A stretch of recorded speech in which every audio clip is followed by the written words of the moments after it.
And apparently, you guys have heard, oh, oh, if your battery dies, you can't fucking charge it. See, there's two types of battery in an e vehicle. I'm gonna show you. I'm gonna show you. Um, I'm gonna show you this, guys. So, when you're out camping or something, find somebody that's willing to jump your car. And if you tell them, or if they tell you, you got to get a tow, there's nothing you can do about it. Tell them that's a crock of bullshit, because apparently I ran this motherfucker not realizing I had it on that second thing instead of the full thing. Well, the warning lights came on. Ding, ding, ding, ding. Service battery. Service engine battery. Whatever. It might say it differently. So, this here, for some fucking reason, they thought about it. Someone was smart enough to build a Chevy Bolt and many others. This here turns your vehicle on. This battery, if you can locate this battery, it's a 12-volt battery, right?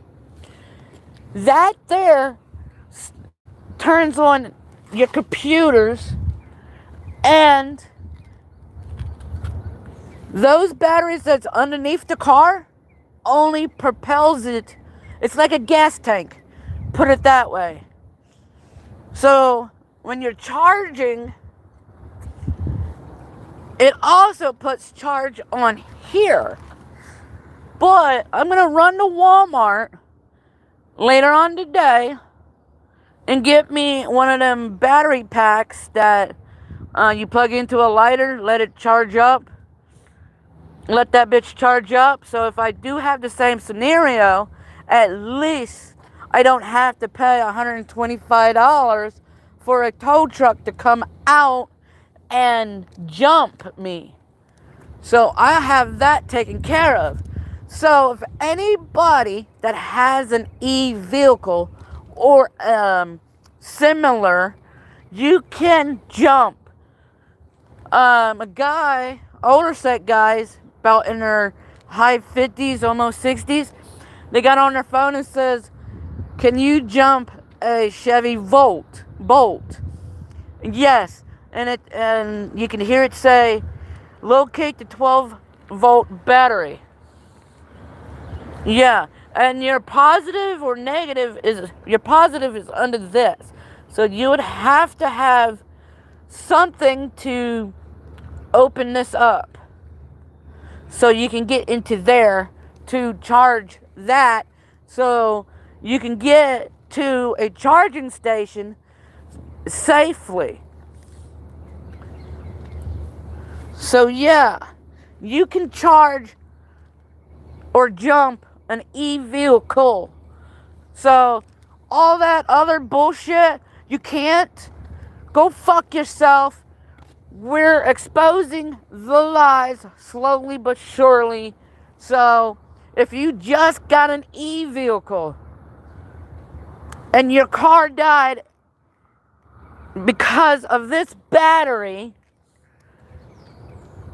because they're gonna tell you, oh, it's your battery pack that is kaput. You got to get a new one. No. What runs or starts the vehicle is this. If there's enough juice in that, then you're able to drive. So they're gonna con you paying $20,000 or more to get a new battery pack. They're going to lie to you. So when you go buy a vehicle that's equivalent to this,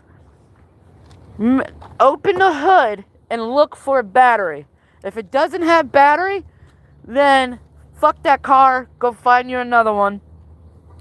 But what I was told by a tow truck company He's like, I really don't want to ass rape you, but if all you need is a jump, find somebody that is more willing to do so, and let them know that there is a 12-volt battery in there. All you need to do is get that red box open and jump it. Luckily for me, I was only 9 miles away from civilization, and there was a road. Yo, I didn't care for state trooper, sheriff, game warden. One of them bitches might have a fucking jumpers. Yeah. So, just a friendly reminder, if you can locate, which is always usually in the engine compartment, as you guys call it in the gas world, it's usually always this battery only charges, or this battery here only operates to turn the vehicle on, and then the rest will power itself to get you to safety. Right there. So, if you're wondering about that aspects of your car dying in the middle of fucking bumfuck, don't worry.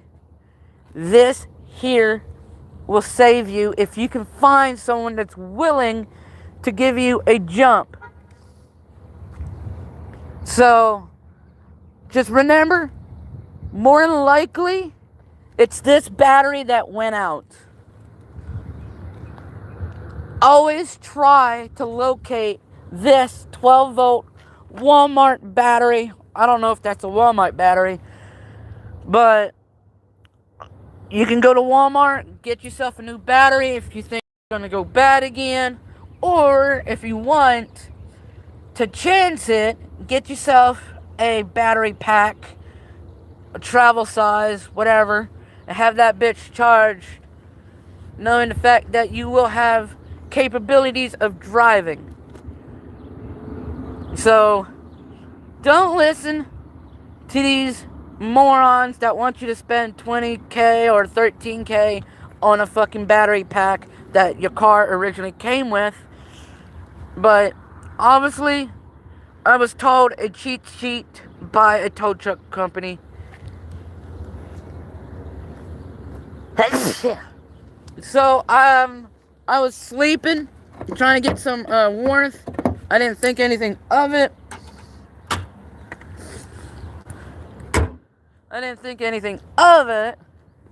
So, I said, fuck it. Let's see what happens. I didn't intentionally drain the battery. I was just trying to get some warmth. It got down to lower 60s last night. He gave me his what is it called, AAA number, but I didn't want to use it for a simple fix. I mean, if there was no simple fix about it, then I would have had no choice to ask Jake if I can use AAA. But it was a simple fix. No tow truck, no fucking mechanic bill of any sort.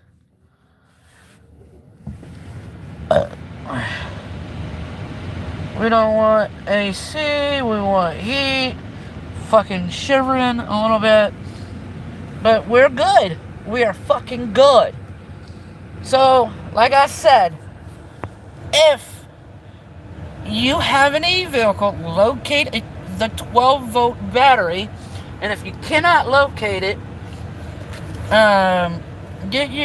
look in your glove compartment for a manual, and usually it'll tell you where it is. Usually.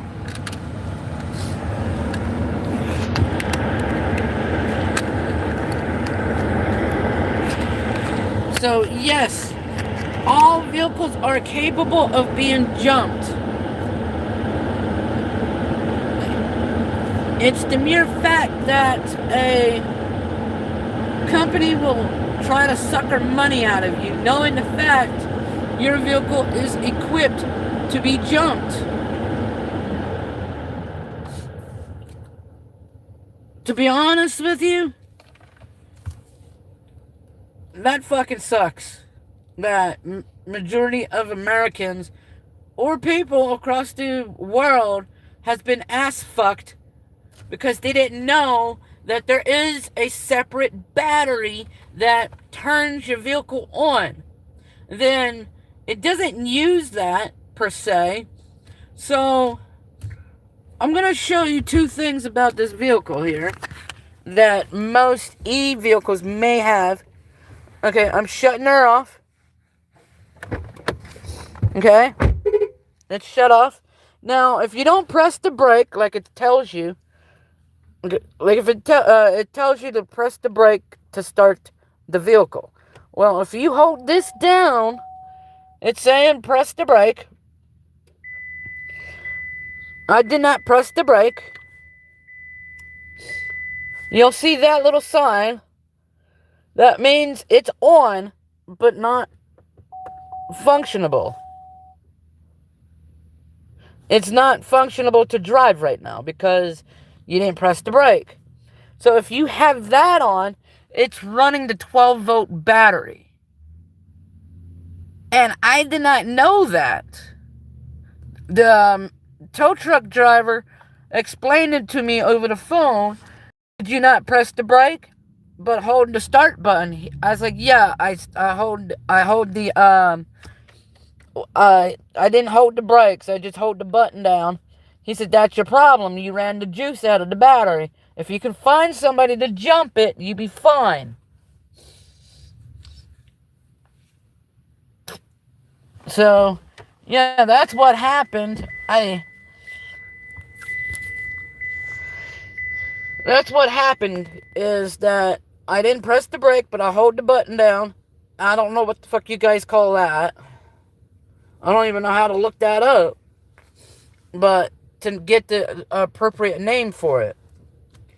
But yeah, so I basically ran the battery out of the 12-volt battery, which is fine. I got a jump, so nothing is damaged and shit. Give me a second, I'll read your comments.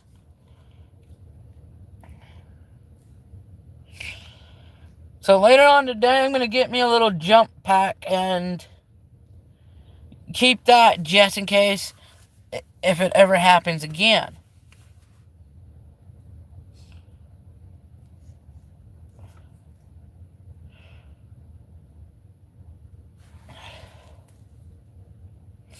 I mean, I slept in this car like 80 times already and I never had that issue.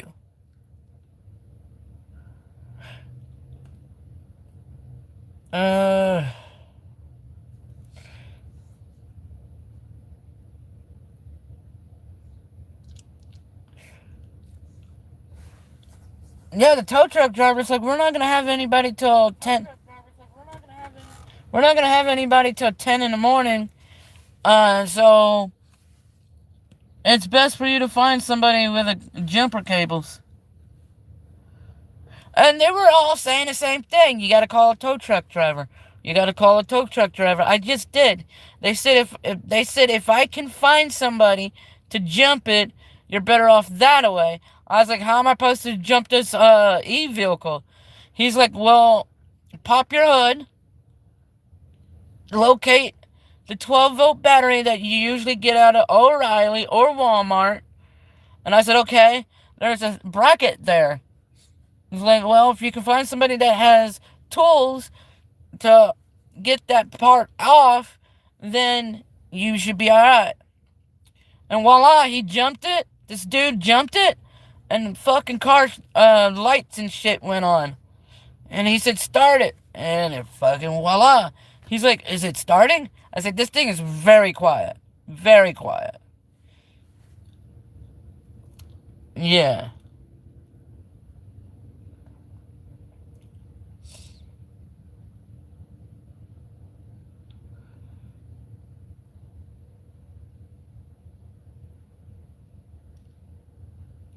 I mean, if you don't know how, you can look it on fucking YouTube.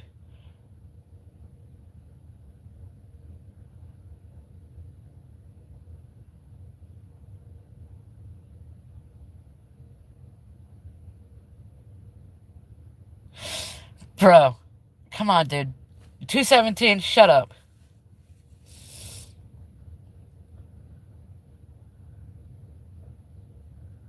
Accessories, okay. That's what happened.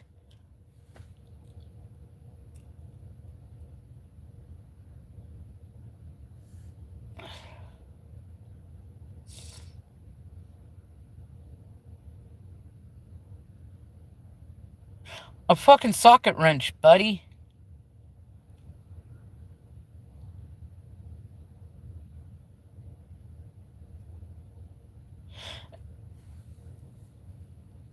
Well, it's a little different in a gas car, or in a gas car. Okay? Okay, Google. You little bitch. Alright. So yeah, the dude went on YouTube. How to jump a electric car.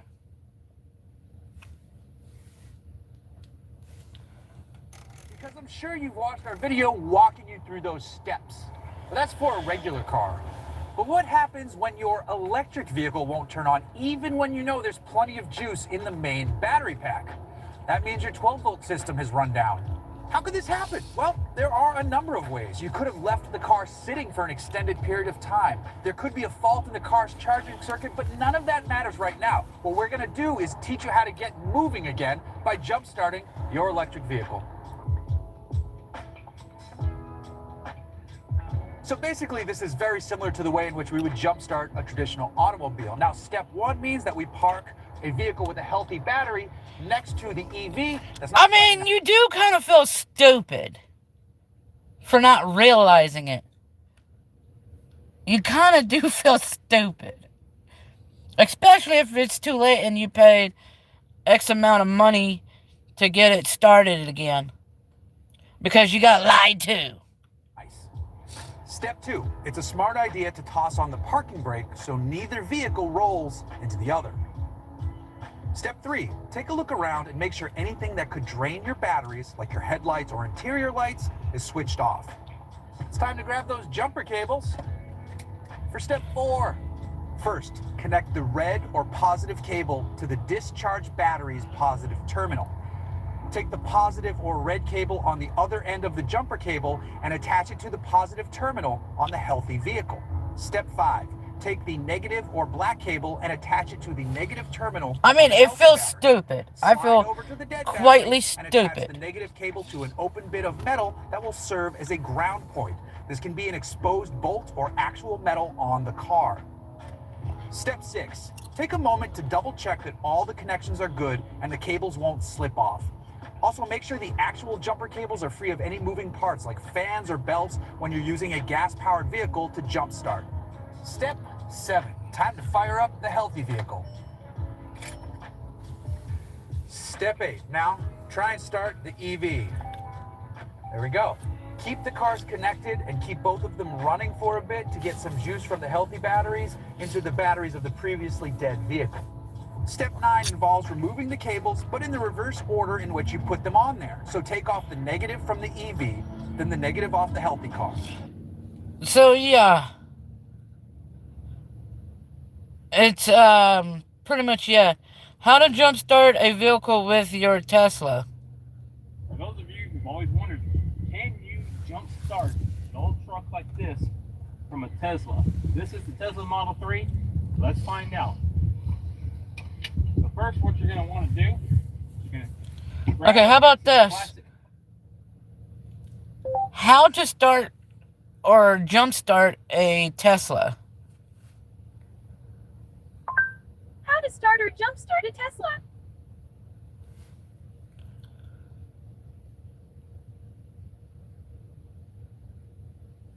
Got a 2019 Tesla Model 3.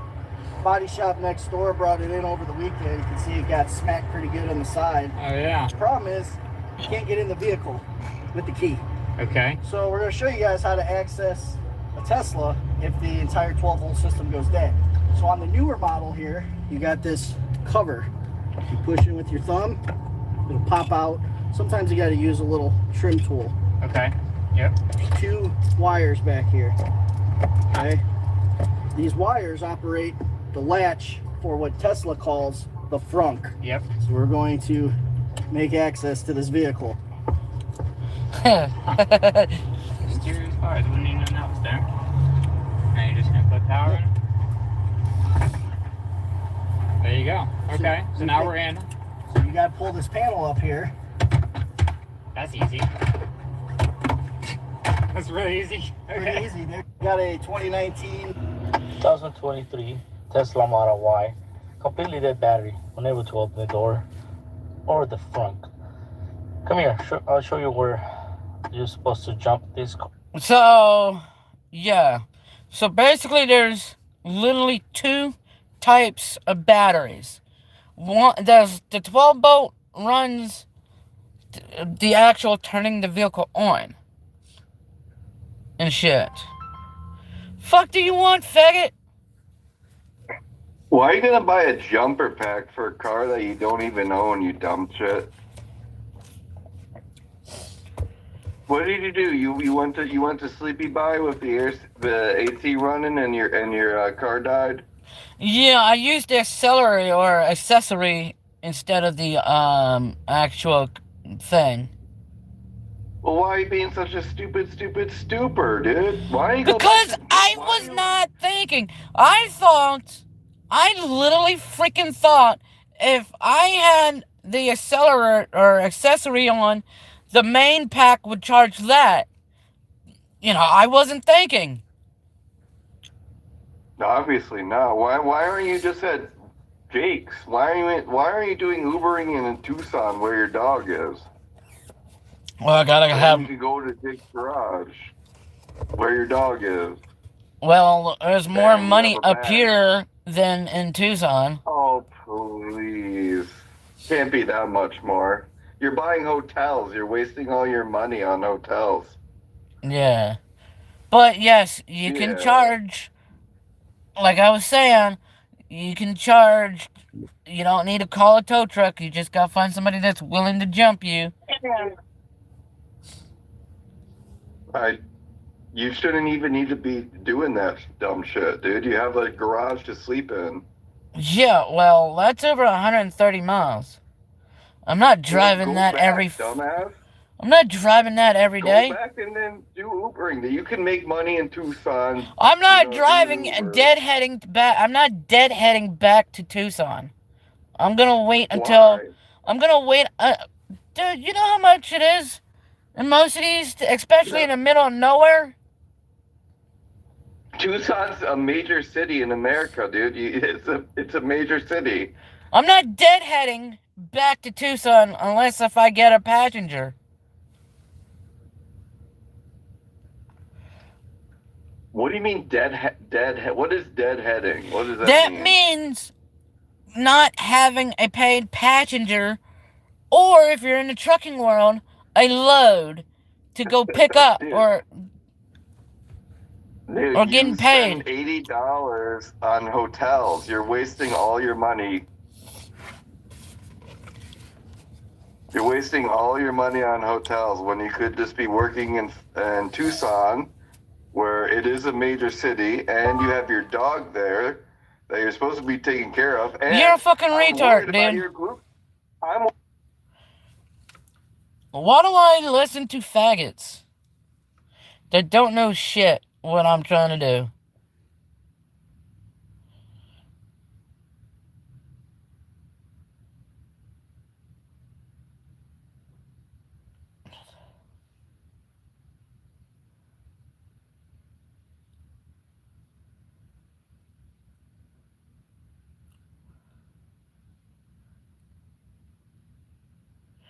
Yeah, why am I gonna listen to a faggot, bruh? Yeah.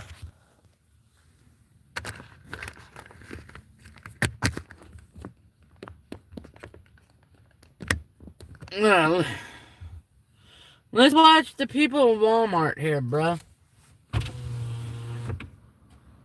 Alright. Now I know if I get cold, you know what? I get cold. Fuck it. I mean, I have a lady friend up here. It's just that, like, everybody doesn't wake up when I wake up. To be honest, nobody wakes up when I wake up.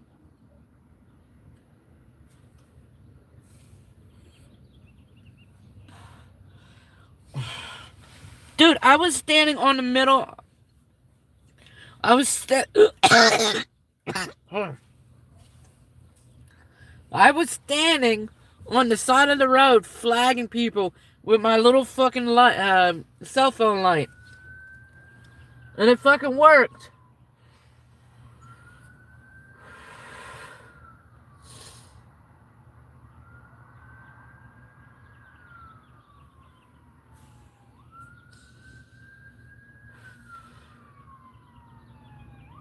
I didn't do it.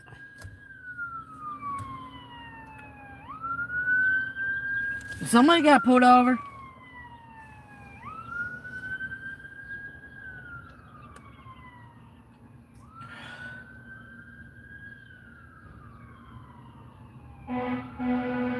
Well, that's not being pulled over. That's a fire truck.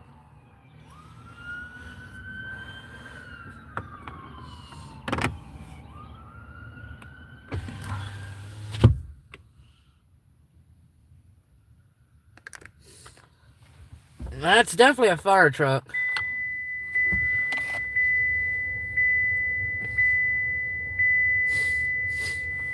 Ugh.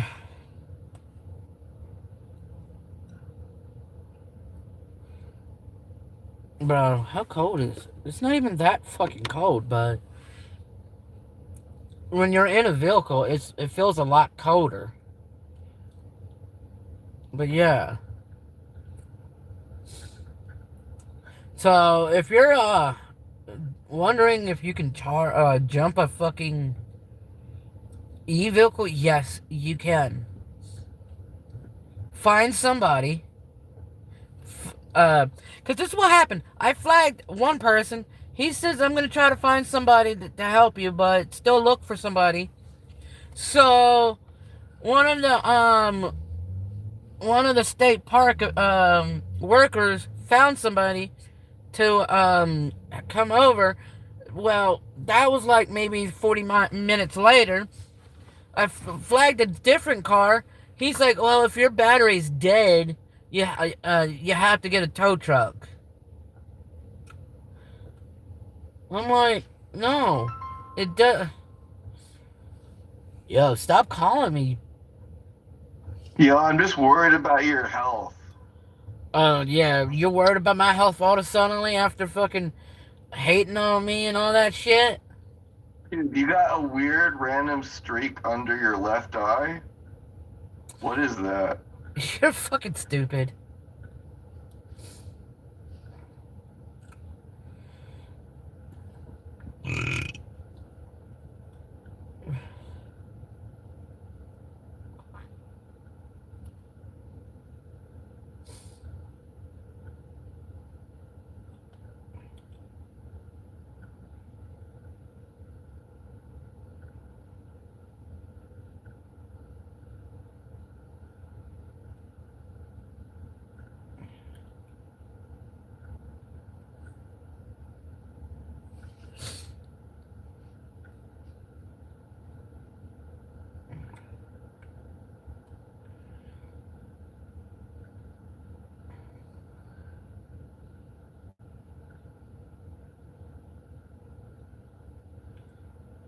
Oh, damn, dude. Fucking Big Jim, man.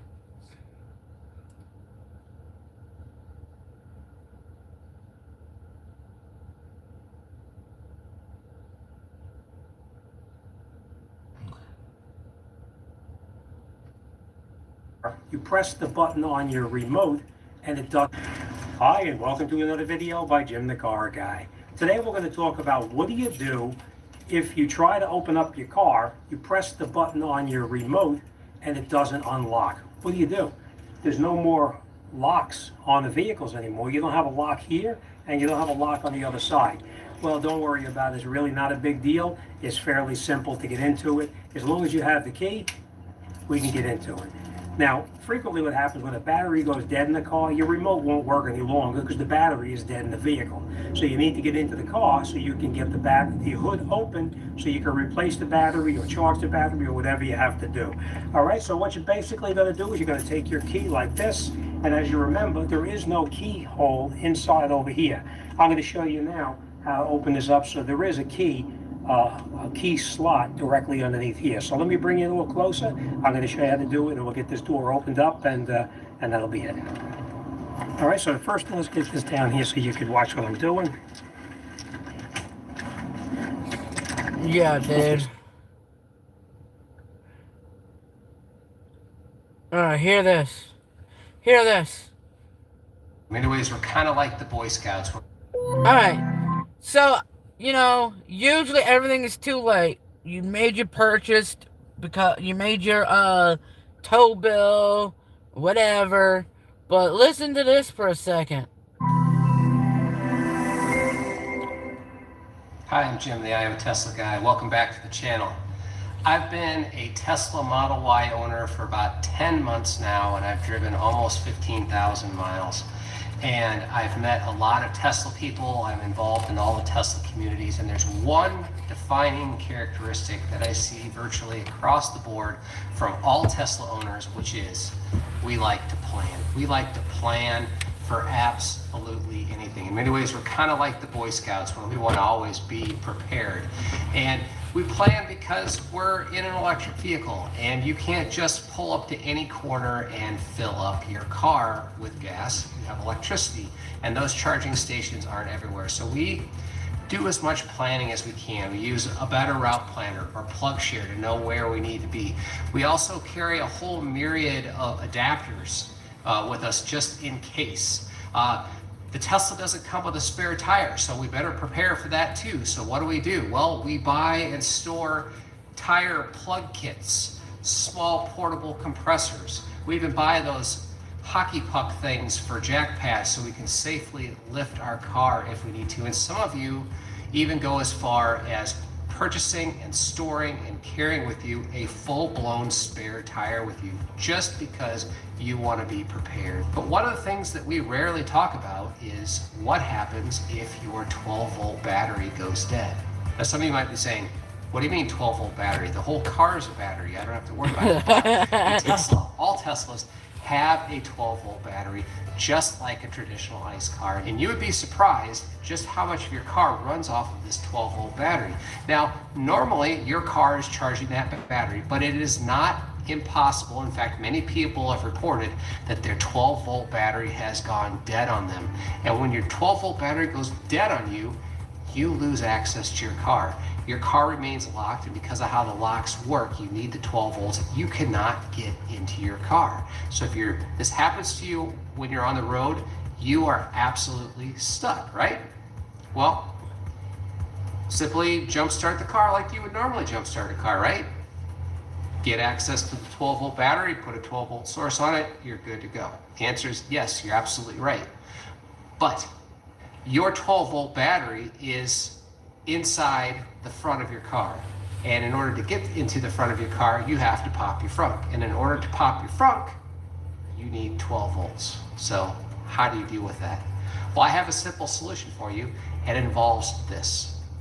A simple little battery. I'm going to show you how to use it. And you can do it all for under $5. Let's get to it. This little battery here is what's called an A23 battery. And it's about the same diameter as a AAA battery, but it is only about half as tall.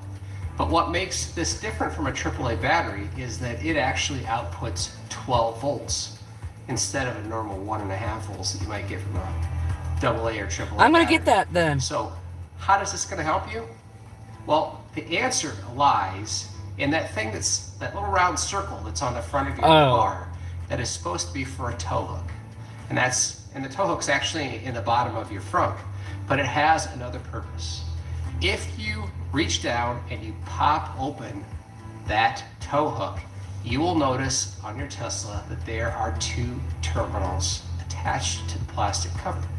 Simply pop off those terminals and you'll see that there's a red wire and there's a black wire.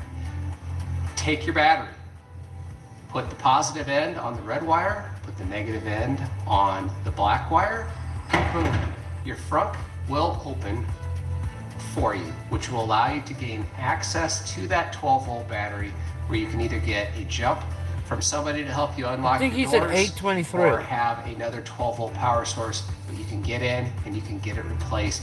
So how do you get this done? Well, first off, you need to get this battery. And this battery you can easily find on Amazon, the A23 battery, and I'll put a link in the description below. It is literally a 2-pack for under $5. And the next thing that you're going to want to do is store this somewhere, because you're going to normally put all your gear inside your car, but you obviously, if your gear is locked in your car and your 12-volt battery goes dead and your doors are locked, you can't get in your car. So you have to have the ability to get to this. So what do? Well, do I shove this in my wallet? Do I put it in my pocket? That's not convenient. The convenient place would be to hide it on the car somewhere. So in the event that you need to get to it, you can get to it from the outside, unlock and open your frunk to get to that 12-volt battery. And the best place that I have found to put it is right inside that tow hook. Now, your mileage may vary when you order these batteries. When I ordered this battery, it came with a little plastic bag that holds 2 of them actually, and it's quite perfect. It's waterproof. Simply put this battery in that plastic bag, and I used a zip tie or a wire tie. I used a twist wire tie to literally tie it to those black and red wires, and then reinsert it back into the car, close it up, and nobody's the wiser. Now, I went with a twist tie because zip ties may be difficult to get off if it's really tight, and I've actually had this in my car with a twist tie, drove it for over 3,000 miles this way, and it is absolutely perfect, works perfect. It's going to stay in there for a long time.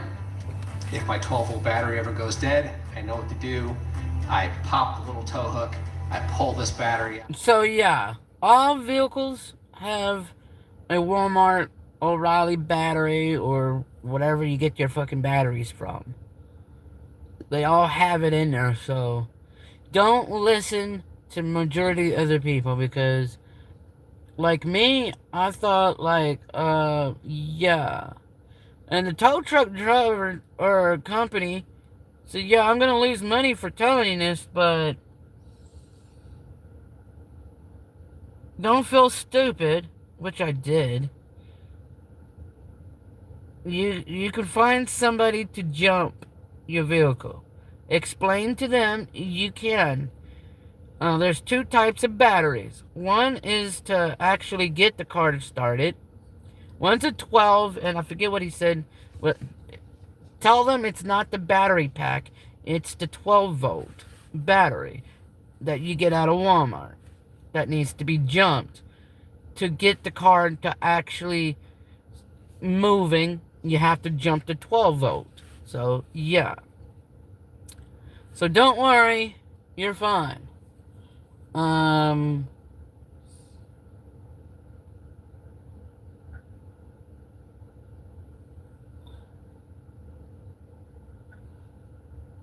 Let's see.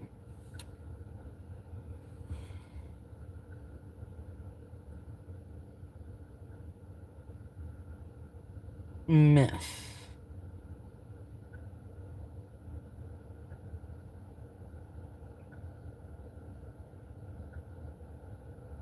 Do.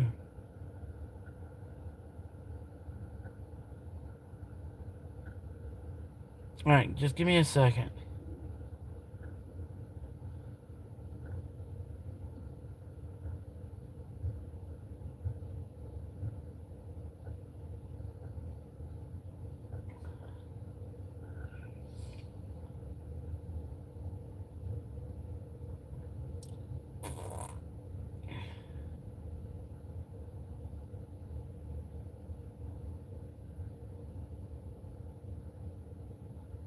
don't know.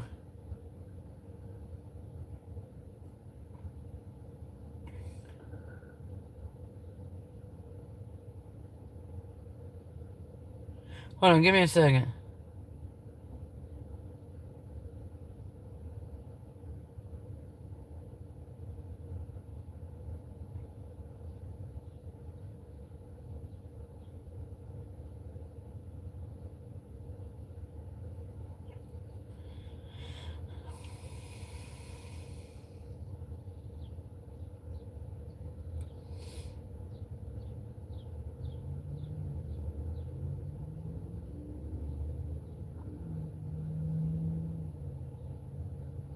Alright.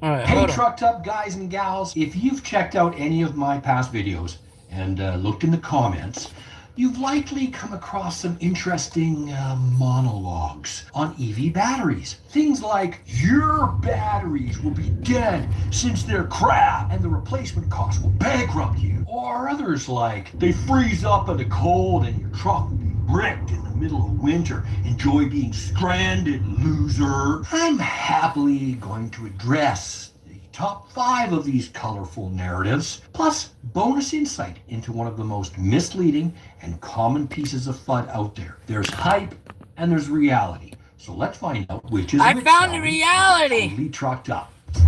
The reality was I was stuck like Chuck. I was like, fuck, how am I gonna get this shit started? Like, oh no! I mean, what am I gonna tell the fucking rental agency? Everything's fucking closed, so I couldn't fucking do anything at that time other than flag a person down. So yeah, here you go. Listen to the myths here. I've owned 2 EV trucks, so I'll also share my personal insights. And I know many of you, my trucked up community, also have your own experiences. If you have an EV, especially an EV truck, do you have a battery story to tell? If you don't own an EV, what is your #1 concern about batteries? Let me know in the comments below. Now, let's attack those top 5 battery narratives. The first, battery life. Are batteries really going to cost you more than your internal combustion pickup truck over the long haul? Well, what do the facts tell us? Let's go to the epicenter of EV adoption by both reviewing Tesla's fleet, since they have the longest track record, and look at what the facts are telling us in independent studies. First, the Tesla data. When it comes to lifespan, we now have 2 Tesla models that provide us with accurate long-term insights into what is actually happening with the battery life cycle. In a February 2023 article by Motor Trend, it reported that the Model S and X beat even Tesla's own 2021 Like I impact care about report that part. of an anticipated 12 plus and perfect. According to separate studies by Stanford University and P3, an EV management consultancy. EV batteries are far outlasting their warranties. So that warranty period, basically, which already, by the way, dwarfs those of most internal combustion vehicles. They discovered that EV batteries remain close to 90% of their original capacity after 200,000, and they hold around that threshold to 300,000, which is like... Now, just to completely blow your frickin' mind, LFP batteries, that stand for lithium iron phosphate, which we'll also mention later regarding battery fires, can be charged without issue all the time to 100%, and they last even longer. Yeah, you heard that right. Chinese battery maker CATL is already suggesting the OEMs can double their battery warranties on their new LFPs because they're still holding 80% of their charge after 1 million mental freaking miles. 1,000,000 miles. That's like outliving a freaking parrot. Not even a reliable diesel engine has averages of reliability in this range without requiring significant service. The Stanford study went even further, stating that based on the data, EVs could easily perform about 40, not 14, 40% better in battery capacity reliability than originally anticipated by the automakers themselves. And don't forget that all the links are in the description for you to reach your own conclusions. Let's move on to number 2, range anxiety. We're all about EV trucks on this channel, so that's where we'll Alright. So let's learn about battery replacement cost. fired, and your battery kicks the bucket. Will it bankrupt you? Will you need to sell a family member on the black market? It turns Hold out on. that What? 3 What the cost. fuck? We've already established together that the EV battery might actually outlive us. But let's just say that your EV's 100,000 to 200,000 battery warranty has finally expired, and your battery kicks the bucket. Will it bankrupt you? Will you need to sell a family member on the black market? Well, it turns out that 3 auto manufacturers build modular battery packs, which means you likely won't have to replace the entire thing anyway, and only the bad module. But let's just say the whole thing is somehow fried. Or you bought a structural battery pack design like Tesla, or like many modern battery packs are leaning towards now. Are they insanely expensive today? Yeah, they are. They're pretty pricey. But you're not replacing it today. Remember that big long warranty, the one that's likely going to get longer? The reality is that battery prices are plummeting. Battery chemistries are improving. Lifespan is lengthening. And the battery density is going up. In other words, by the time you need a new battery and you have to pay for a new battery, expect them to be much, much cheaper than they are today. Think about what you paid for your first VCR or your DVD player if you're younger than I am, or if you're the same age as me, those oil paintings, the ones you can't sell at your garage sale now for $1. This is a FUD nothing burger that's been inflated into a full-blown cow, with the average ICE vehicle needing to be fully replaced every 150 to 200,000 miles. You might have bought 2 gas cars before you'll need to replace your first EV battery. Now, I did promise you an added bonus, only because I realized after making my top 5 list that I missed one of the biggest FUD campaigns out there. And that's the so-called environmental and ethical impact EV batteries have on the world. This is so ridiculous, it shouldn't even be a thing. But it is. So here's the facts. What's the alternative to EV batteries? Fossil fuels. And the fossil fuel lobby would like to point out the environmental and ethical impact of battery production? Really? This is so stupid, I can barely keep from losing my freaking mind saying it. Oil has caused wars, suffering, and global catastrophic environmental damage at a scale unprecedented in modern human history, and we're worried about mining.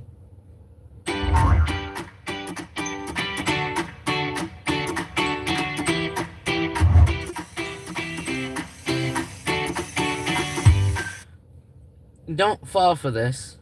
13. Last week, a man brought his 2022 Model Y into the shop for a tire rotation. It had 42,000 miles on it. While he was waiting, he told me he had been unplugging his home charger every time it rained because his neighbor said it could fry the electrical system. He had owned it for 1.5 years, unplugging it for every rainstorm. But there is so much bad information about Teslas that even people who drive them every day are believing stuff that costs them money, wastes their time, or makes their car less safe. Okay. Alright, so it was raining one day, and I'm like, could I still charge the car if it's raining? And the Tesla guy was like, yeah. I don't see why not.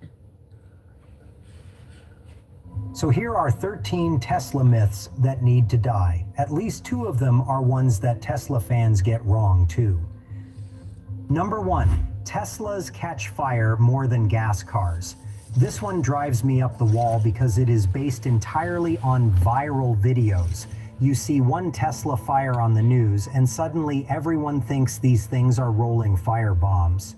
Tesla published their vehicle fire data going back to 2012, and it works out to roughly 1 fire for every 135 million miles driven.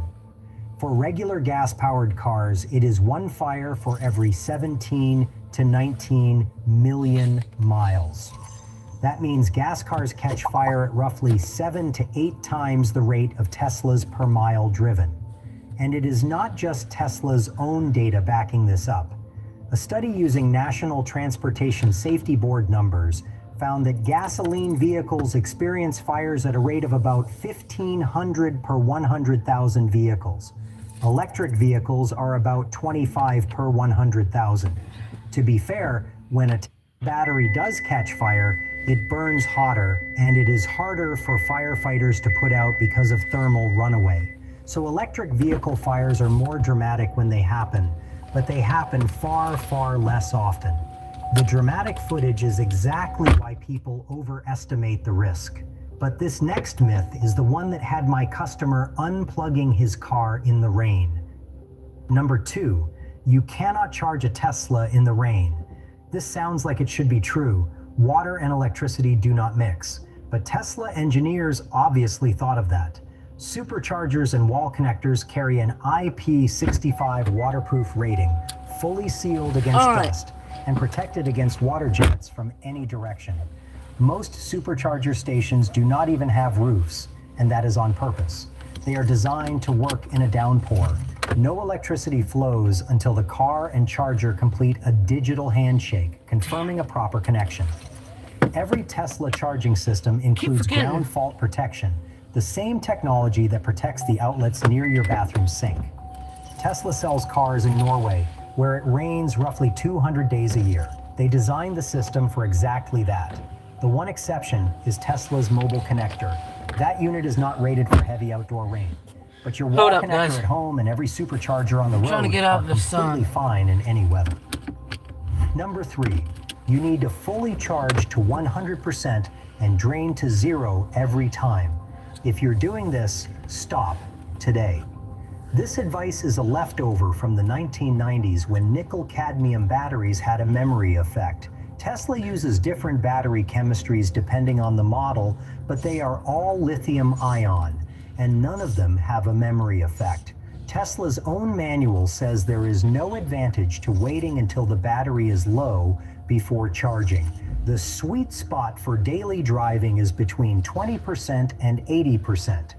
Deep discharges below 10% and sitting at 100% for long periods both accelerate wear on the cells. One thing that confuses a lot of owners though, if your Tesla has an LFP battery, which is the standard range Model 3 and Model Y, Tesla actually recommends charging to 100% about once a week. That is not because LFP cells need it. It is so the battery management system can recalibrate its range estimate. For the long range and performance models, 80% is your daily ceiling. Now, if the charging myths caught your attention, this next one matters even more, because it is not just a myth, it is a safety issue. Number 4, autopilot means the car drives itself. It does not. This misconception has contributed to real accidents and real fatalities. Autopilot and full self-driving are classified as SAE Level 2.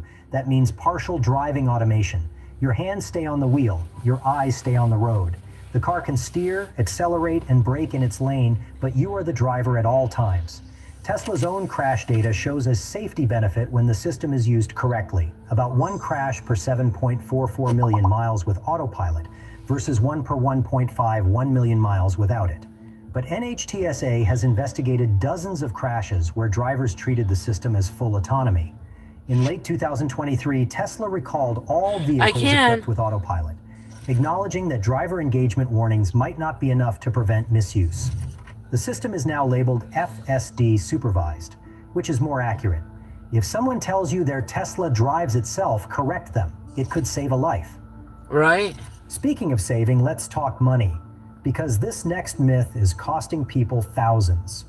Number 5, charging a Tesla costs about the same as filling up with gas. Not even close. It's not. Home charging runs about 3 to 6 cents per mile at average US electricity rates. A comparable gas car costs 11 to 16 cents per mile. That's 2 to 4 times more expensive. AA's annual driving cost data puts it at roughly $550 a year in electricity for 15,000 miles versus $1,250 for gas.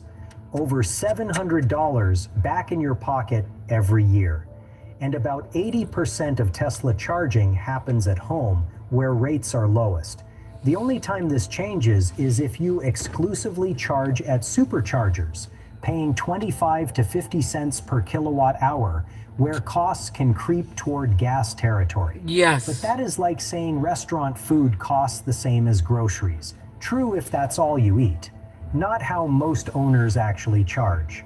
But the next few myths are ones that even Tesla fans get wrong. Number 6. Tesla's glass roof is fragile and dangerous in a crash. People look at that giant glass panel and assume it's a weak point. The opposite is true. The Model 3's glass roof withstood over 20,800 pounds of force in NHTSA's roof crush test.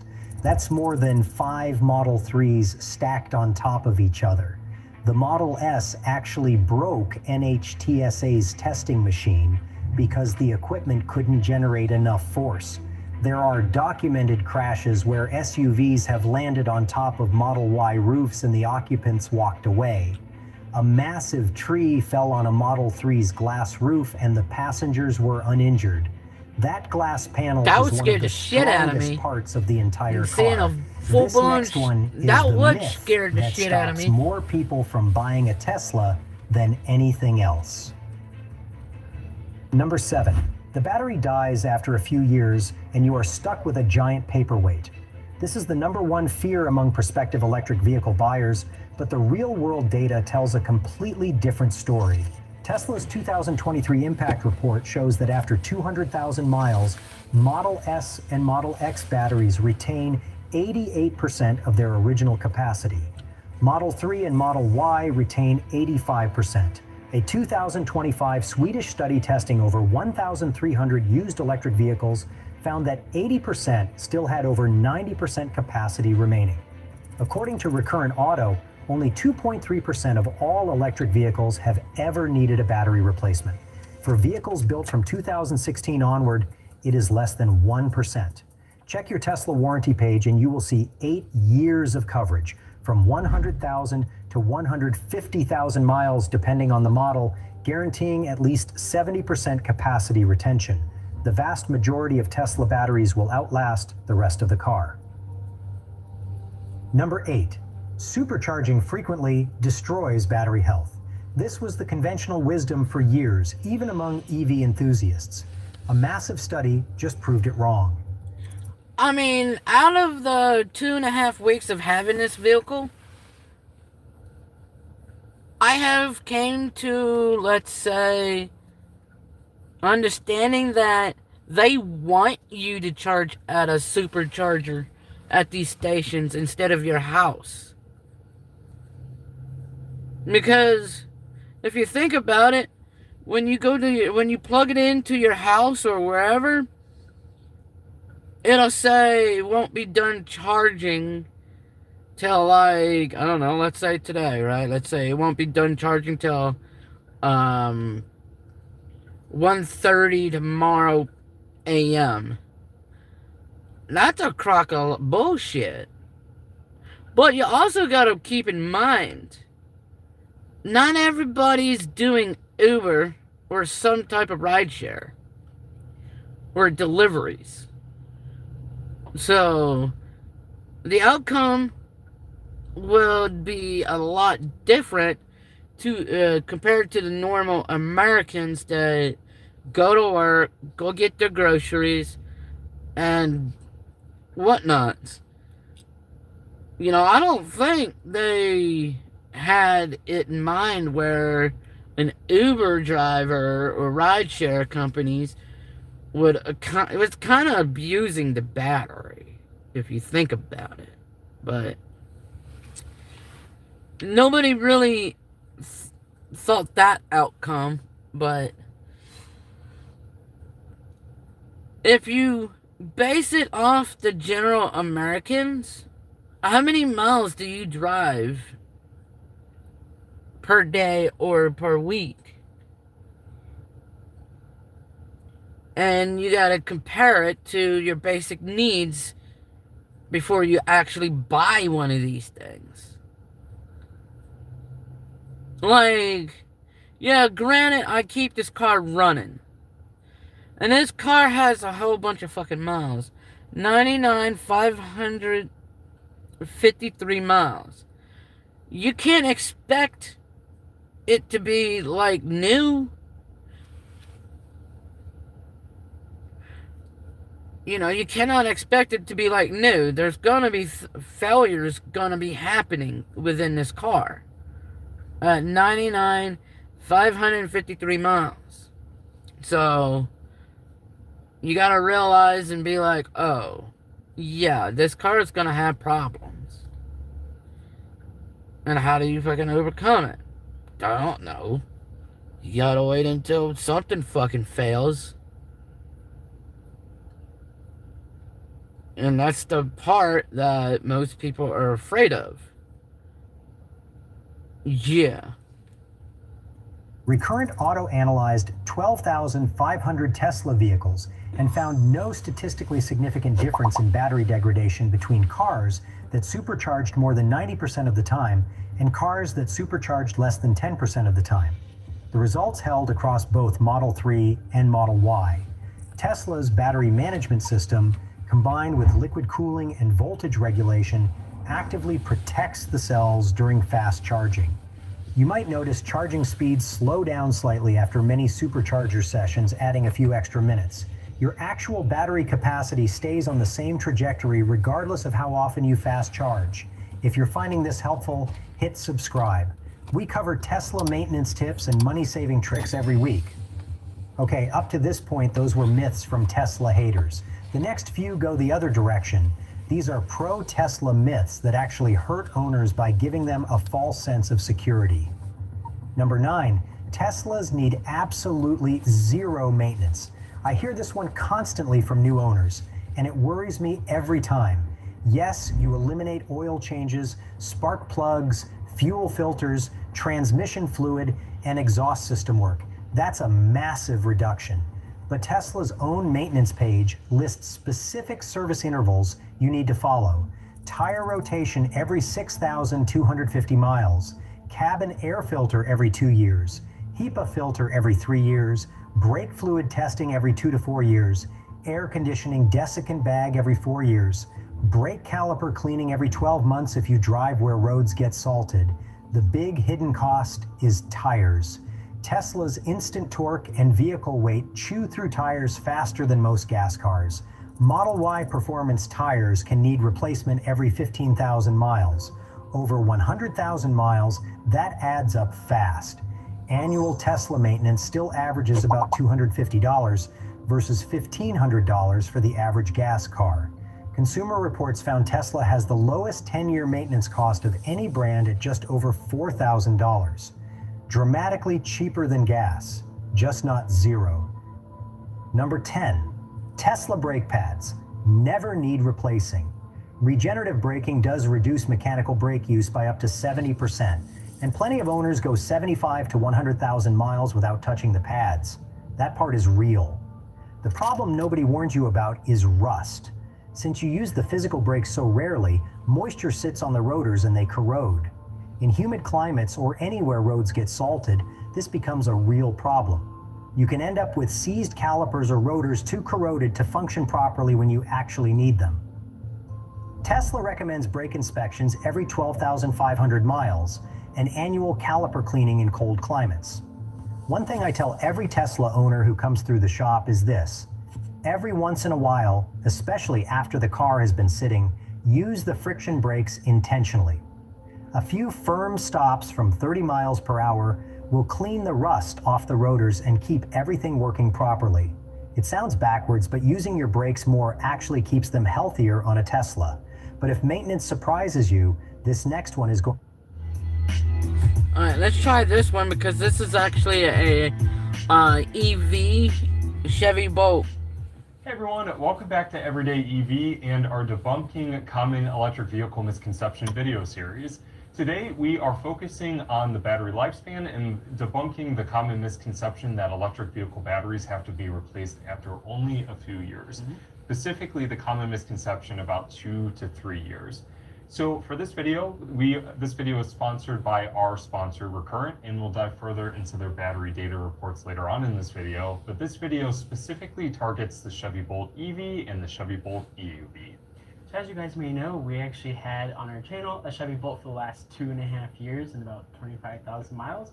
So we do have quite a lot of experience with our battery. We obviously don't have 100,000 miles like a lot of 2017 and 2018 Bolt owners, but at least we have some experience with, you know, the battery health of our Bolt.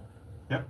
So we'll dive further into that, and we'll start off with exactly why you shouldn't worry about the battery lifespan, at least initially. So before we dive into warranty information about the Bolt EV and the Bolt EUV, let's talk about how commonplace batteries are in our life, just really quickly. So anywhere from the cell phone that you're watching this, to your toothbrush, to your electric vehicle, batteries are very commonplace in our lives now. However, with electric vehicles, the technology that's implemented within the battery pack ensures healthy battery packs over a long period of time. But before we dive into more information on that, let's talk about warranty numbers, because this is what you're going to want to know in order to be more comfortable with your battery pack. Absolutely. So the Chevy Bolt and Chevy Bolt EUV, if you had the longer Bolt, come with an 8-year, 100,000 mile warranty for the battery pack. What this means is with... Alright, here you go. Welcome to our solar electric trailer journey. Today we're going to share a story with you of the biggest EV problem we have ever had, but we'll also tell you how to prevent it from happening to you.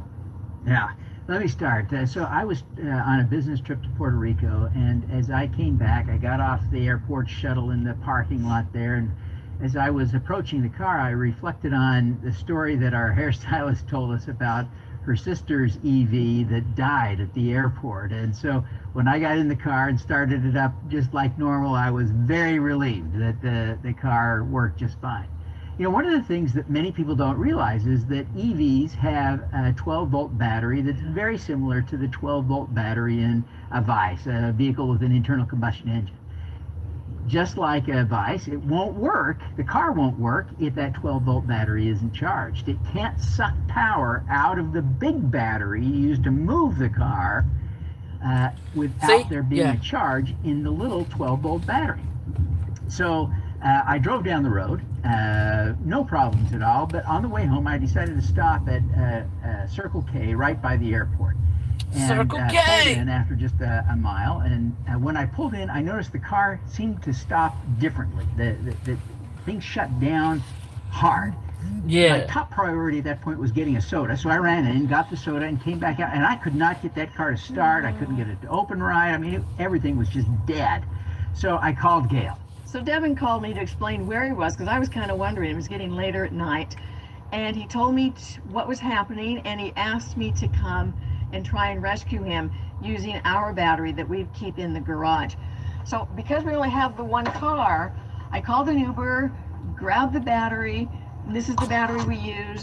This was given to us by some wonderful friends, and we use it all the time. We love this battery. It's got a tire pump on it, so we use it for our car tires and the tires on our A-Liner Scout. It took me about an hour to actually meet up with Devin. Yeah, so while I was waiting, I used the AAA app on my phone to request help that never came from AAA. It was about 9:30 that night when Gail arrived. Yeah, that's the thing about tow trucks and companies like that.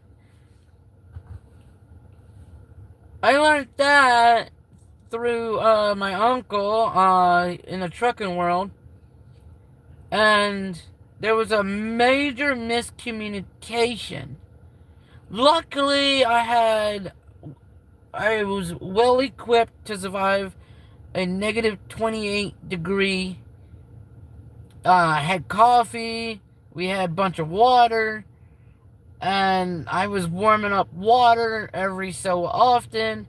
My uncle was shivering like a motherfucker, so I gave him bulk of the water, made sure that he stayed alive because he was the only one that was authorized to drive the semi because I didn't have a semi license. So I made sure things were.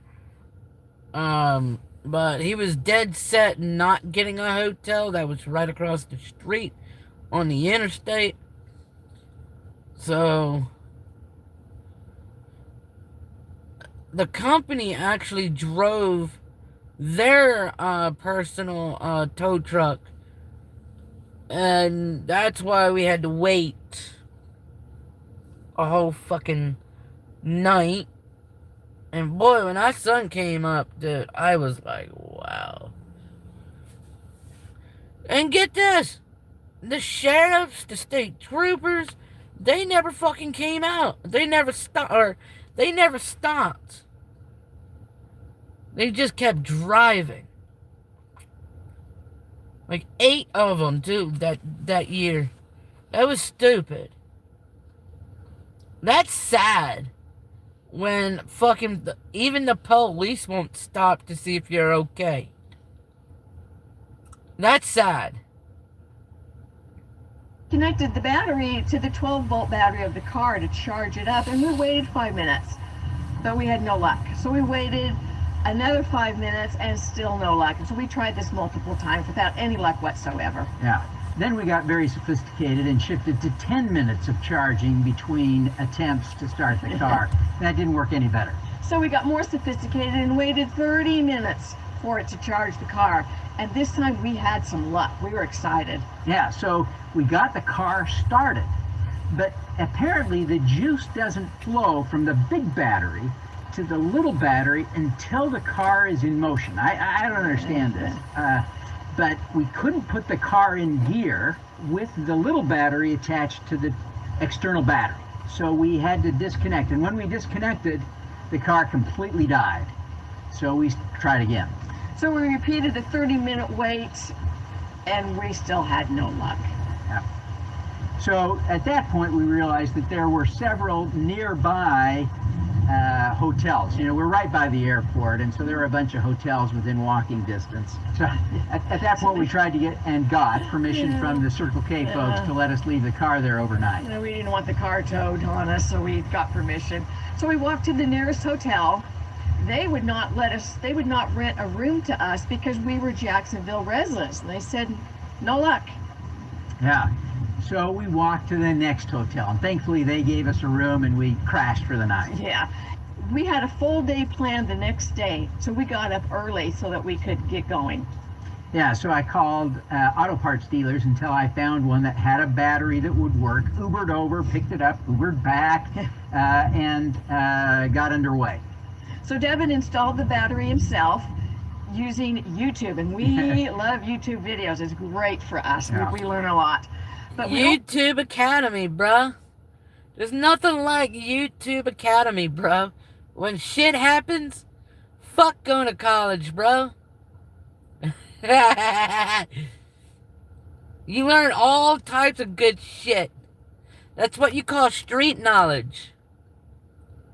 we had limited tools to work with. It was just the tools that we had in the car. Yeah, thank heaven I had a crescent wrench, which was barely adequate, but we did get it done.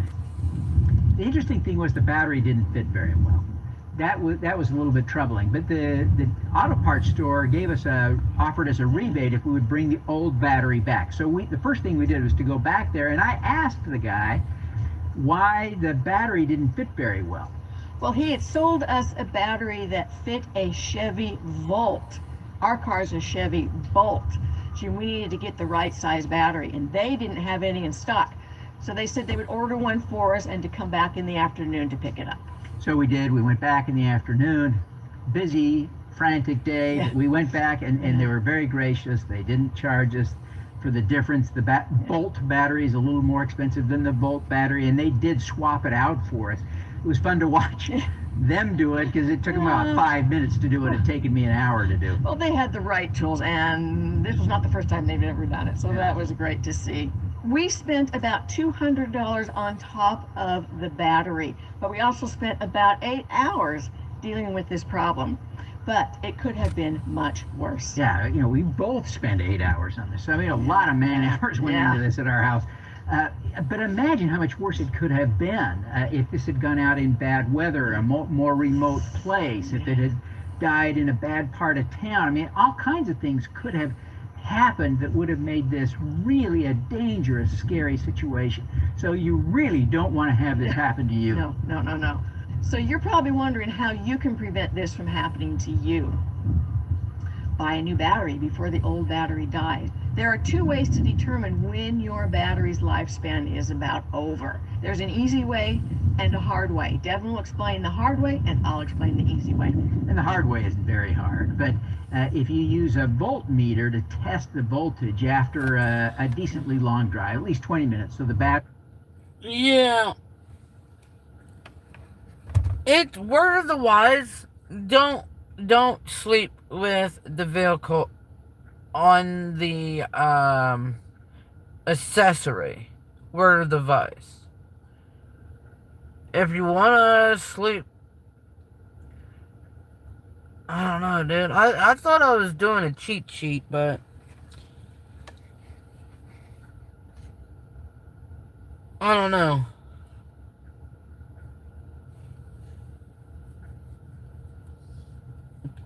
I was very stupid. It's okay now. The vehicle's okay. There's nothing wrong with it. That's the main part. But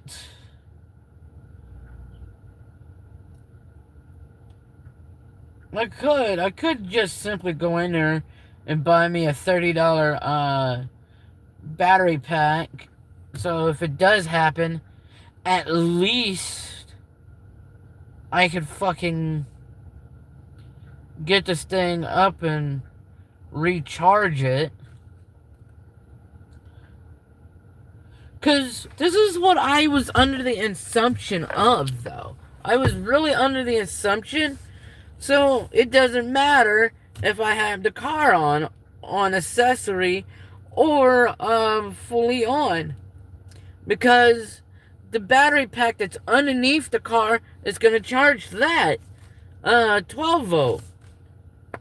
I didn't think anything of it, you know. I thought like, oh, let's be negligent and be like, yeah, I got 245 miles on this thing. There's no need for me to worry about the fucking car dying. But no, it don't work like that. So you learn as you go. And apparently I'm learning as you go. And apparently I'm learning as you go. No, this is not manual. This is 100% automatic. 100%.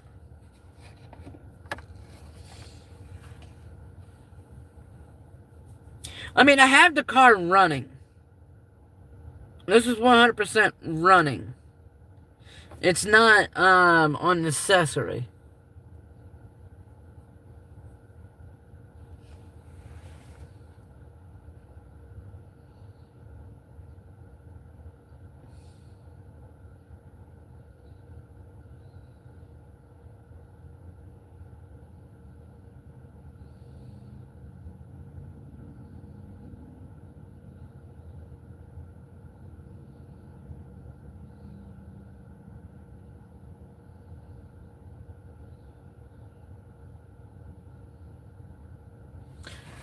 Yeah, here in America,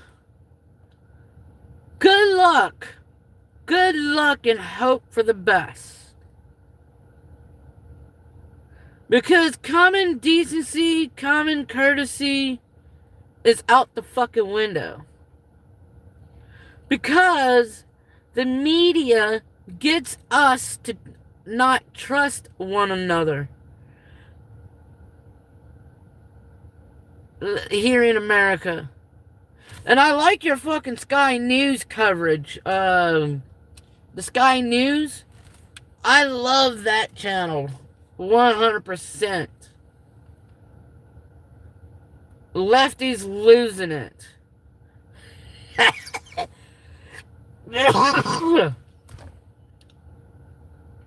Yeah, Lefty's losing it. That's funny. That segment, I love that segment.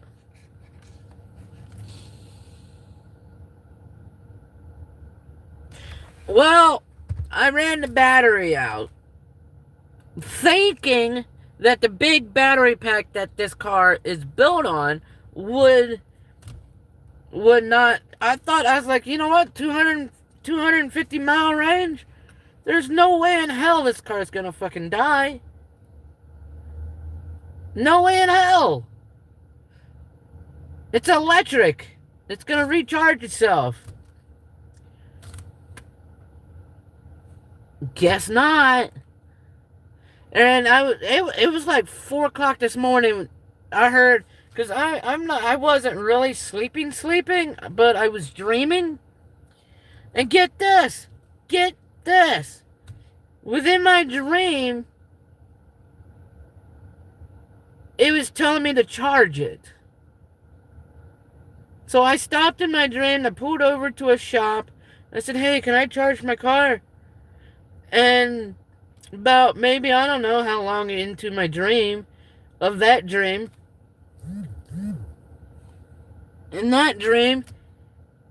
I hear bing, bing, bing, bing, bing, bing, bing. You know, the car fucking giving warning signals. I'm like, oh shit. And it said service battery. And, you know, it came up with the emblem of like 12 volts. You know, the battery that's in the engine compartment. And I'm like, oh wait, there's actually a fucking battery thing? There's actually a 12 volt in this fucking car? And I'm like, how's that fucking dead?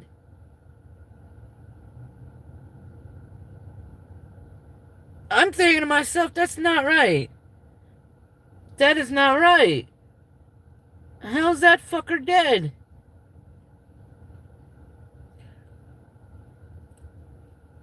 But apparently, it'll fucking die just like a normal fucking car. Like every normal car that you see running in America, your EV 12 volt will die. The tow truck company's like, if you can locate the 12 volt, find somebody that's willing to charge it. Of course, you're gonna get somebody that says, well, if your battery's dead, you gotta take it to the shop. I just spoke to a tow truck company, and they said if I can find somebody, but dude, I wouldn't trust the tow truck driver. I wouldn't trust that. I wouldn't trust the tow truck driver. He might be lying to you. Then, like 45 minutes later, somebody in a pickup truck, I guess, one of the because I stopped a worker, I guess, of the state park. I guess he told some people, and I saw a headlight, like shining lights. And I'm like, oh, that might be a fucking game warden. It's like, yes, I might be in luck.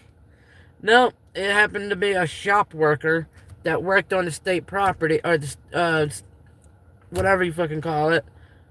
And he says, we'll get you running. We'll get you out of here. And he got me out of here.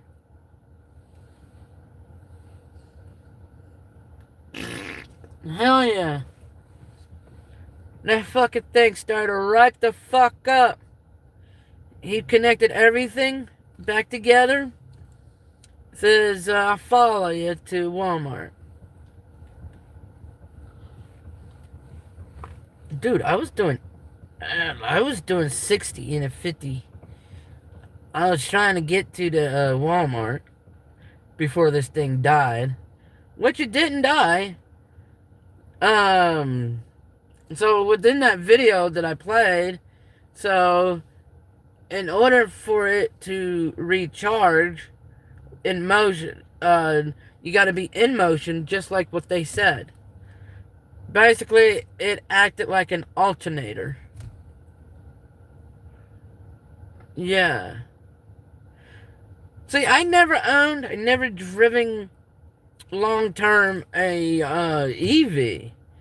You know, I only driven an Tesla because of Jake. I didn't know the fundamentals. I didn't realize, because your brain is like, oh shit, it's electric. So there's no reason to worry about the car dying. Because there's, how many fucking percentage is that? It doesn't say, we're sitting at, I don't know what percentage. It just says full details.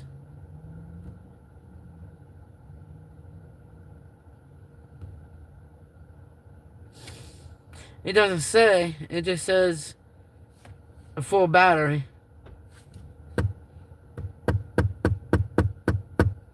Tell me something, motherfucker!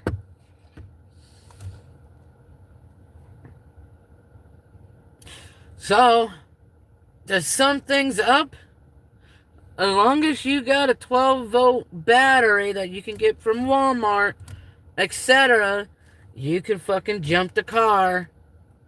So don't be dumb like me and think that your car's never gonna die.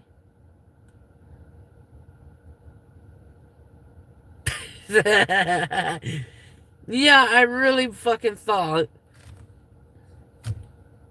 I'd never have to worry about my car dying as long as I got 200 something miles or 100 miles on this bitch.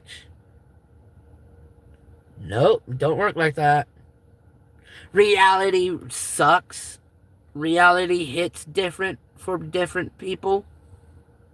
So your reality might not be somebody else's same type of reality. So don't say all reality is equal, because it's not.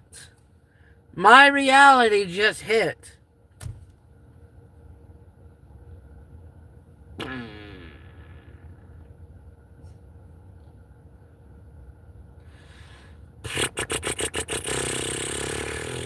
I'm very smart, ain't I?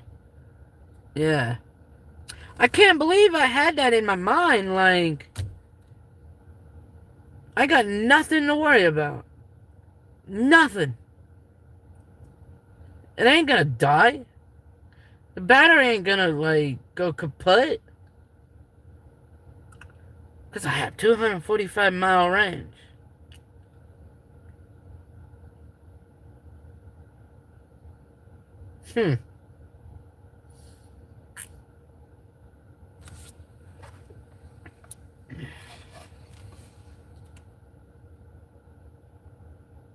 Not even fucking spitting, stupid.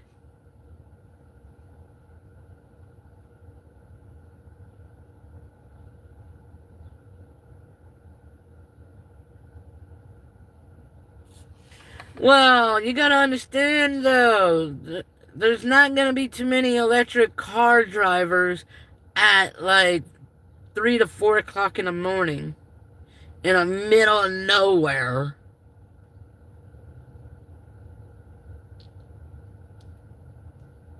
Yeah.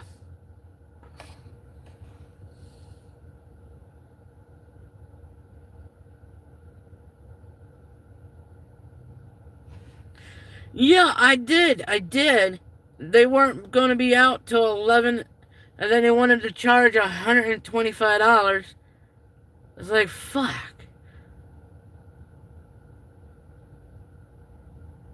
Just to jump the car. I was like, maybe I should get in your, line of work, sir. Drinking has nothing to do with it, bro.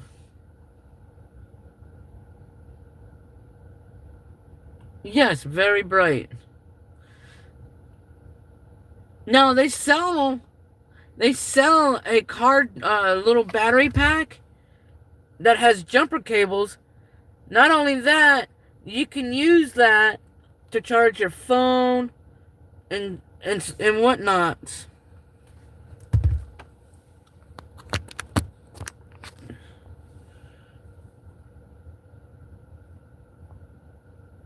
Damn. Alright. I'm actually... Whoa, there. Better not drive off without the seatbelt.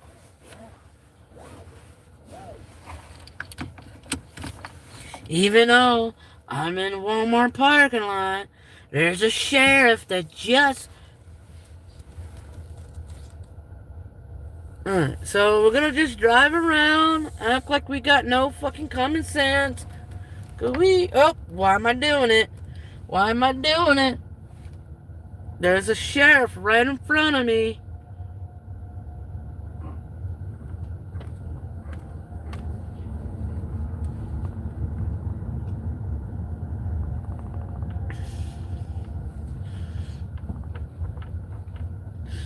I'm an idiot. I don't give a fuck if there's a cop ahead of me. Hey, watch this.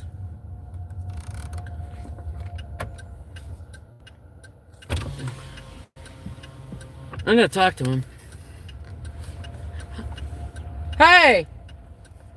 Let me get out of the way. I just realized you can jump a EV. I didn't realize it till this morning.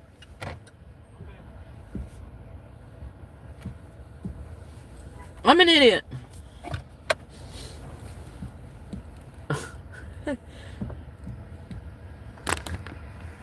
Police. Hey, I'm gonna go park before I get in trouble.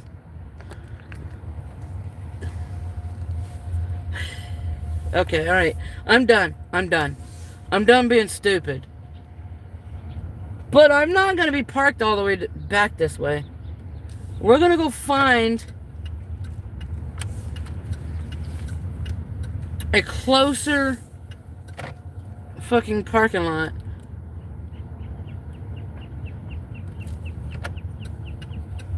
This is illegal in some states. Alright. We're gonna park a little fucking closer. Oh my fucking god.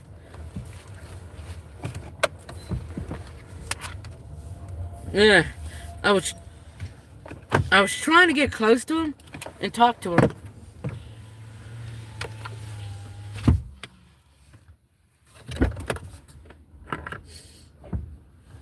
Alright.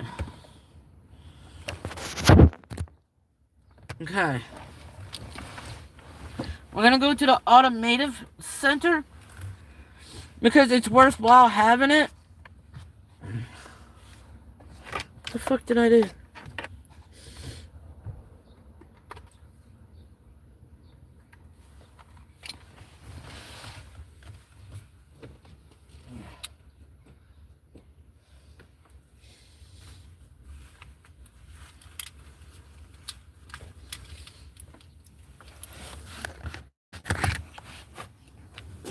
Now, because I'm a fucking straight up dumbass.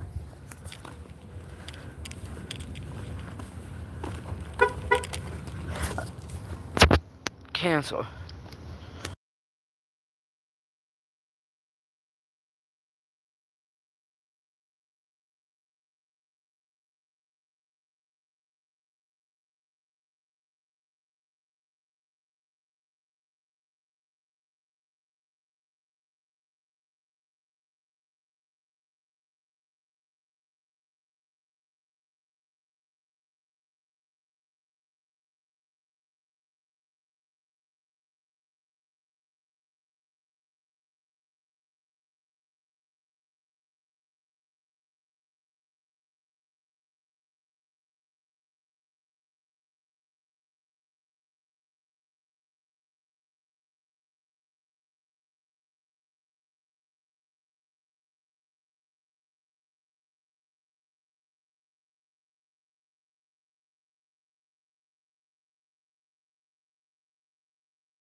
Oh.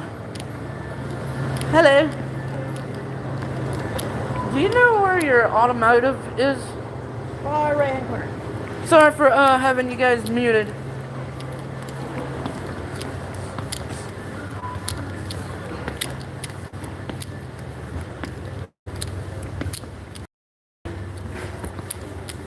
Hello.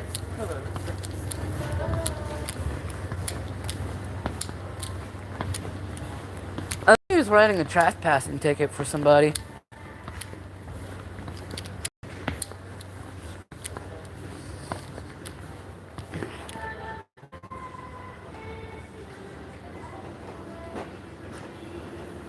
Well, obviously, dude, it's not my first time driving. I had my license since I was 15, bro. Or permit, and then license at 16.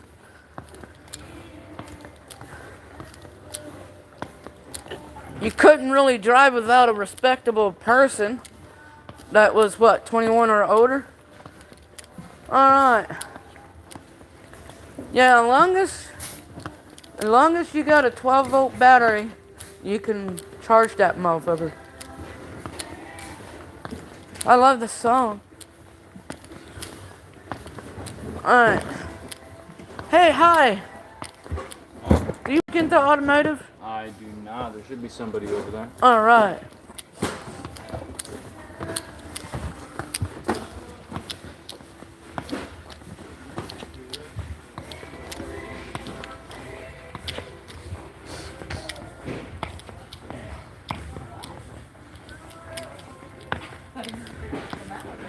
Alright. So, we're gonna try to find... Where would the car jumpers be at, sir? Well, that's me. I don't work here. Me? Man. Thought you did, my bad. Alright.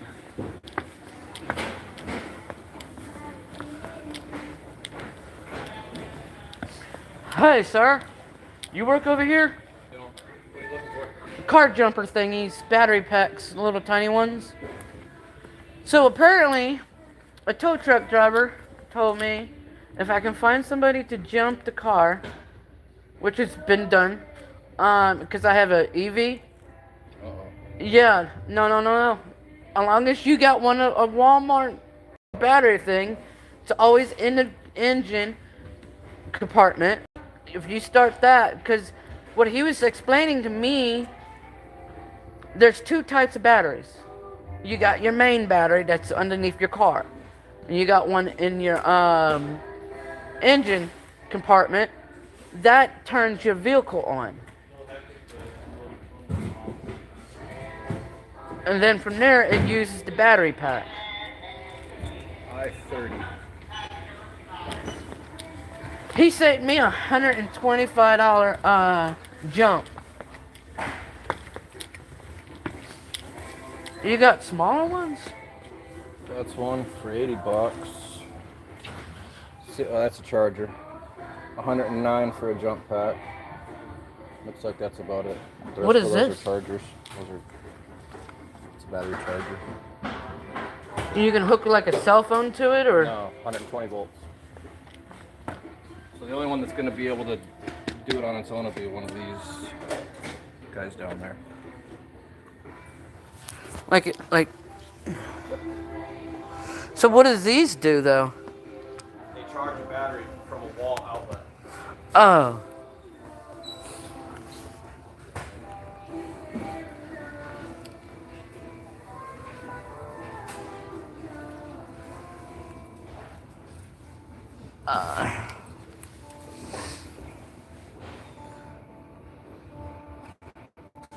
Fit 12 volt. If that's the case,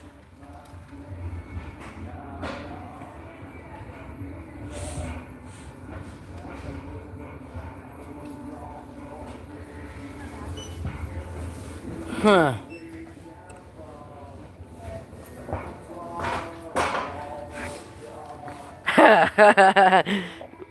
I can.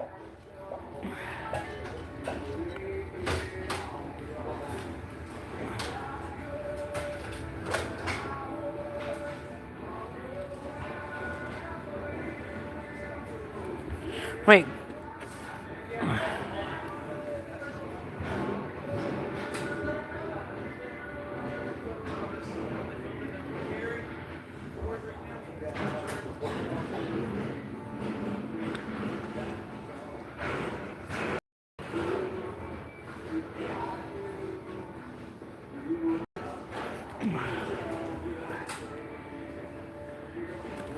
Charging cable. So you can charge this up. I'm actually gonna get one of these. Fuck it. Let me see how much I got in my savings here. Because if that's the case, say what if I'm down the road and somebody needs a charge?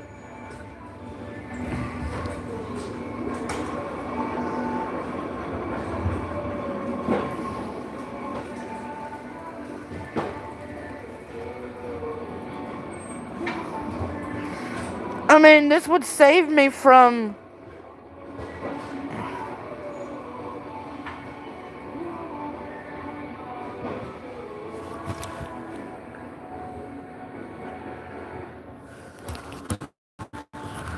Alright, so... we got $104. I'm gonna buy it.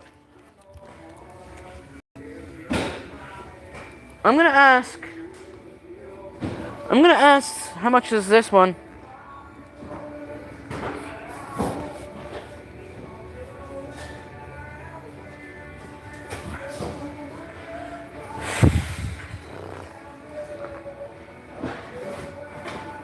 I mean, I could stick this literally in my backpack.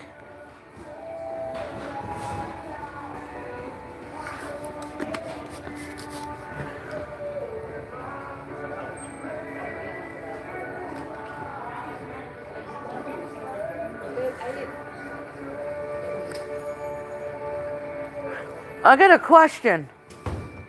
Do you know anything about EVs? What do you need to know about it?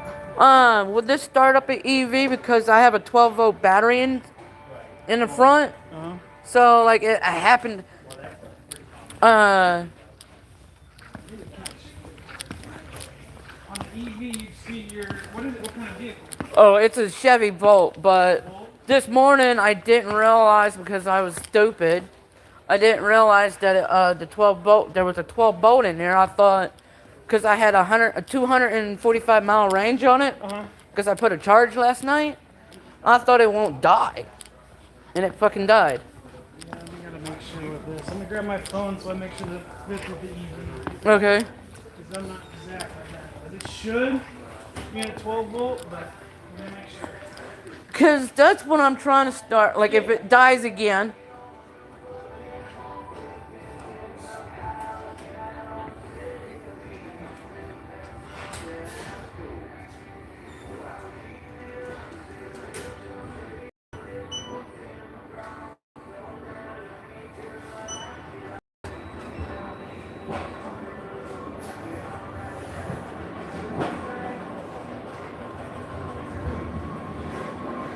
I didn't even buy it. It's a rental. Even if I do get this,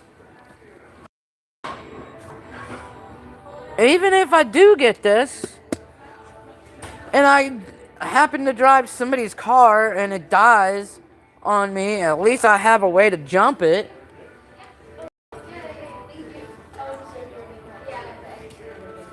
Because my main big deal is getting the 12 battery started. Like, jumped. Yeah, and that's what those are gonna do. I just want to make sure that it works with the EV, though. I mean, it's a Chevy what? A Chevy EV. EV what, Volt? Yes. But also, like, it'll jump any vehicle that has a 12 volt. Yeah, as long as it's 12 volt, because yeah, those EVs are a little different. But yeah, if it's a 12 volt battery, any of these will work. Would a 12 volt also jump at 8 volt? Yeah. Okay. I mean, it's a little bit more power, but it shouldn't have any issues with that. I just don't. Do you know how much that one is? This one, because yeah, the standard 12 volt, these will do no problem. It's just those hybrids are just a little different kind of monster with their batteries. Oh no, this is complete electric. Yeah. You know, like, I had it in my mind that it would never die. As long as you got juice in it. That one's the 79.97. Okay, I'll take that one then. Okay. I'll take you right up here. Okay. Yeah, and plus, because I'm a traveler, like I hitchhike when I'm not working, and if I have this, and a person like, and I notice that they're dead in the water, basically, I got a jumper cable. Just keep it maintained, keep it charged up. Yeah, and I can usually charge this via vehicle, right? Yeah, you can use the little port. To charge it? Yep. Cool. I'm buying it. Thank you. All right. I'm buying this so I don't have to get a $125 charge from a tow truck driver. Okay, let me go ahead and grab an alpha key. That way we can remove this for you.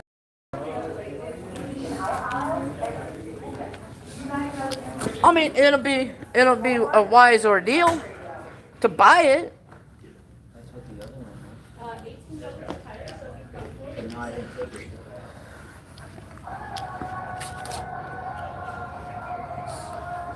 Yeah, it could be like a mobile mechanic, just not a mobile mechanic, but oh, your car's dead? I got a thing in my backpack. If you give me a ride, I'll jump you. Could you imagine that? What tramp carries that? What tramp would carry this, bro? What tramp do you know would carry that? Me.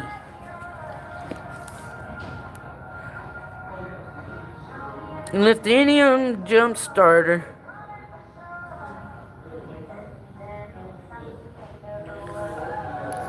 I mean, this is what that has.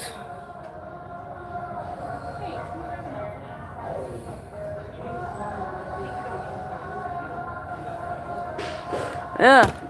So I learned a lesson today.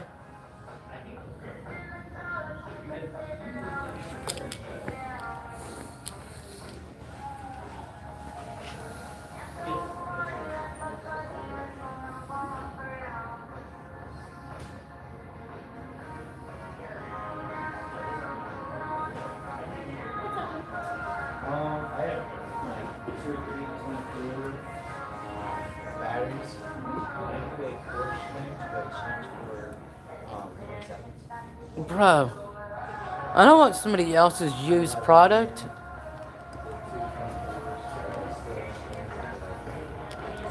When you're dealing with a vehicle, you really want something kind of brand new.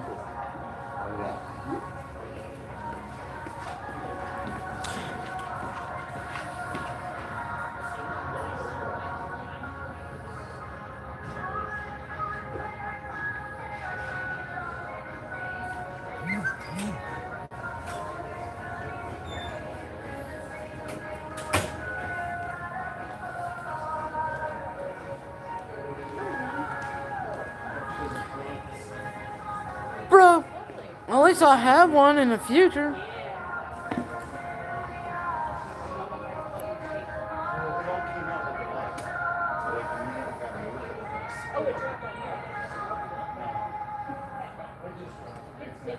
I'd be like, oh, your battery's dead? I got a thing to charge it.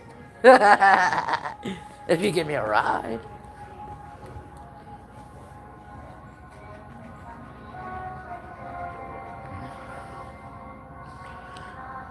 So what I was told by the tow truck driver, or whoever it was on that end, once you get the car started, just drive it around. Do not run it on accessory or... Because on the dash, it says battery may stall. It's like, oh, fuck.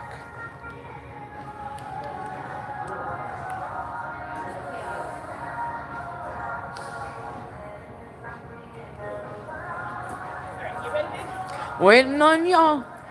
Just needed a key to get the key off of there for you. Yep. That'll save me. Even if I get a vehicle of my own, I'm in a rental. And I didn't pay for the what is it, the tow, the roadside assistance? If you have it with your own insurance, they should cover the rental. I don't have a car of my own though, that's the thing. And I'm not paying $125 for something that's not my car. It's going to ask right there if you want a warranty on that thing. It goes through Allstate, not through Walmart. Yeah. Oh no. All right, $95.25. Okay. Oh yeah, you guys don't have. And plus, I can charge my phone and stuff with that. Yeah, if you're not charging anything else off of it, just top the battery off like maybe once a month. My viewers are like, you don't need that. And I'm like, what if I'm hitchhiking across America and somebody's battery's dead? I'd be like, yo, give me a ride. Right. And I'll charge your car up. With what? Oh, and on the bottom here, Yeah. that's your warranty. So make sure you call the number or go on the website to turn it on. Alright. Wait, what? I have to turn on... So the warranty is active. You just have to tell them who you are, who the warranty is. So the thing won't work without calling it? I have to... The device works. Okay. No, that's just for the warranty. Okay. So they can attach it to your name. Okay. Alright. Now, we're in luck. Just in case, if we have another epic fucking failure. I'm not paying $125 for a jump. That's stupid. I'll pay like $60, maybe $30. These tow companies are a ripoff. They should have never told me there was 2 separate batteries. They hung up after they fucked up. Yeah.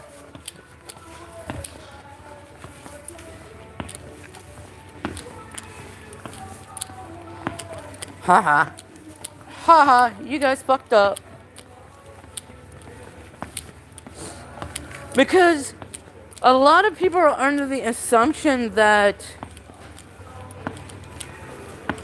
once your battery goes, or car dies, you gotta take it to the shop. And that's where they get you. They get you on with stupid people. If you're stupid, then you're gonna pay the price. Thank you, tow truck company. Oh.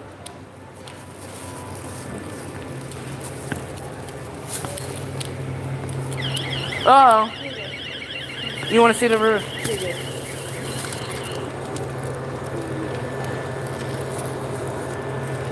You're welcome.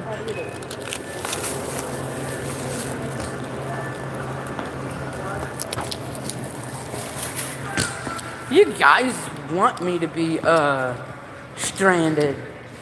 I don't get it, Jose. Don't get it. Of course, you guys want me to be stranded. Alright.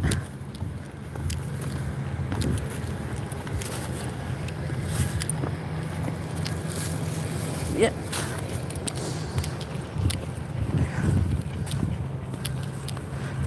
Oh, look at it's the coppers.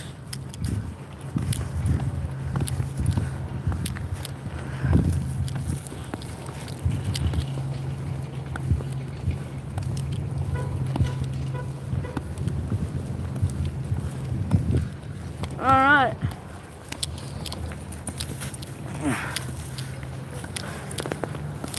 Hell yeah, dude. Hello. I had a almost $125 jump start. The tow truck company, because I have a EV for a rental, the tow truck slipped and said there's 2 types of batteries. You got a 12 volt and then the main pack. And he realized he messed up, and hung up on me. So I flagged somebody to jump my car. So I came to Walmart and got me one of these things. Perfect. Have a blessed. You too, Miss Madam.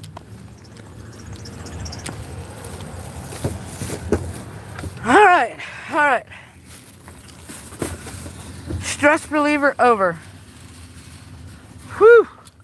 That was a hell of a stress.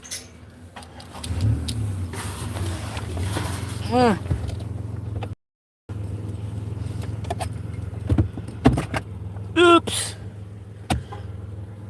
Yeah, of course I'm gonna tell the world. Especially some of you guys are new to the EV world.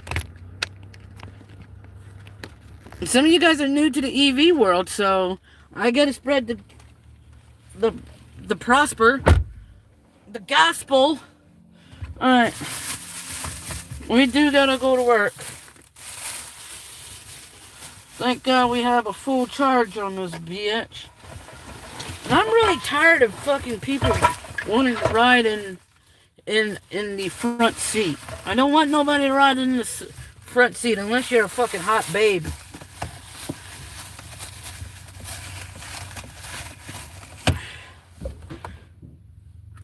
Alright.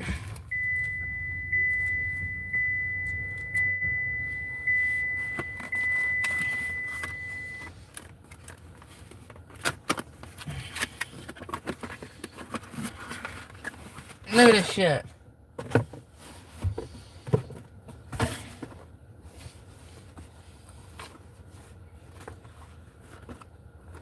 This thing's huge. It's bigger than my dick.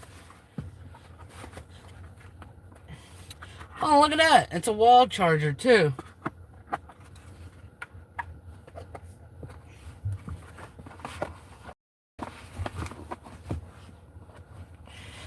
Oh no, I can't get it out.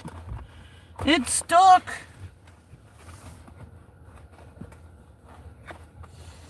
This heat. Turn this bitch down.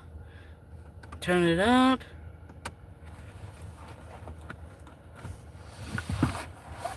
Alright.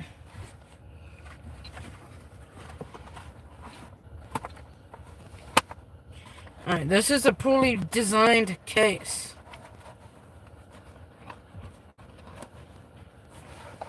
How the fuck do you get it out?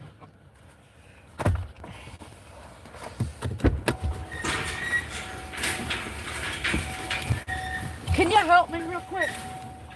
I can't seem to fucking get this out.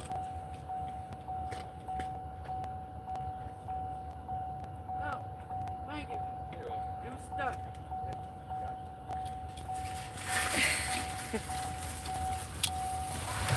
Ouch, ouch, ouch. Ow. Ow. I hit my knee on this fucking center console thing. Alright. So...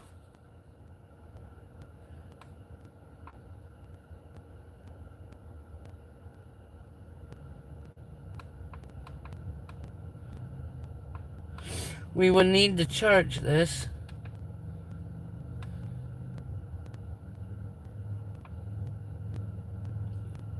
Because apparently...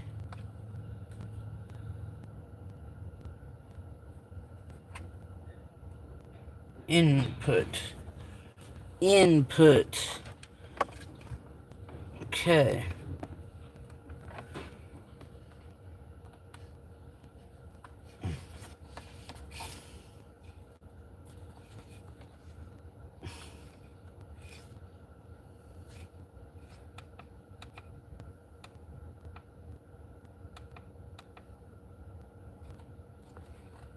How would I know if it's charging?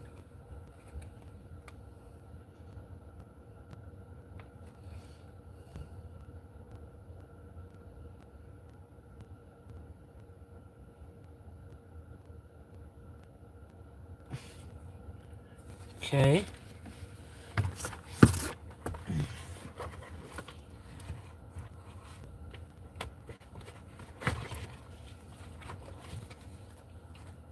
Okay.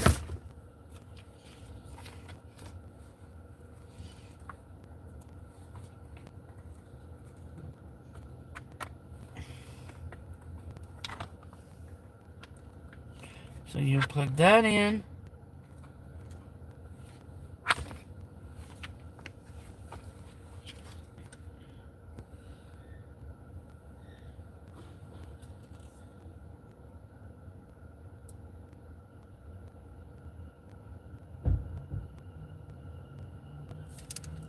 Alright.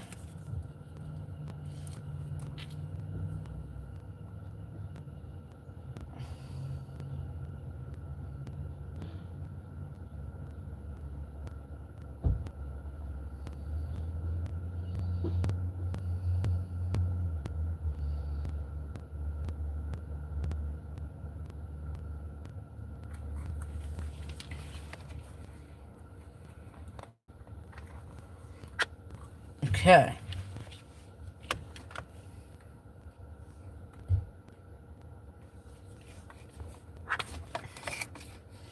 Alright. How would I know this thing is charging?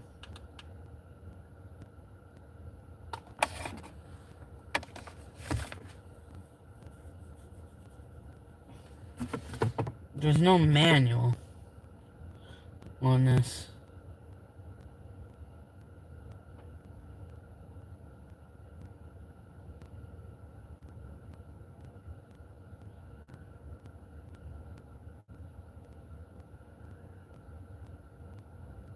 Okay. How about this?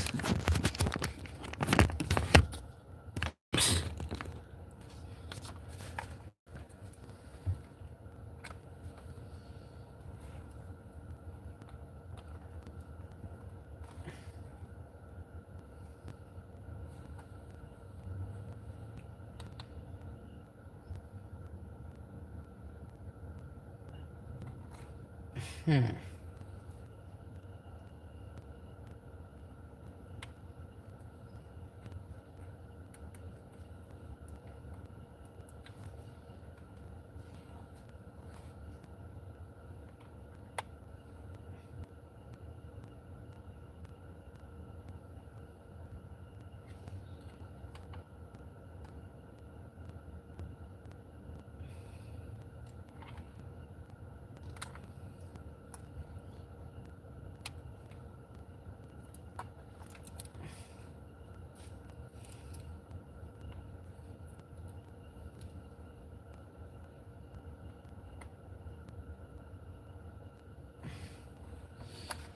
Alright.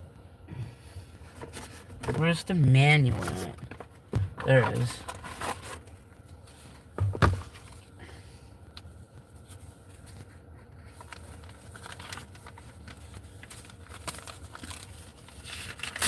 Oops. Not much of a fucking manual if it's all tore up.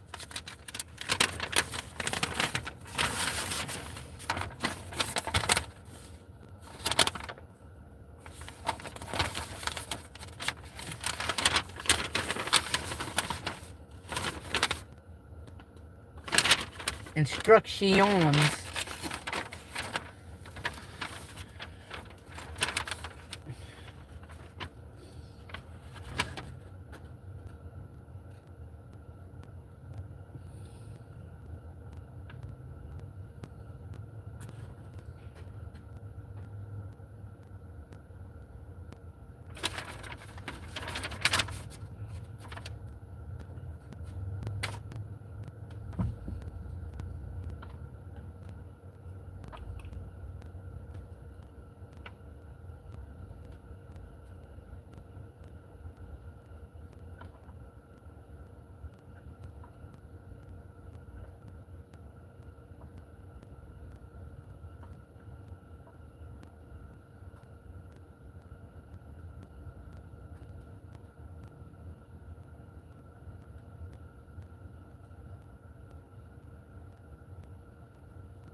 What's a 2A?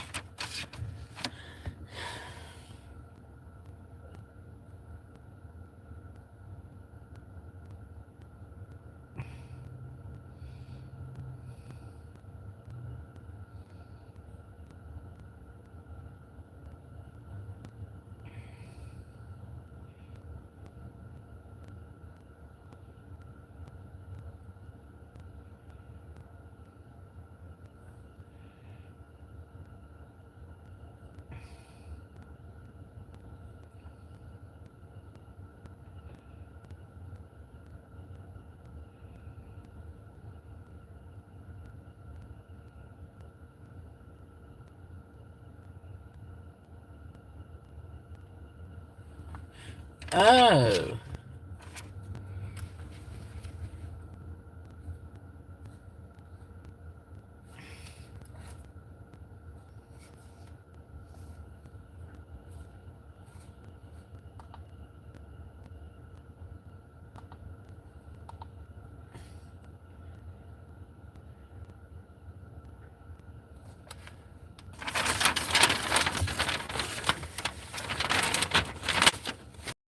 Fucking newspaper.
All my regular USB is at Jake's.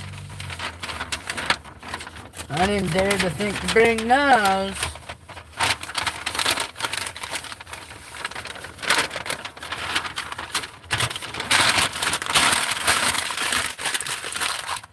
That's what you do to manuals.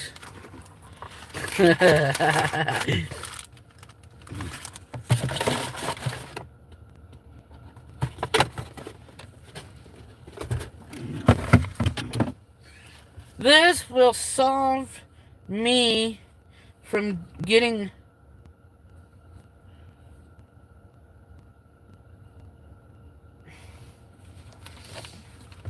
toes.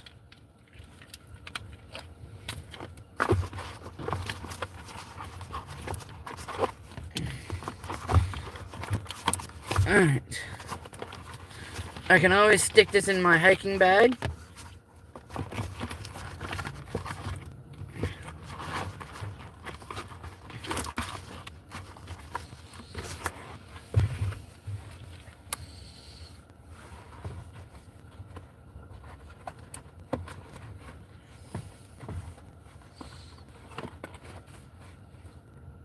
Alright.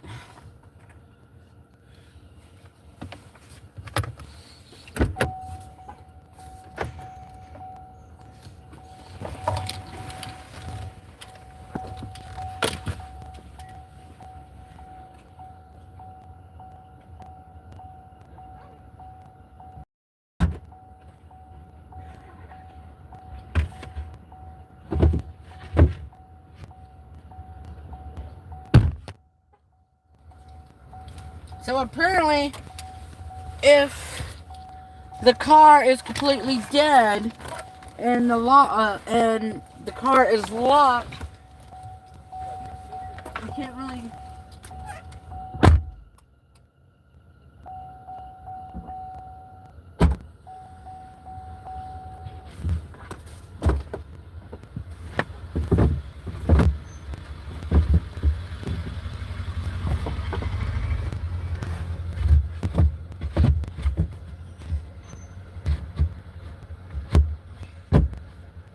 it.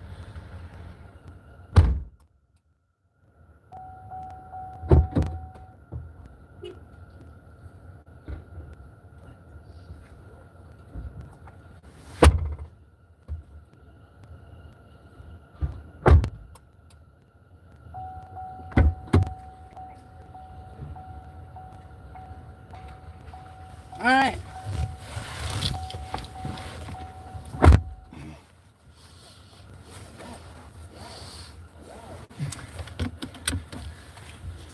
Okay. That's half my problems with that part.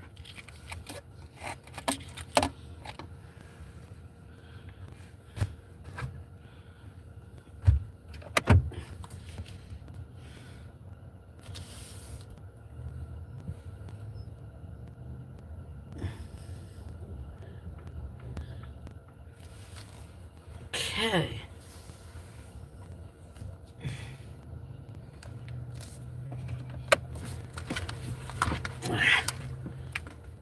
Alright.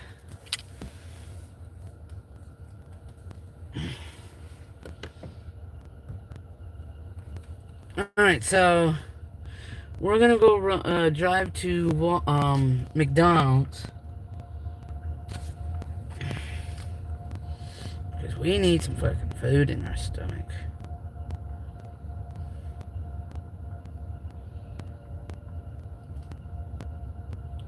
Okay. We still got enough money. $93 in our pocket. Ooh. Try not to get too close.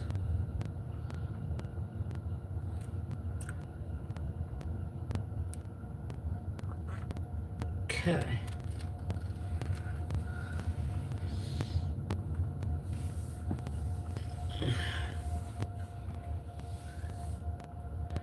Alright. Okay. We're good. We're fine. We don't have anything to fucking worry about.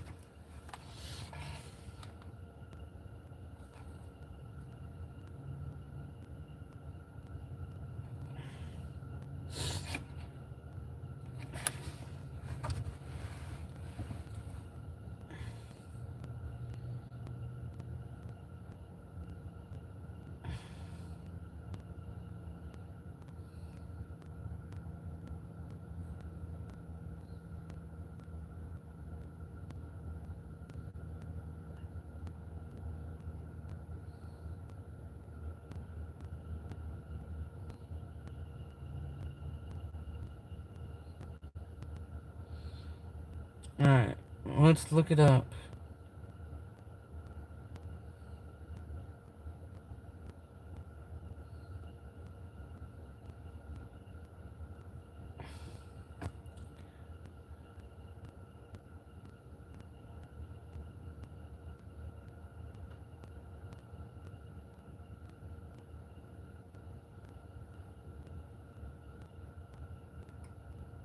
Stanley.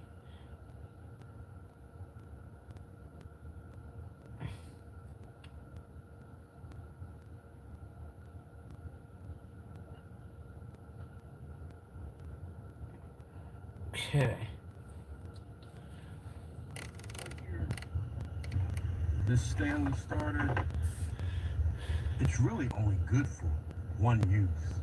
I do roadside assistance, and every time I do a car, and the car just really needs to get jumped off real bad, I gotta come back and charge it. So my recommendation for this, thumbs down. Okay, this...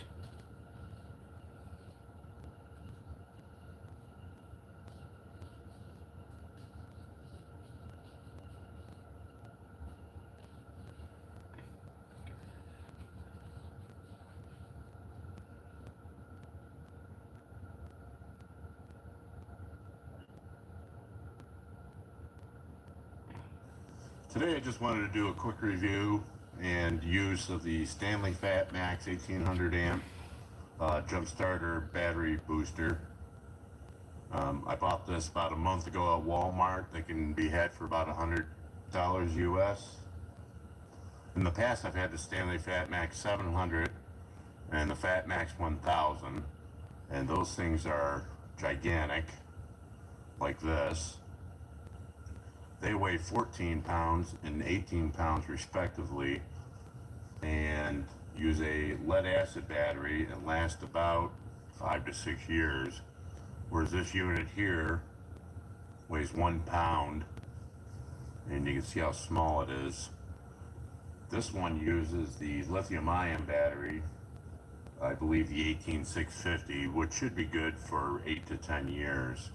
It's a similar battery to, like, say you would have in your laptop or the older style Teslas. So everything you see here is what comes in the box. It has a USB-C type charger, so the small type, which was great for charging. This one's a 1200 amp.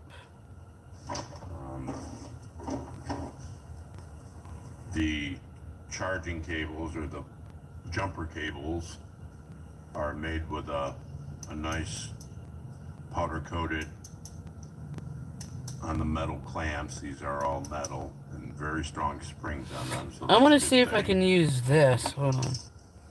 It's set up that you can't screw up the polarity if you accidentally hook up the red to the black, etc. It won't start a fire or spark or anything like that. And this only goes in one way.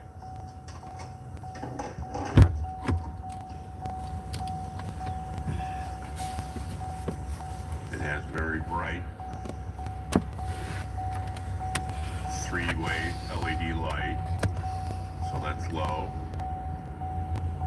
high, and then I guess that's SOS.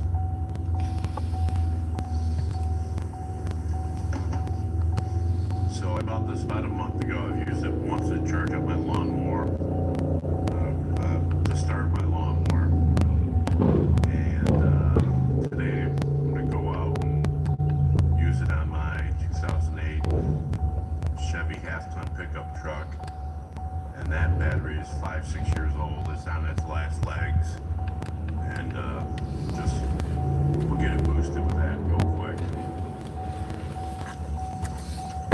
So the battery in this truck's it's probably 6 years old at least. And it started in 3 weeks.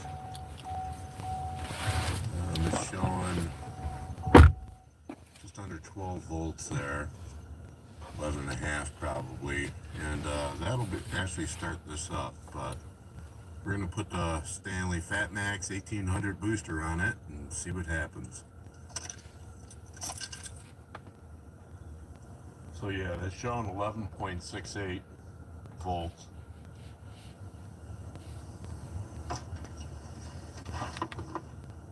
I don't know. So we're just going to plug in the jumper cables into the engine start port. Okay, that's not the one I have.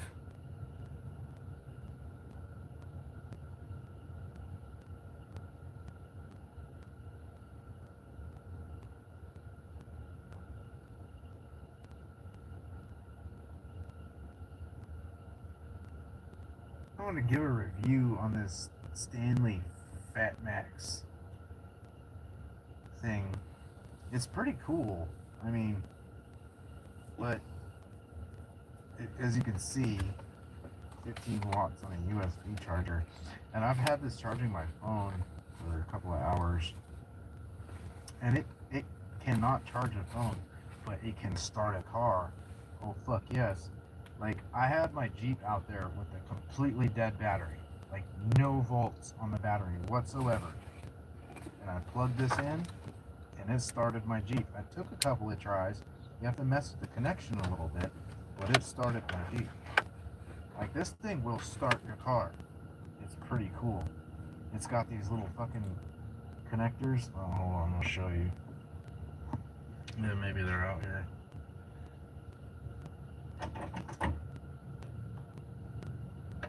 Nope, I put them away somewhere. Anyways, it's got these fucking battery connectors that you plug in here, and you just you plug them into the battery, and then it gives you a green light. Says, "Hey, I'm ready to go." And you try and start your car, and fucking start it.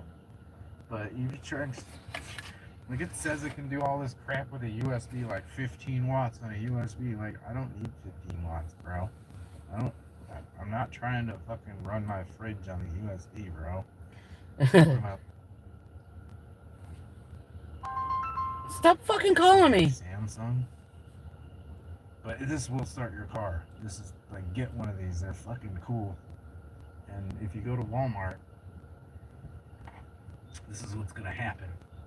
They're gonna be like, "Hey, somebody returned it," and then get it for fucking 50. Stop fucking calling me. I don't need your input.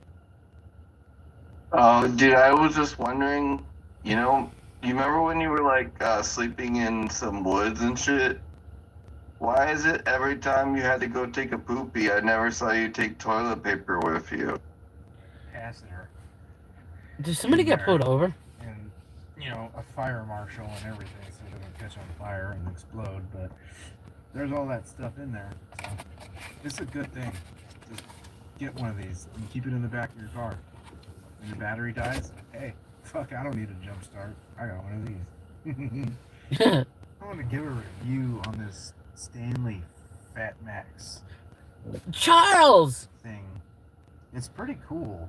I mean, but as you can see, Charles, I know you. 15 watts USB charger, and I've had this charging my phone for a couple of hours, and it cannot charge a phone, but it can start a car. Oh fuck yes. Like, I had my Jeep out there with a completely dead battery. Oh, they're fucking with a No homeless volts guy. on the battery whatsoever. And I plugged this in, and it started my Jeep. I took a couple of tries. You have to mess with the connection a little bit, but it started my Jeep. Like, this thing will start your car. It's pretty cool. It's got these little fucking... Somebody's getting arrested. Oh, hold on, I'll show you. Yeah, maybe they're out here.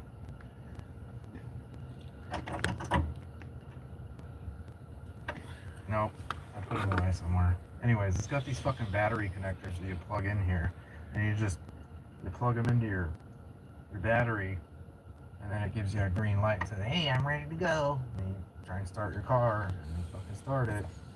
But you charge, like, it says it can do all this crap with a USB, like 15 watts on a USB. Like, I don't need 15 watts, bro. I'm not trying to fucking run my fridge on a USB, bro. What am I look like, Samsung?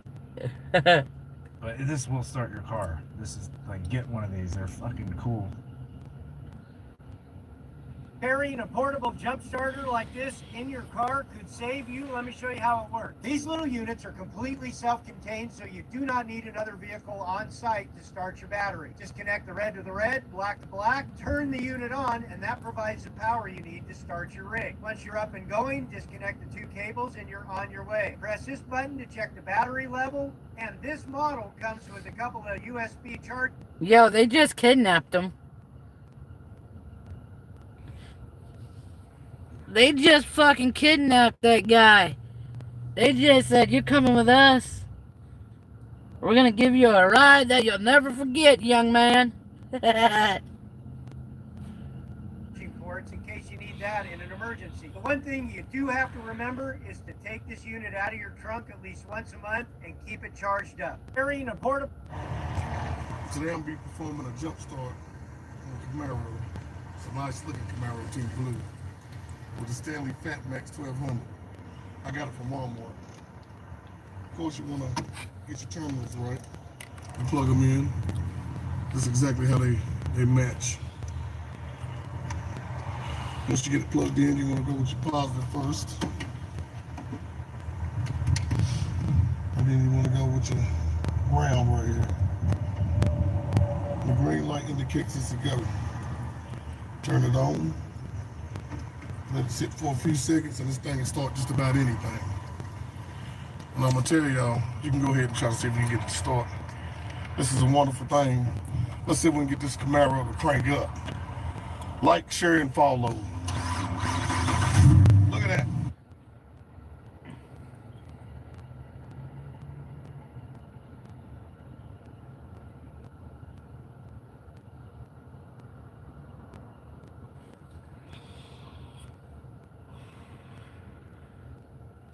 Today we're going to be doing a jump start on a 2013 Chevrolet Equinox. It's a lot different from other cars, most of them are.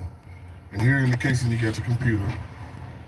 You got your negative terminal on this side, and this here is going to be your positive terminal. I'm going to be doing it with the Stanley Fat Max 1200 amp. This thing right here jump start just about anything. Back a little bit. Now, what you want to do is hook your terminals and they match. Right here, you want to hook your positive up first. I want to give her. Have your. All right, so Here.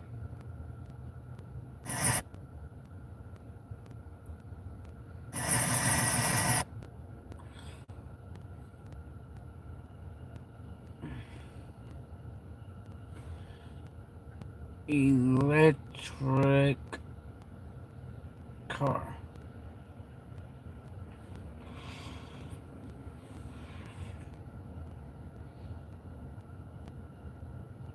Alright, I'm making this video because I don't see no video on the internet talking about this. So the Stanley FanMax 1200 amp, connect the positive to the positive, connect the negative to the ground wire. And it's green, ready to start. We're gonna go crank this up real quick. There's no video on the internet about this. That's crazy. That's alright, I'm making this video because I don't see no video on the internet talking about this. So the Stanley Fan. That's gotta be a fucking. Somebody else did it. Dude, that'd be funny if I could just sit in the parking lot and get everybody to honk their horn. Let's go, Trump! Trump! Trump! Let's go! Beep, beep, beep, beep.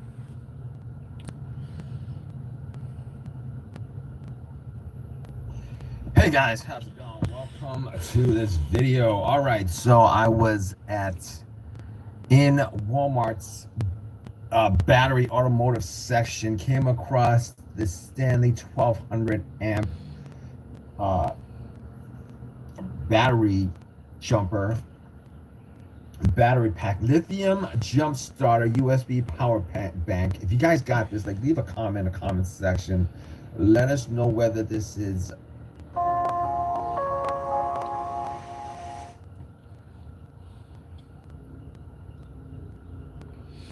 right.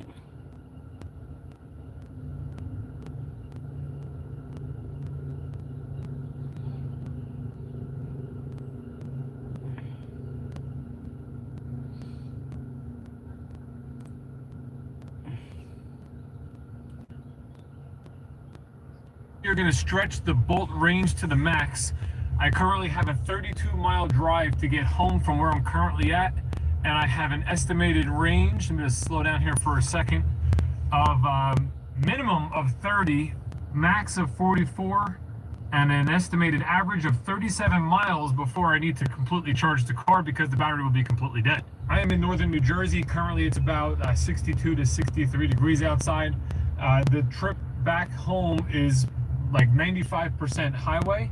So we're gonna be doing speeds of 65 or so. You know, I'll keep it to around 60, 65. Let's do two things. One, let's see if the Bolt can make it.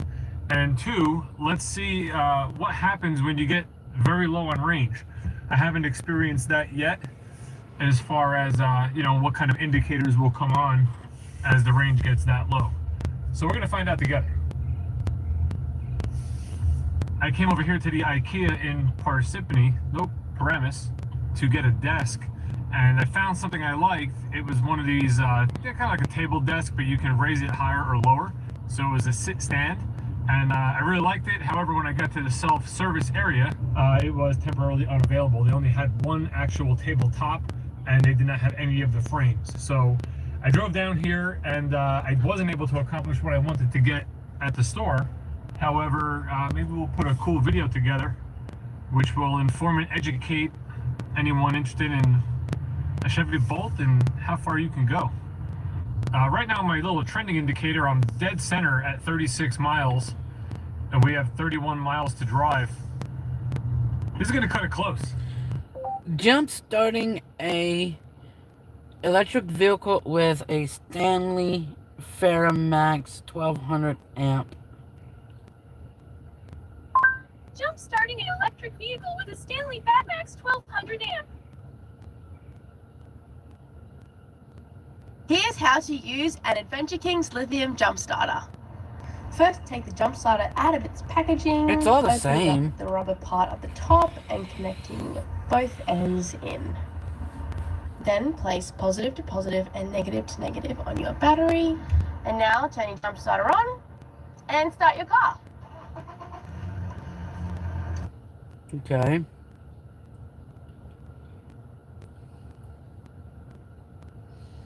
Yes, I'm being stupid. Shut up.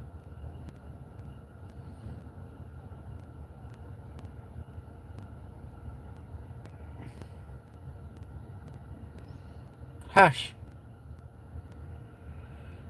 I'm learning as I go, okay?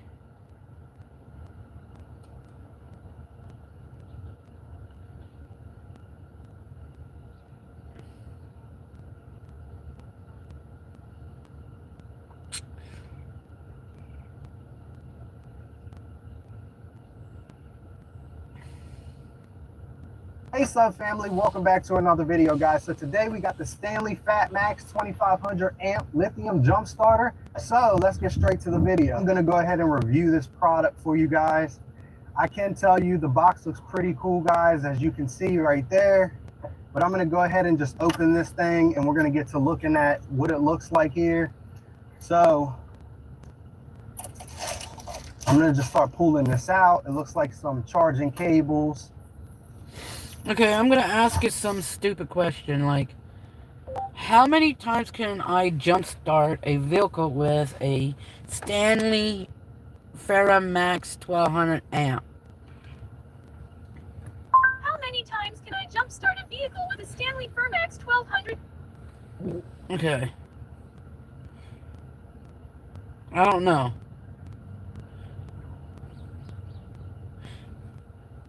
How many times can I jumpstart a vehicle with a Stanley Fatmax 1200 amp battery pack?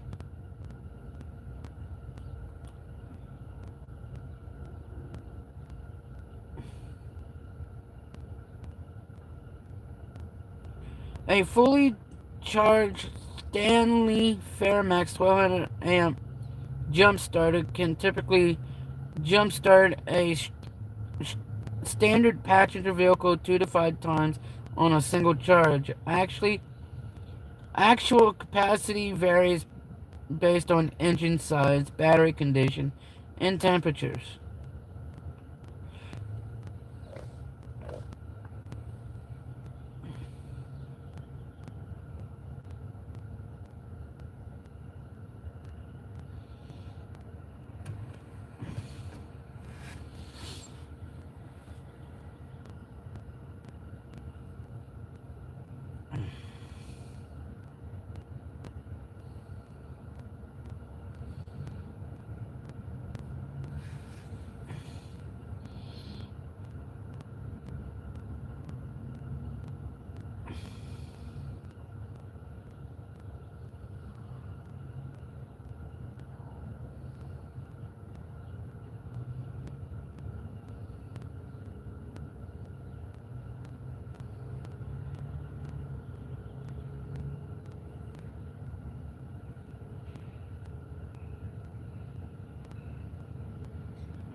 Alright.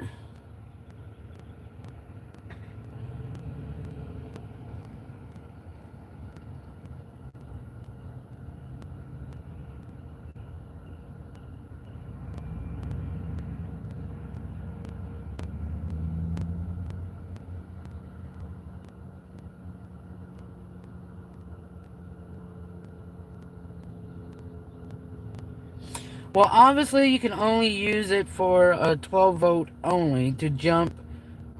The jump starter is only meant for the 12 volt accessory battery, which is that. Never the main high voltage battery. Well, duh. Don't be stupid. Stand.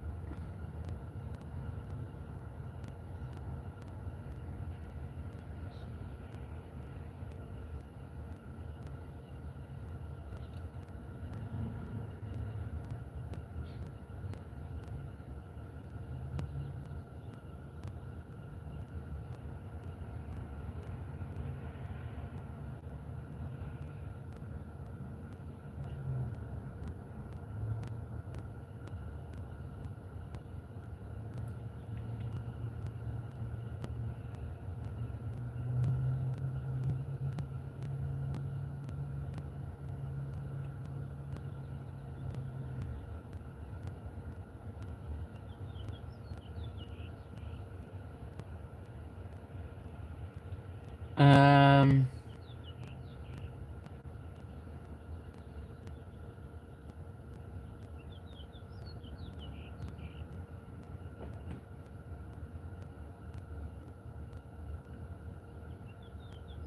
The process is similar to the conventional cars using jumper cables to bridge the 12 volt batteries, but you must avoid touching the orange high voltage cables.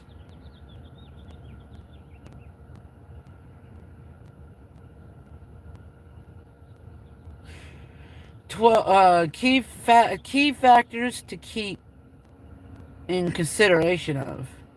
12 volt only. Never attempt to jumpstart the high voltage battery pack. Well, duh.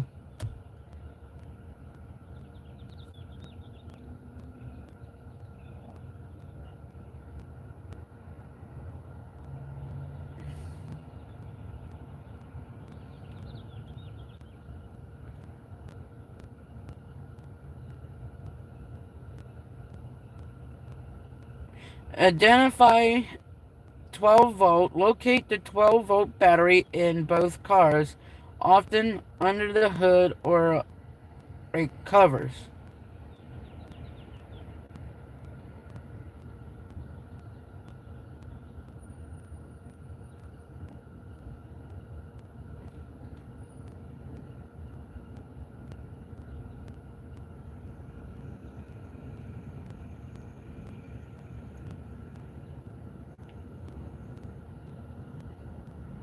Note, for many EVs, it is safer to use a portable 12 volt jump pack rather than another vehicle. Okay, so basically, what it says is it's safer to use one of these things than another vehicle. But if that's the only option, then yeah.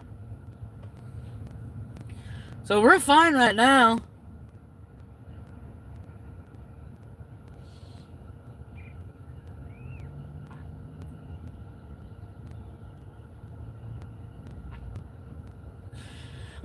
I only have that for an emergency, like, for emergencies.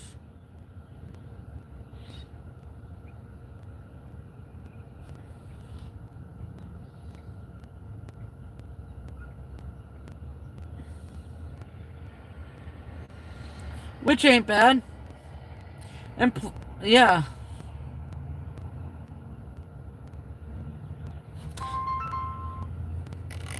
What? Dude, you kind of look bored. You look bored, sad, and depressed, dude. I want to make sure you're 217 your said he mental health is doesn't want okay. you to fuck him. Stop harassing him.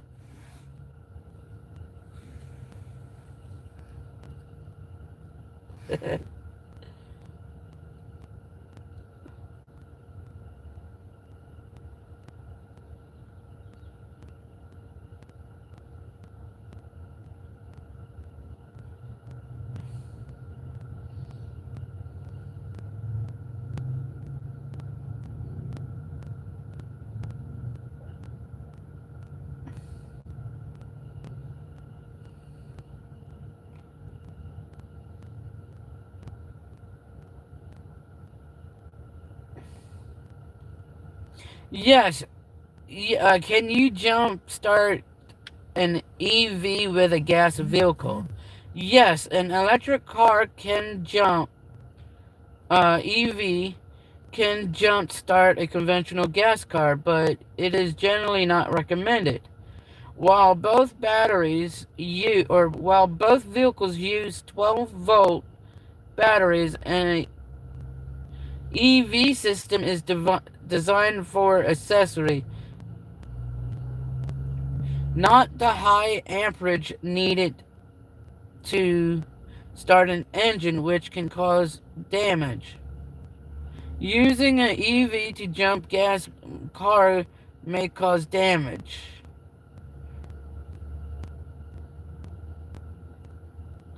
It is safer to use a dedicated 12-volt portable jumper pack or call roadside. Never attempt to use the high voltage orange cable battery to jump start a car. Okay, cool.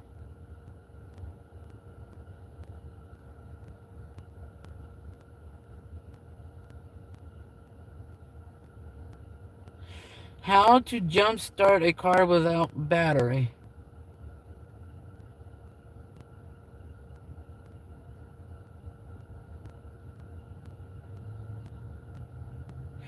It is technically possible to jumpstart a car without a battery installed by using a high-powered jump starter connected directly to the battery cables, provided the alternator is working.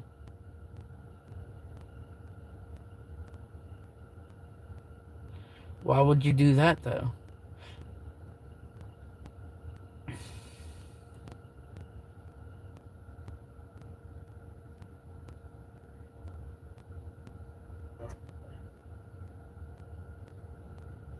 Or another.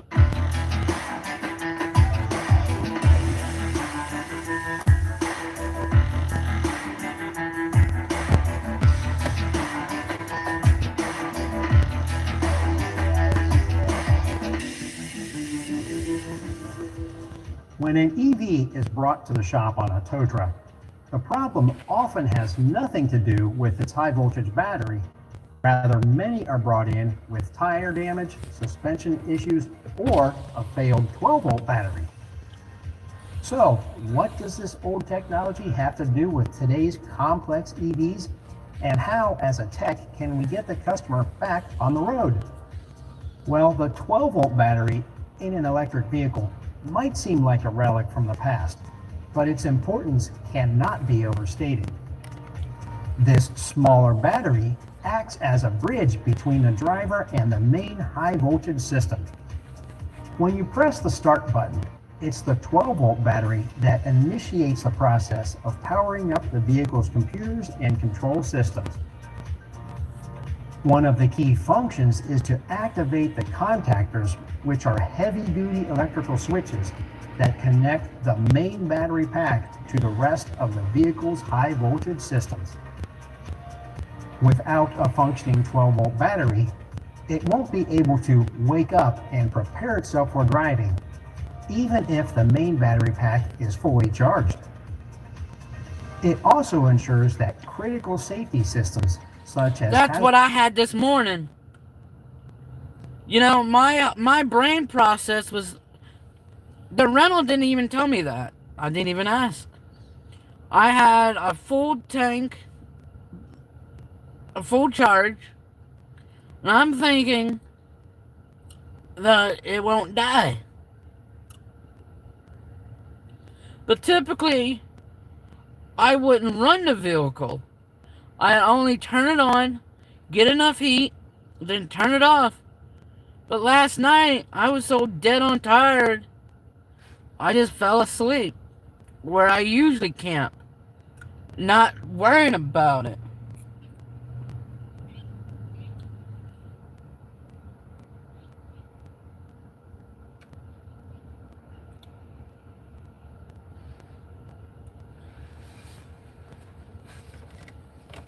And that's where I was stupid. not realizing there was a 12-volt battery.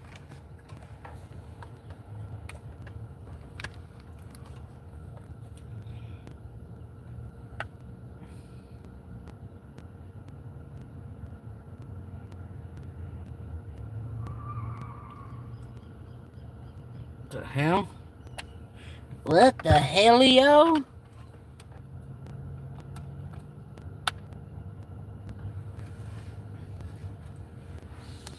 That was weird. But anyway, yeah, I didn't realize that. But I had it on accessory instead of the main battery. Hazard lights and door locks remain operational even when the main battery is disconnected or depleted. The real challenge for us technicians is gaining access to the 12-volt battery when you cannot unlock the doors with the key fob.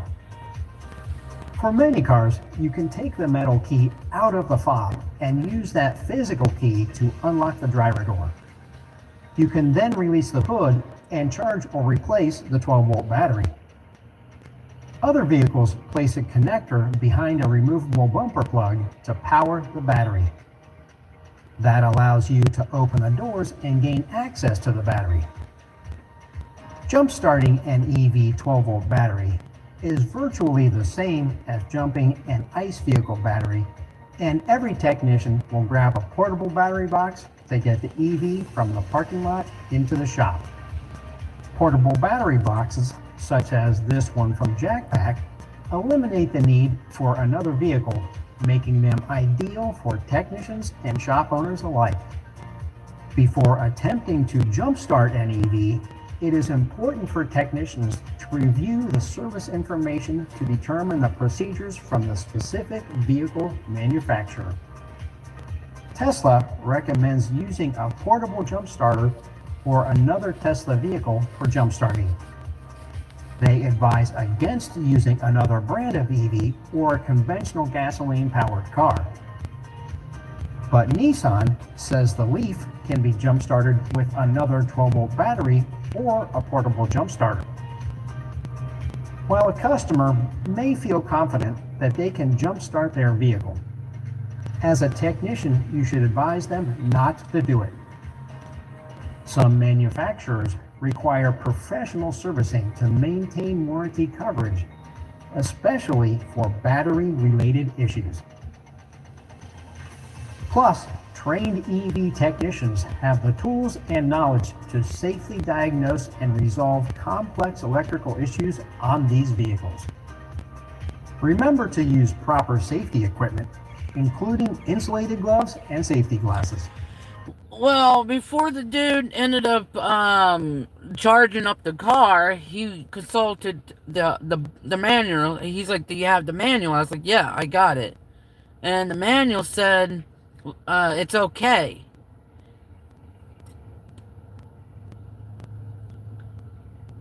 Yeah, it says, "Do not prolong it. Just tap it on, start the car, and then take it off." So, yeah, to avoid any damages, just put it on, wait a few seconds, then boom, and it cranked right up. Yeah, well, always consult your manual before doing anything. And that's what he did. He said, grab your manual and see what we can do about this. And voila. It cranked. It said 5 seconds. 1, 2, 3, crank it. Boom. It cranked right up. It cranked right up, dude.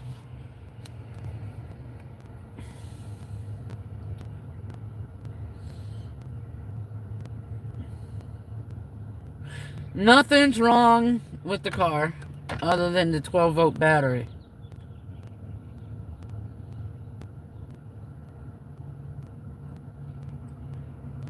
Well, with a vehicle that's high in numbers, 99,553, you're gonna expect something to be wrong with it. Type 3, you're gonna expect something to be wrong with it. Type 3, you're gonna expect something.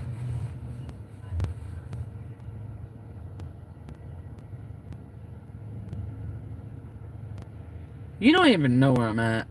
If you did, you would have walked up on me. I'm in public, I wouldn't care. If you did, you would have walked up on me. I'm in public, I wouldn't care.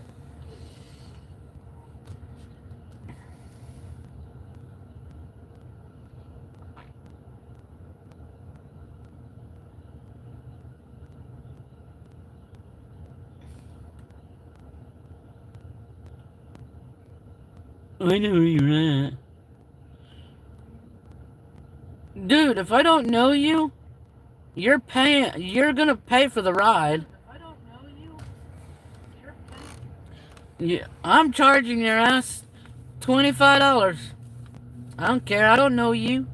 Why should I give you a ride when I have to go and charge this fucking car? If I don't know you, you ain't getting a free ride, buddy.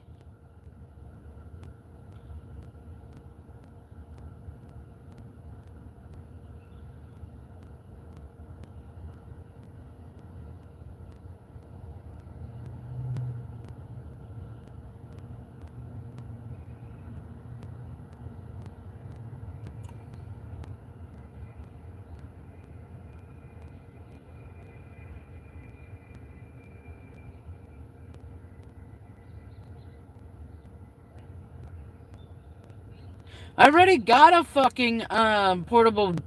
I'm keeping it. I am keeping this. Not the car, obviously, but I'm keeping the portable jump. So if I'm out there hitchhiking and I see somebody with a dead battery, I'm like, hey, guess what? You're in luck, buddy. This is why you don't hate hitchhikers. This is why you don't hate tramps. Should I say, this is why you don't hate tramps or hobos. Because we may have something that could fucking start your car. We always look for something that's multi-usage. That we can carry around. And sometimes we can fucking... You know, I'm like, hey, look. I know you got a dead battery. But is it okay if you give me a ride to the nearest truck stop? Dude, look, no, I'm sorry. I can't do it. Well, I just saved you $125 fucking dollars. Throw it in the face, too.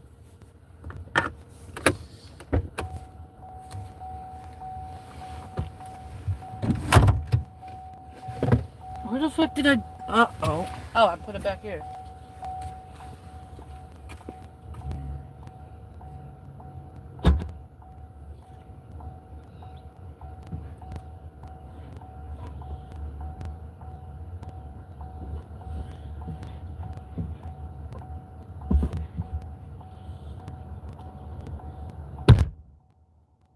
And also, if I really don't want it anymore, I can just give it to Jake.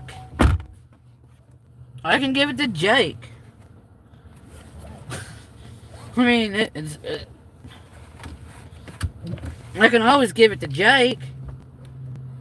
Be like, hey Jake, early birthday present.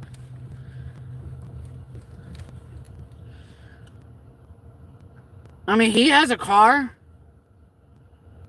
Why wouldn't he have a car? When I get done doing Uber, I can be like, yo, Jake, happy early birthday gift. Or he can simply hold it for me until I come, when I come back and do another Uber run. Simple as that. I mean, you might say, oh, dude, you just like spending money. But actually, this is practical. In reality, I mean, make fun of me. I don't care. You're gonna do it anyway.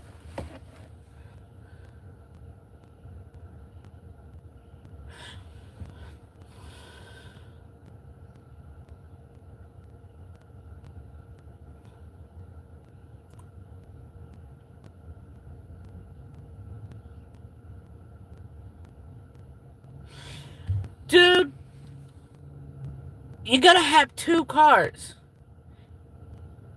Or 1 extra car. And guess what? In today's society, most people ain't gonna fucking jump you. Good luck in finding somebody that's willing to jump you.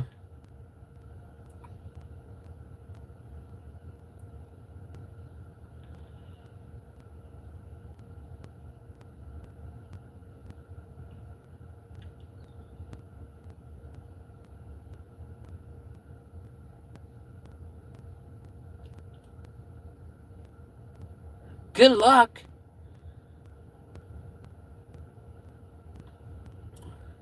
I actually got the car running. So I really don't have to worry about it using the 12 volt right now.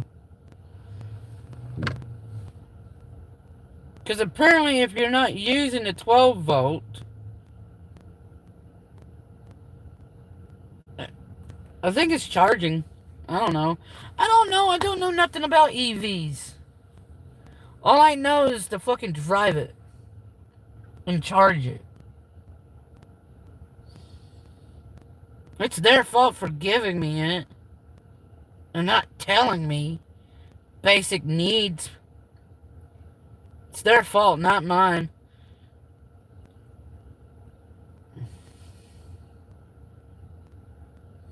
Why would I return it?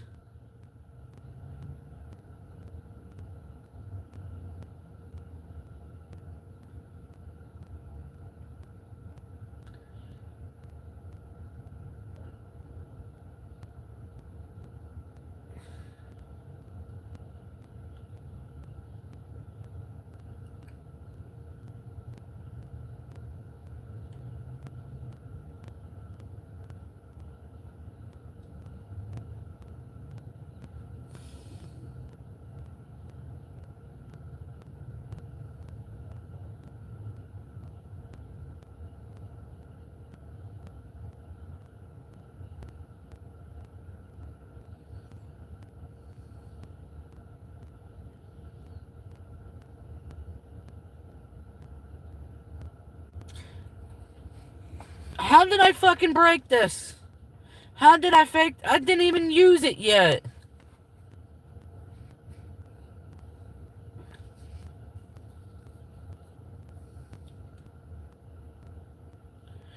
Dude, I work for fucking Uber.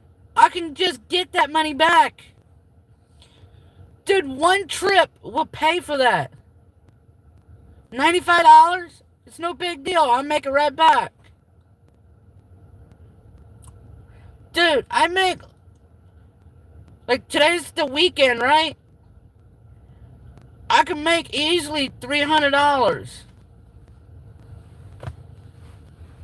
Like, shit.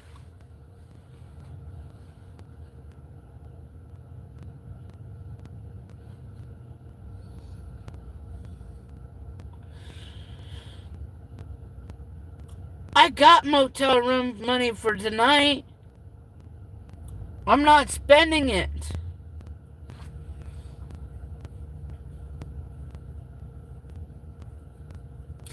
I'm definitely going to be camped out at the Walmart instead of going to the camps.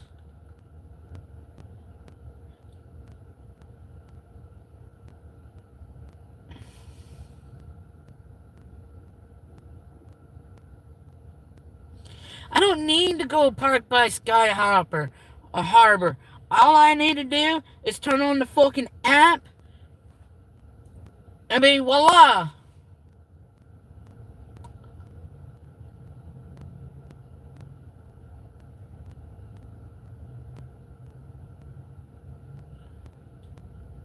Yeah.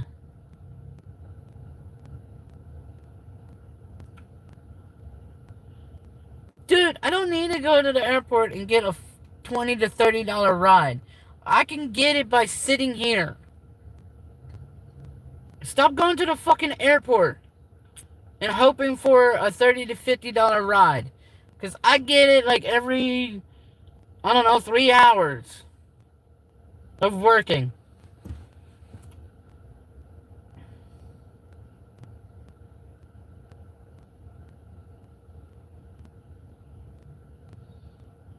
Well, I want to get me a lot lizard. You know what? Bruh, no. You know why? Because it's against terms of service to show customers with Uber.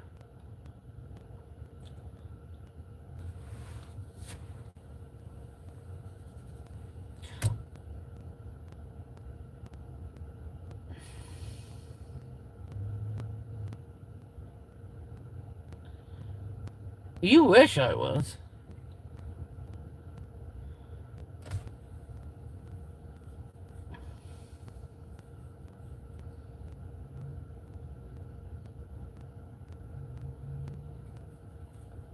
Yeah, you guys are giving me a hard time. I don't care.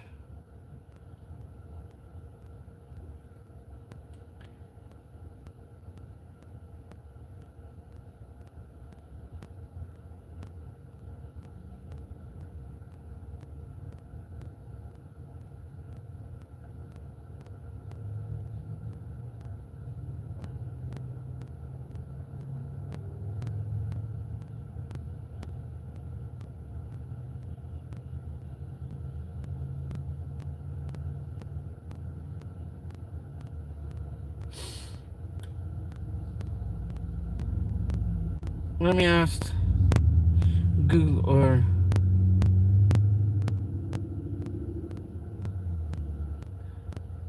if I leave my EV running, will it recharge the 12-volt battery?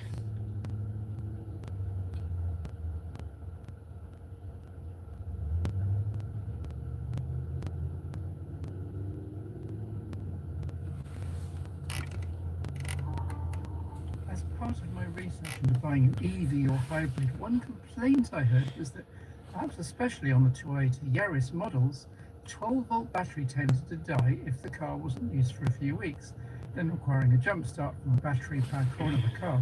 And there's a lot in this, enough for its own separate video, not least because the problem is endemic to all cars, though more so with more recent models, as there's more going on literally under the hood. Let's start with the 12-volt battery itself. Welcome to Clearwater Hour Only EV channel. If you are having a 12-volt battery issue, like I did about 2 weeks ago, there's a solution that you can do to fix that. You can use the utility mode to power on your vehicle instead of using the 12-volt battery.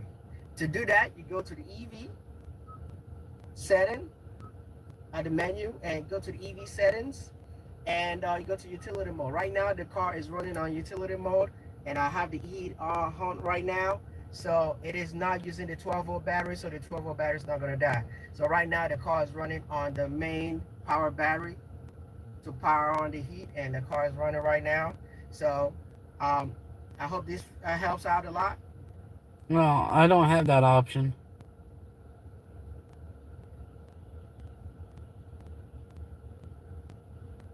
When your car engine is running, the alternator generates electricity.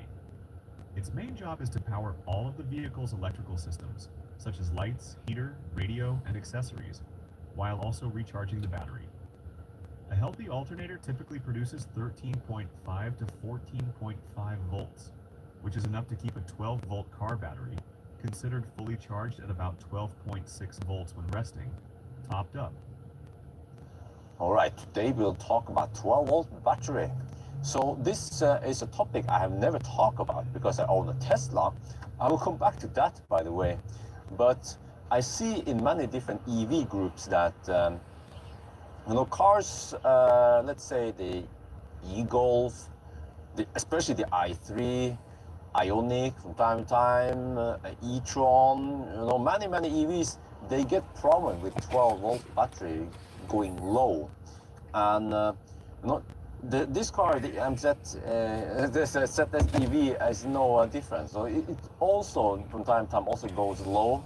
So I will show you what happens, explain a little bit why it happens, and then maybe show you a trick what you can do in your car, in your whatever EV, because I found a trick that works with the MG. So it might work with your car also. So to explain a little bit, every car has a 12-volt battery, even an EV, because we have lights and screen and all the motors for the windows, the panorama roof, everything runs on 12-volt battery. That's just the way it is as industry standard. We have, of course, a big high voltage battery, so we could technically run everything on the high voltage battery, but then someone has to make parts that works on the high voltage, so it's way easier and cheaper to use whatever is already existing in the market. So that's why we need a 12-volt battery. In a fossil car, the 12-volt battery is being charged by the alternator once you start the engine. So there's the alternator steals some of that physical energy and then makes electricity. But in an EV, there is no alternator. So what happens there is that there is a DC-DC converter that converts the high voltage 400 volt into 12 volt and charges the 12 volt battery. So let's check it out, by the way. I have this cool app. I think it's only in Thailand. So there's an app for the MG, and I can choose to check the status. Just kidding. The status. So now it communicates with the car, and you see that it checks various parameters. It also checks voltage. So right now the voltage is at 13 volt. So that's good. It's good voltage. Now we will try to bring the voltage down a little bit by using the 12-volt battery. So I try to. I mean, I could just stand here and scan it. Let's recheck again. Because what happens now is that the car is active on the 12-volt system, but it's not charging the 12-volt battery from the high voltage. And let me see. Yeah, now you see, now it's suddenly 12.9 volt. Maybe just a coincidence. If you just keep the thing active, but I think it's a faster way to do it. We can try to start some stuff inside the car. Let me see. Okay, still okay. Let's try to speed up things a little bit. Okay, because if oh shit, wrong side. I always forget this. We're in Thailand. Oh, I prefer driving on the right side of the road. All right. Anyway. Okay. So if we fire up the car, now if you press the brake and press start, then it will start the converter. Okay, now the radio's on. Now you see that the car is not running. Okay, if we switch off the radio, if we just have the screen active, that should help. We could also, of course, have it on full blast. But I know that one doesn't take too much power. What about turning on the fan? Oh yeah, of course. We cannot run the fan right now. I have to find a trick to use some 12 volt somehow. I'm not sure how to do it. So, this is usually not the problem. The 12 volt battery doesn't simply run out. Hey everyone, this is Battery Blade and welcome to another video. In this video, I'm going to be talking about my experience with the Kia EV6's 12 volt battery issue. This is a common issue affecting a lot of people, so I thought this video is important. I'm going to be showing you how to save your 12 volt battery when it's dead, to revive your car so you can get to where you're going, some tips to prevent your 12 volt battery from dying, and most importantly, the solution so that way you don't have this problem every day, because this is a very tough problem to have.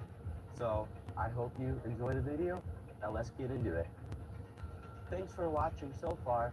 Make sure you like and subscribe, so that way I can get to 1,000 subscribers. And in this video, our Kia EV6's 12 volt battery died. So the first step on fixing our 12 volt battery, we gotta get this hood open. Now, unlike the Tesla's hood, it's not just as simple as clicking on the app and opening the front. You actually have to go in the car. It's got a normal foot latch.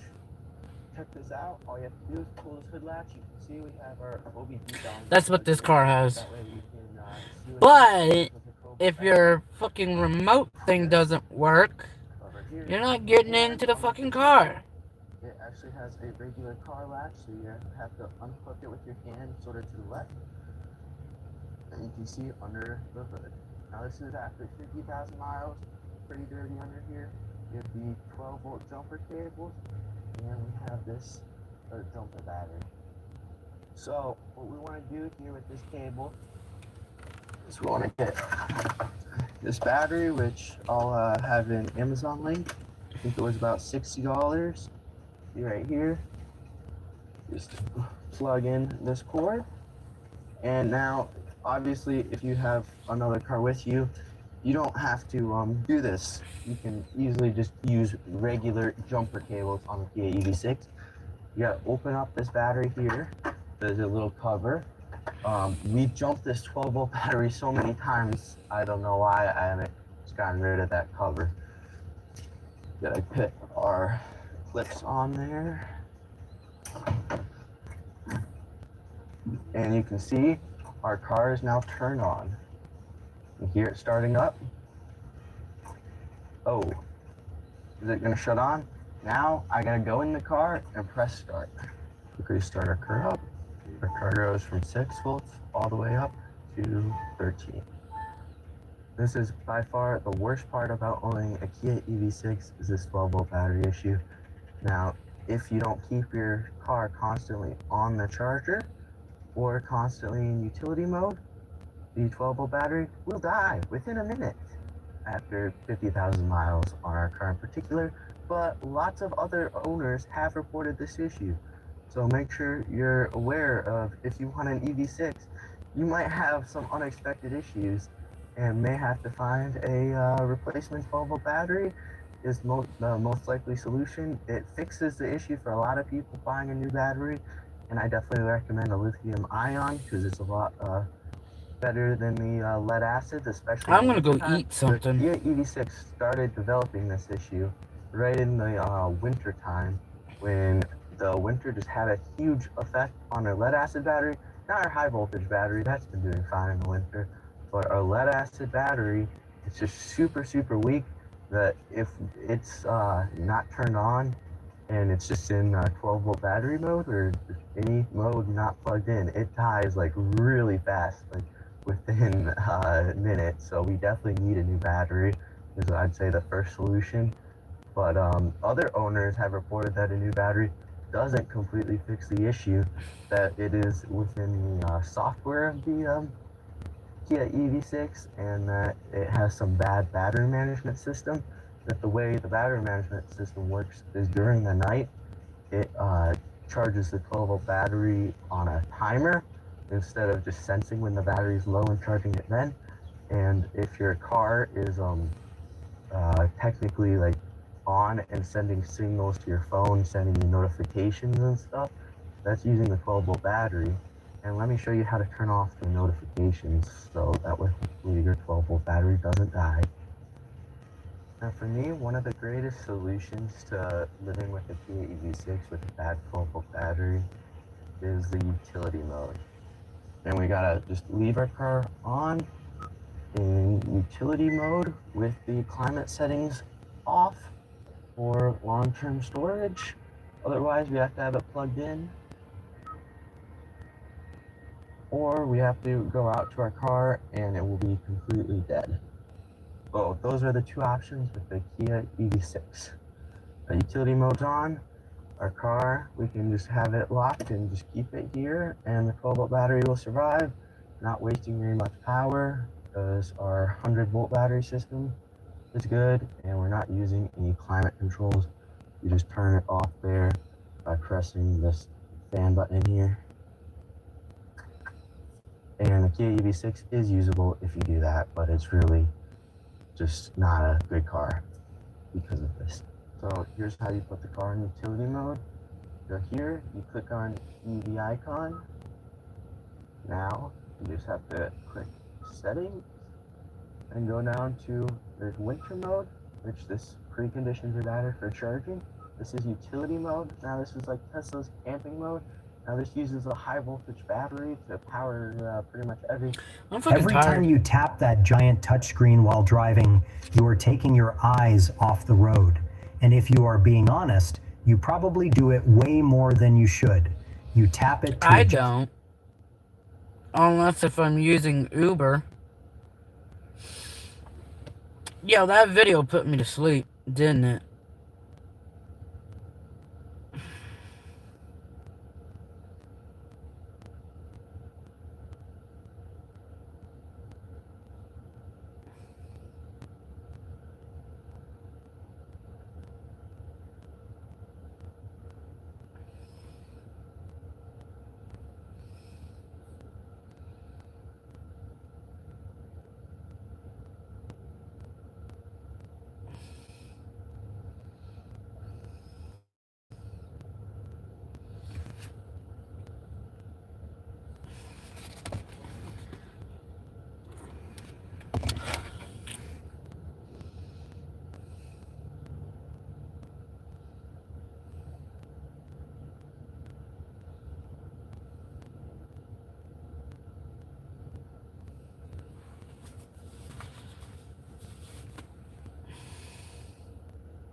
Alright.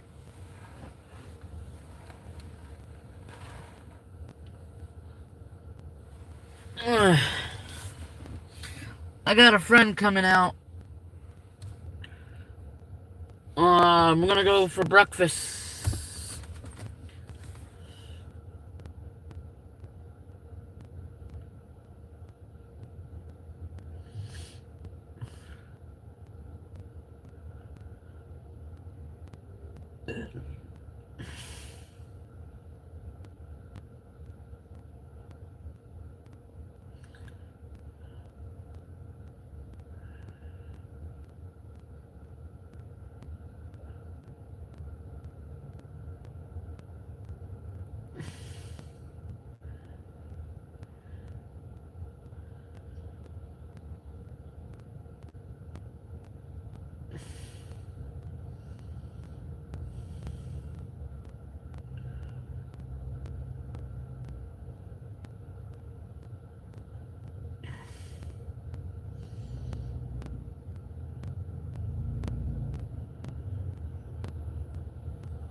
Bought a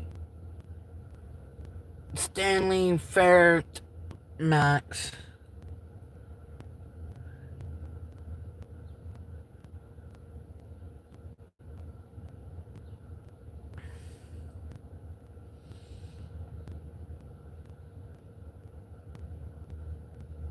Jumper.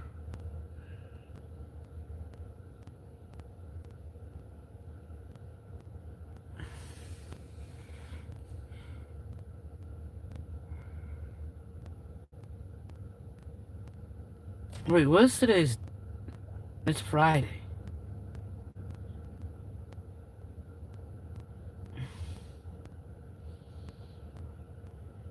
Yeah. Yeah, I got a buddy of mine that's up here. We're gonna go to breakfast. He needs to go back to Tucson, and I might go back to Tucson with that person. Yeah.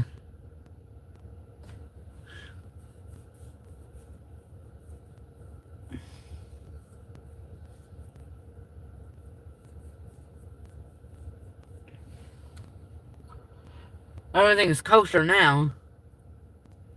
I got the vehicle running. Okay, Google. What if I have my EV running? Will it recharge the 12-volt battery?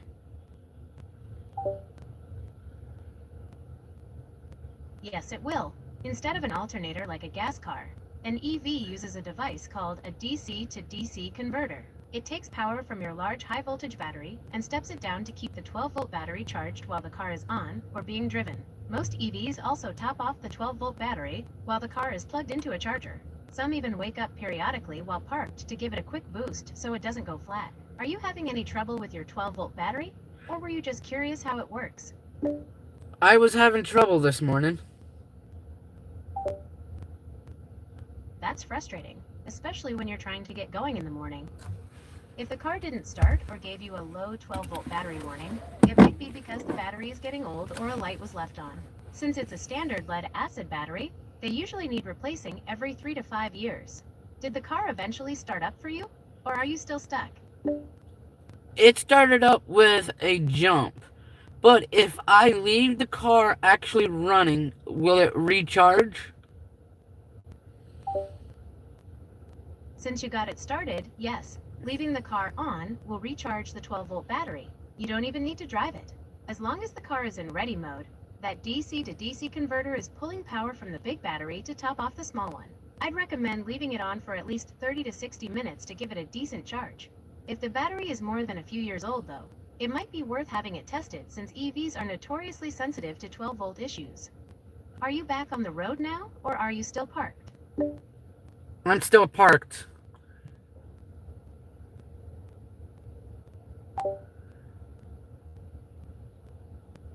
It sounds like you might be seeing a status in your app, or getting a notification. In the OnStar and Chevy apps, a parked status usually just means the ignition is off and the vehicle is stationary. However, if you're getting a diagnostic alert from OnStar about the battery while it's parked, that's their way of telling you the 12-volt system is dipping below a safe voltage. Since you had to jump it this morning, OnStar likely picked up on that low voltage. If you're currently in the car, you can actually press the blue OnStar button and ask the advisor to run an on-demand diagnostic. They can check if there are any specific error codes related to the battery or the charging system right now. Would you like to know how to find a nearby service center in case it needs a professional look? No. Fair enough. Just keep an eye on it. If the car struggles to start again after you've had it running for a while, that 12-volt battery is likely toast and needs to be swapped out. Is there anything else you need help with while you're parked? No. I think I ran the battery because I was using accessory mode instead of actual drive mode.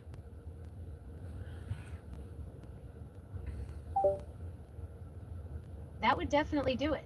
In accessory mode, you're pulling power straight from that little 12-volt battery without the big high-voltage battery there to back it up. Since EVs don't have an engine to listen for, it's an easy mistake to make. Just keeping the car fully on from now on should prevent that. Is there anything else you're wondering about with the battery? So, if I have it on accessory mode, it will drain my battery, 12-volt battery, and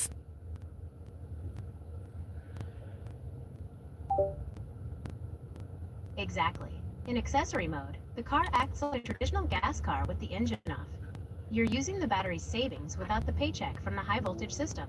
It'll keep draining until the voltage is too low to start the computers. Just keep it in full drive or ready mode next time you're hanging out in the car, and you'll be all set. Safe travels. So, okay, Google.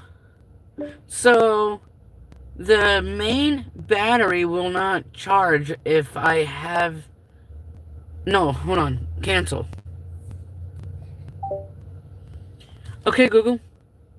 So, if I have my EV in accessory, the main battery pack will not charge the 12-volt battery? That's exactly right. In accessory mode, the high voltage battery is basically disconnected from the charging system to save energy, leaving the 12-volt battery to do all the heavy lifting on its own. It's a bit of a quirk with EVs, but as long as you see that ready light on the dash, you'll know the big battery is actively keeping the small one topped up. Is there anything else you're curious about? So, how was I under the impression that the big battery pack would regardlessly keep the car running?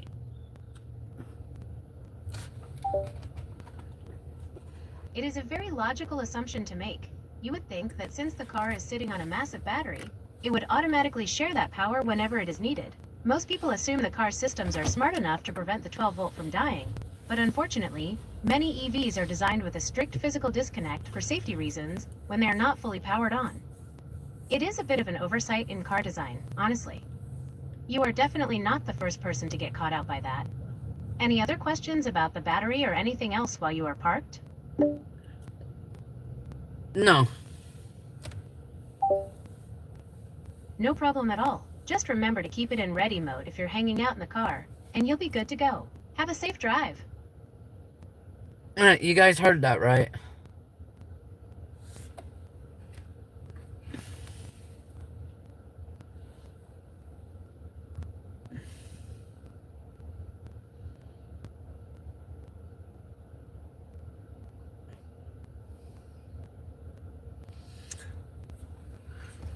Because I thought if...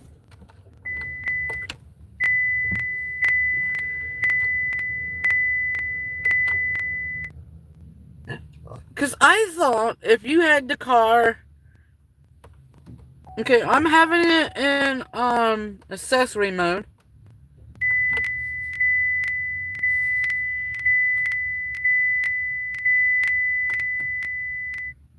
It's in accessory mode. I'll shut it off. I'll shut the car off. Because some of you guys want to know, since you got it jumped by a regular car, will it turn back on?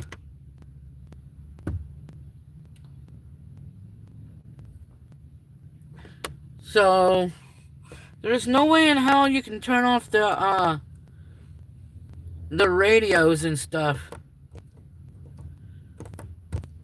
I mean, you press the power button for that, and it goes to, like, the temperature and the time. So, we'll let it off. Actually, you guys are fucking morons. Because I had to turn the car off to go into Walmart, and then come back in and drive it to this point. So if you're like, Jose,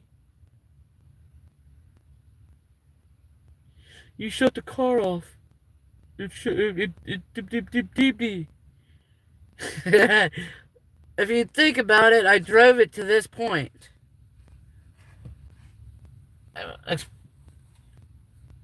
You guys skipped that logic, didn't you? You skipped that part. You fucking skipped that part of the manual of the little thing. Okay, how about leave the car off like you're sleeping?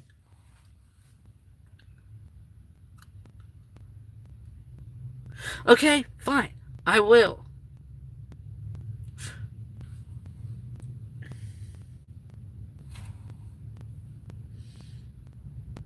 I definitely will.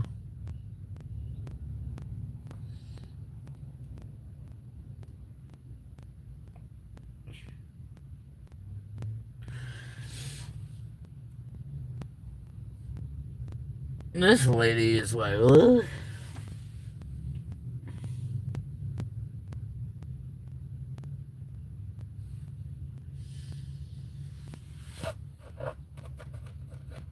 Bro, I've never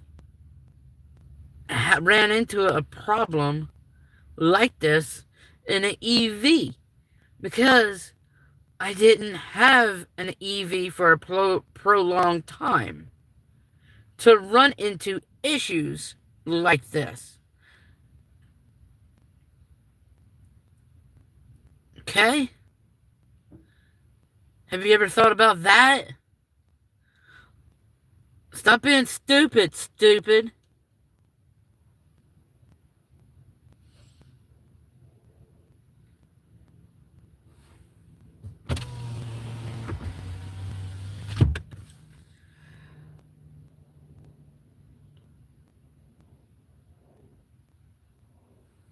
You guys must have forgot that I spent 2 nights in a hotel. And on OnlyFans, I clearly showed me taking a shower. So yeah, I got proof that I take showers. Unlike Sarah. Boring bean.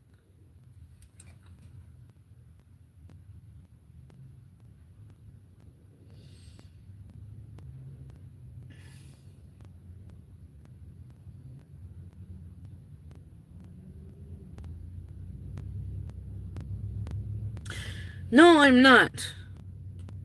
I'm not living at Walmart.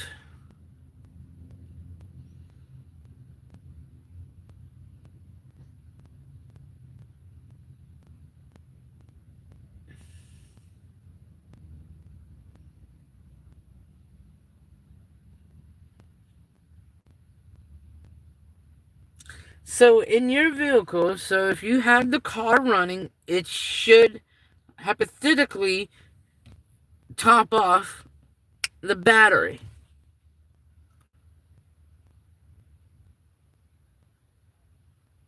As long as you got Hello Charge on your main pack, then it should recharge it if you have it actually running.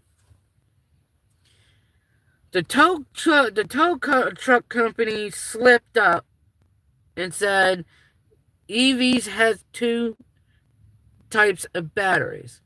You got one that runs your your whatever, and that powers your vehicle on. So you can get it cranked up. And then he thought about it for a second and hung up on me.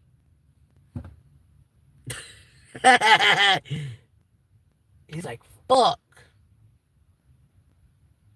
Bet he was really thinking. And he probably thinking, like, please don't tell the world. Please don't tell the world.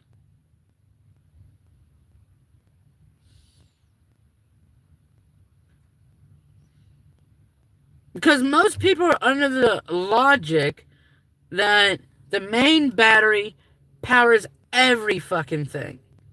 Everything. I thought that too. I didn't think there was a 12-volt battery inside this engine compartment.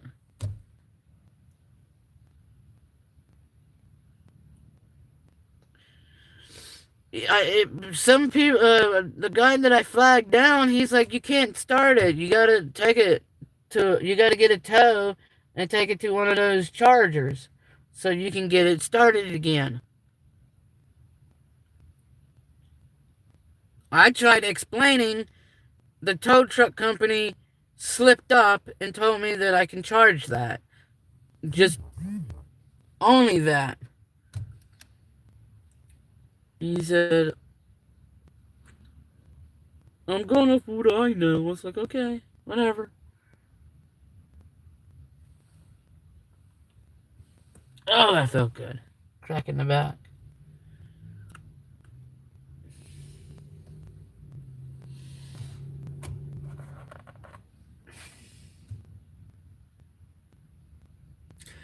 Well, to most people that are brand new to the EV world, they're most likely under the impression there's only one big battery one battery source in it.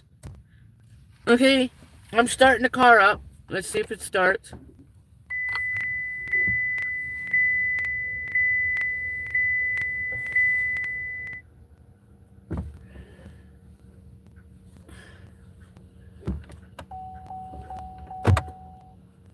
Okay.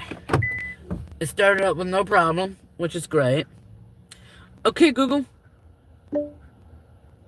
Do most people think that EV only has one main battery?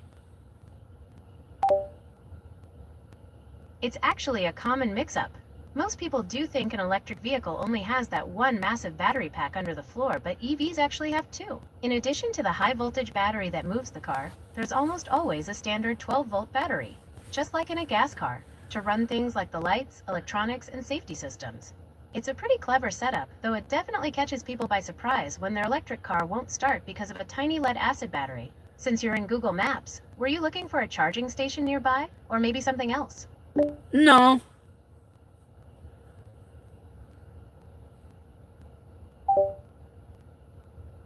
Got it. Just let me know if there's anything else you need while you're on the road. No problem, which is great. Okay, Google. Do most people think that EV only has one main battery? It's actually a common mix-up. Most people do think an electric vehicle only has that one massive battery pack under the floor, but EVs actually have two. In addition to the high-voltage battery that moves the car, there's almost always a standard 12-volt battery, just like in a gas car, to run things like the lights, electronics, and safety systems. It's a pretty clever setup, though it definitely catches people by surprise when their electric car won't start because of a tiny lead-acid battery. Since you're in Google Maps, were you looking for a charging station nearby? So yeah, I'm allowed to have that mix-up, okay? Now I know there's two batteries, okay? Come on, dude. It's not like I'm a fucking veteran of e-vehicles, okay? Alright? I'm a novice when it comes to e-vehicles. I'm learning as I go. And apparently I'm not allowed to fucking learn.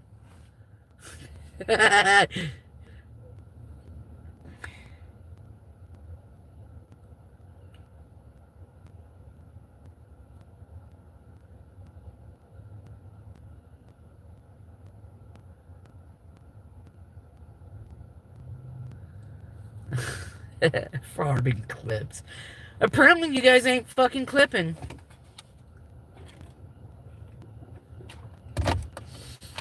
You guys are too gay to realize it.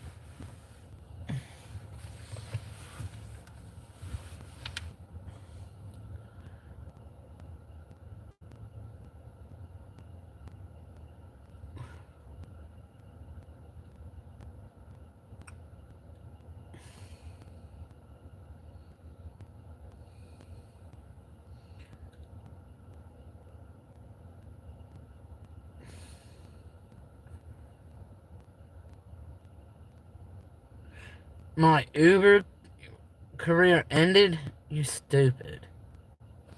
You fucking stupid.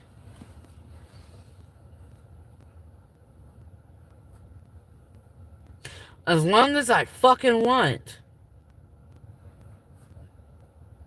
Dummy. Dork. As long as I want. Of course I'm gonna go the Maximus. I mean, there are people that are very slow learners, so I have to repeat myself because some people might not want to replay this, rewind it, so I'm sounding like a broken record for the slower end of the general populations. So yeah, I'm saving you the time to actually rewind this 85 billion times. There are people that suffer from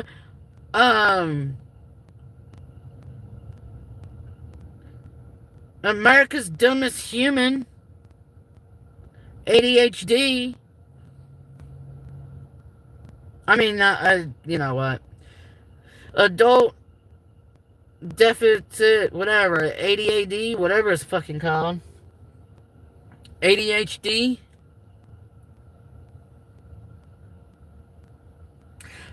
Oh, well, yeah. I was on Vyvanse. They had to take me off when I was a kid off of Adderall because I used to be like, oh yeah, you want to fight?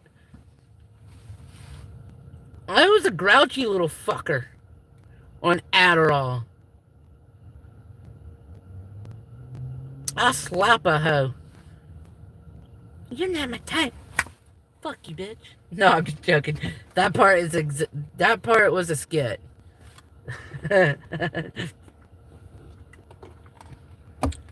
But no, I was cocky. Adderall gave me like ample of like encouragement.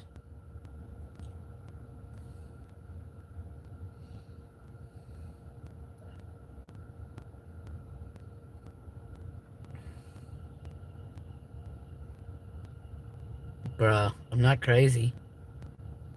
If I was crazy, you think Uber would let me be driving for them?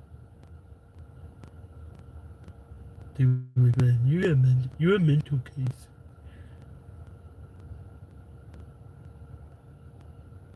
What the fuck are you looking at? I ain't gay. Probably saying, why does he have two fucking phones? What fucking moron has two phones? I got one for the hoes, one for the bros. No.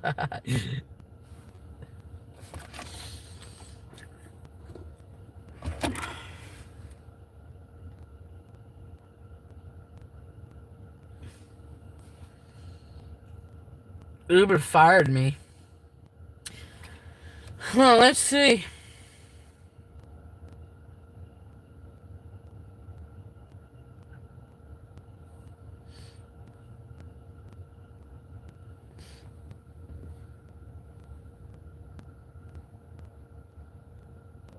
Does a... Ooh, look at that. I'm not doing that. Oh, yeah. Oh, yeah, they fired me. They fucking fired me, yo. They fired me.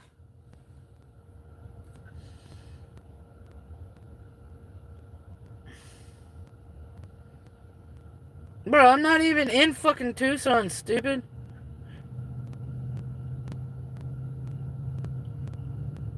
$10 for... Oh, wait. $10.03 for 4.4 miles? Fuck yeah, let's do it. After I get ample break. Yeah. I need like to settle down before I go out there on the road. Cause I will rage, but not rage, but like more like get the fuck off the road. Fuck you, old lady. Stop looking at me. You're too old for me.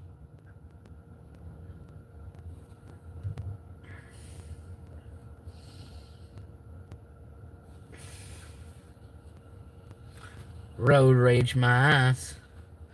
I'm not that type of road rager. I will, if you cut me the fuck off or impeding my flow, I will high beam the fuck out of you. Da da da da da da. Oops, sorry. Da da da da da da da. I mean, I will high beam your ass. I will pass you, get in your lane, and then move over to the slowest lane. And then if you're not following me, then I'll get right back in front of you, turn on my signals, and make it clear that I'm trying to get you to fuck off the fucking fastest lane of travel. That's what I'm gonna do. I know it's the cops' job, but these cops are fucking lazy. They don't want to pull over campers, people that likes to camp in middle lane and the fast lane.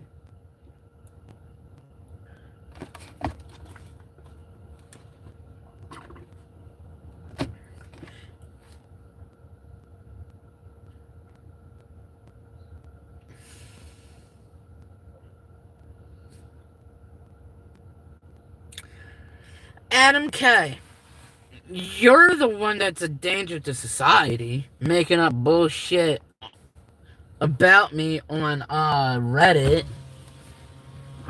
You're trying to get these random idiots to commit a crime.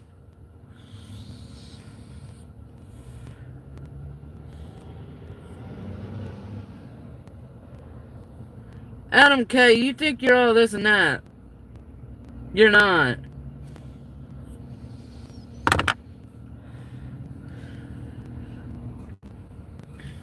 You know, I was telling my passengers yesterday, they need to make a separate fucking road. Or designate separate roads. There's enough senses out there to figure out who the fuck is a bad driver. Stick a sticker on that car. And if you have the bad driver sticker, that bad driver road is for you. So all the good drivers can sit back, drive down the highway without being impeded. Dude, there's be times we're doing 70, 75 miles an hour on the highway, and then it comes to abrupt, like, stop. Like, we get to figuring out what the fuck. No. I swear to God, there is a private Facebook group, and bet you I will find it, and I will report it to the police saying, here is your problem. Because certain times, and it's a proven fact, it doesn't even have to be rush hour or the most traveled hours. There's individuals, I guarantee you, it's these adolescents that just got their license and thinks it's funny to slow down the traffic. My friend used to do that. My friend Randy would get on these one-lane windy roads and slow down to 15 miles an hour. Instead of doing 35, he'll do 15, knowing the fact it's going to take the cops a while because there's 80,000 cars behind him going the same speed. So there is a community of Randys that likes to do that shit and thinks it's funny. I know. I just gotta find it. I sound crazy, but I'm not. If I can fucking find that private, it's probably worded differently.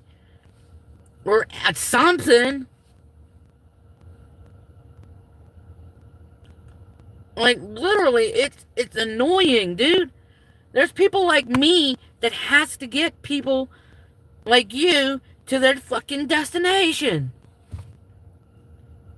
Stop causing traffic because you think it's a great idea to do so on the highways or the interstates.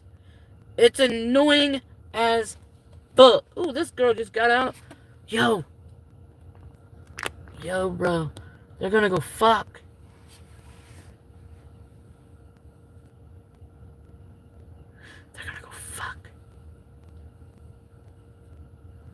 Come on, the girl's not wearing any fucking bras.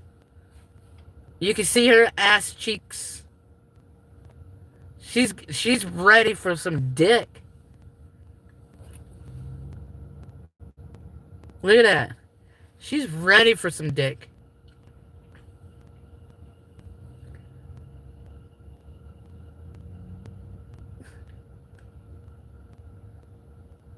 What is she doing?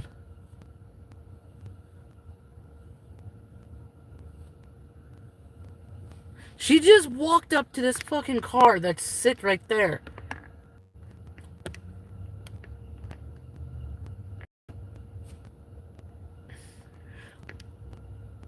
Bruh. Come on.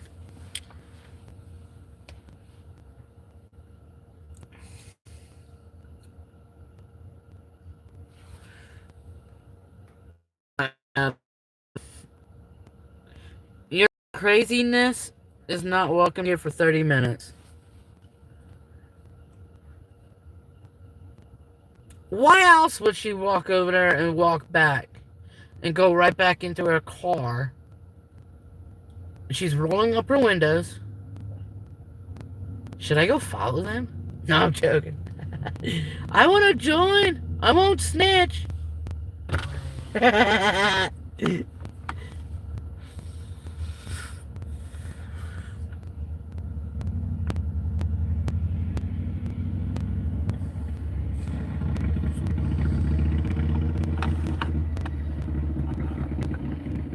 I promise. I won't snitch.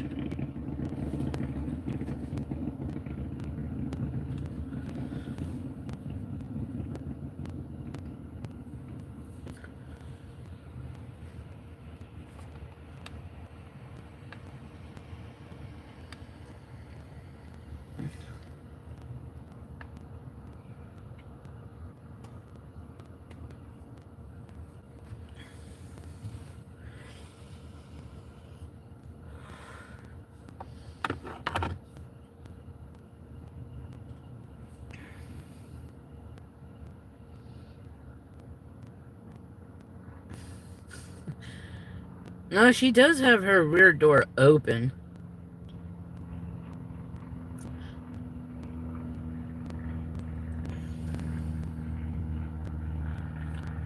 I don't know, dude. But anyway, for those that has a dead battery and you think that you gotta get a tow truck, no. Hopefully you can find somebody that's willing to help you jump that 12-volt battery so that battery can power the battery pack, the pack that's underneath the car. So if you can get somebody to charge your car, then you're in luck. I would suggest you to go to a charging station and charge up your vehicle, or run it like you would a gas vehicle. Okay, Google. If my EV 12-volt battery, can I drive it around to... No, hold on. I said it wrong. Okay, Google. Once I jump my 12-volt battery in my EV, can I drive it around like a normal car?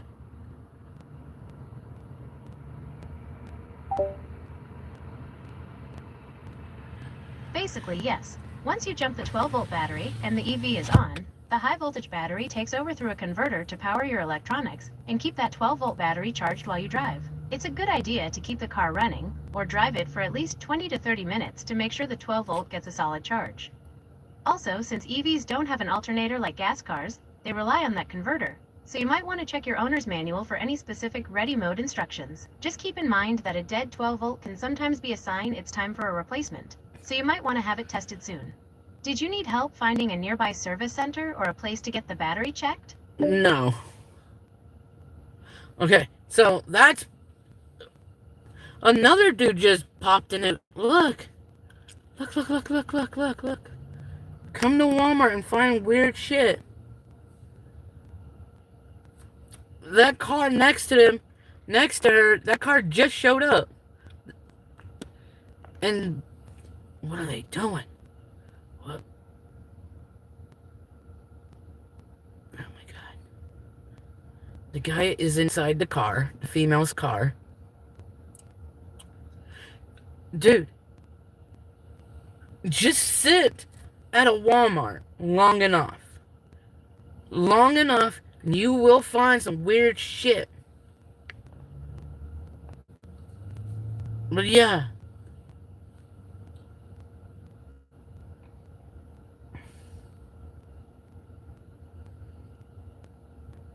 Are you sure?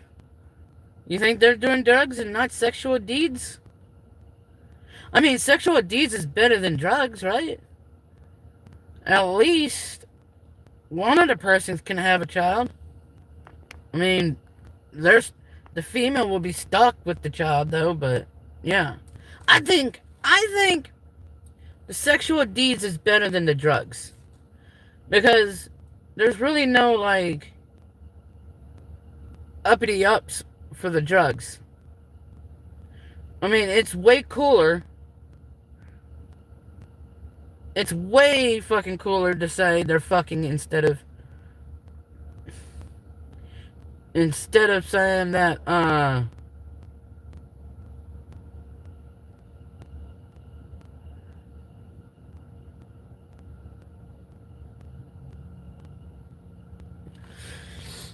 yeah, it's way fucking cooler to say they're fucking, because at least if they fuck and go to jail, at least it's worthwhile.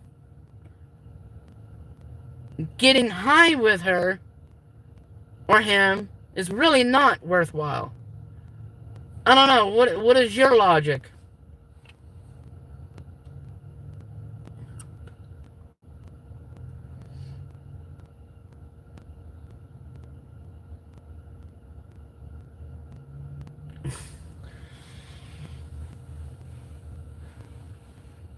Would you rather fuck to make it worthwhile or do drugs? Meet to do drugs.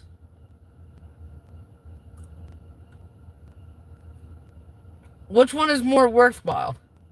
Uh-oh. He's getting out. Maybe he wanted to get a quickie, a quick handy.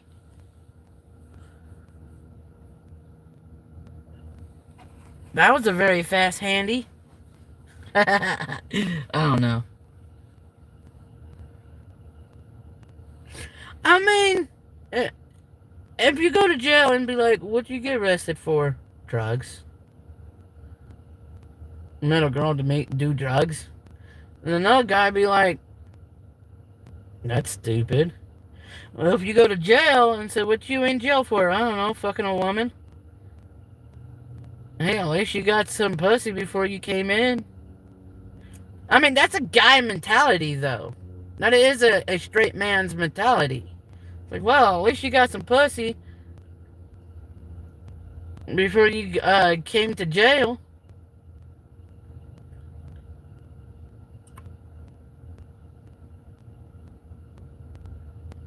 And then sometimes the other inmate would be like, well, I hope that highness was worth it.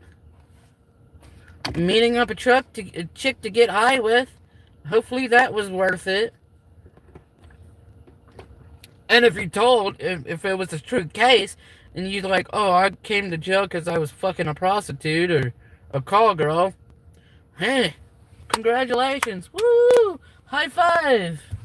You be high-fived and everybody in the jail will be boasting about, bragging about you. Like, yeah, he came to jail because he fucked a prostitute or a call girl. I don't know.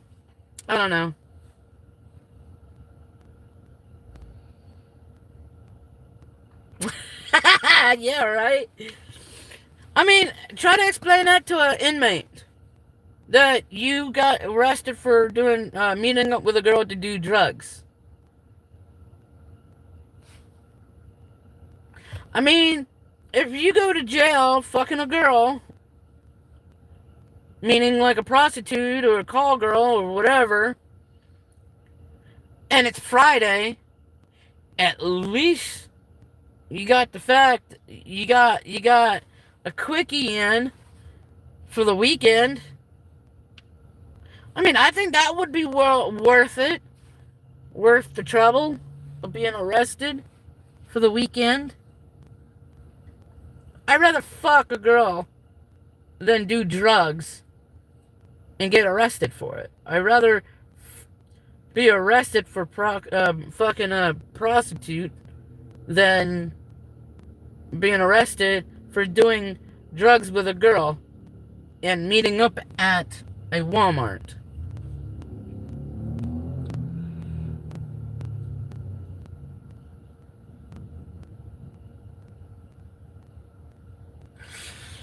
Bro. I'm not paying for sex. Definitely not.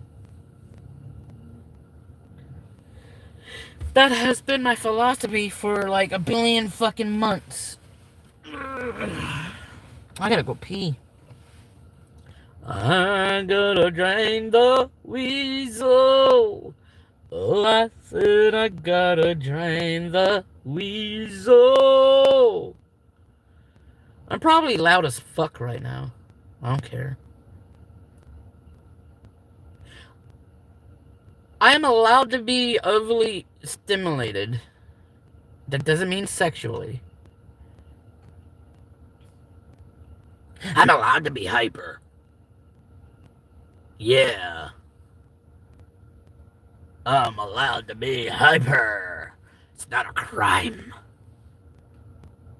It's not a crime to be hyper. I wish it was a crime to be stupid, but there's no law against that either.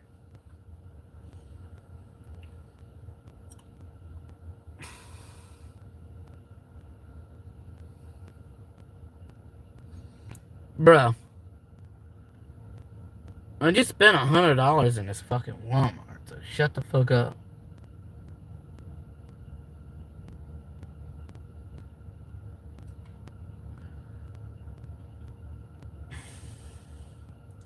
The likelihood of using this little battery pack is probably slim to fucking none now. Unless I go back out there and not fucking care.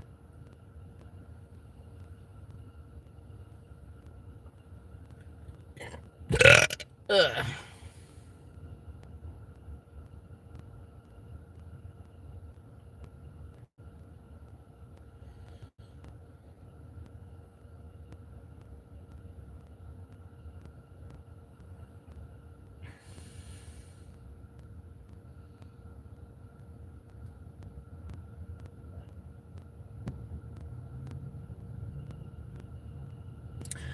Dude, I didn't buy it for nothing. I can still charge electronics with it.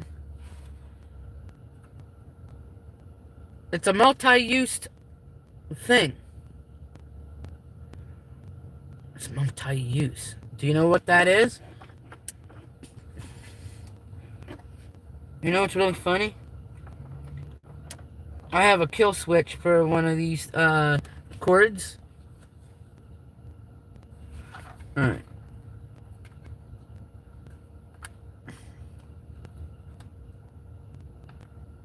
Oh wow. The 3 lights are on. But I'm still gonna keep it charged.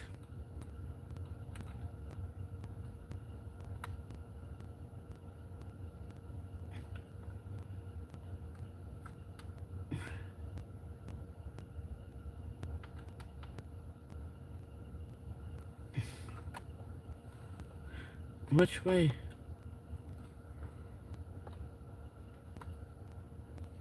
Okay.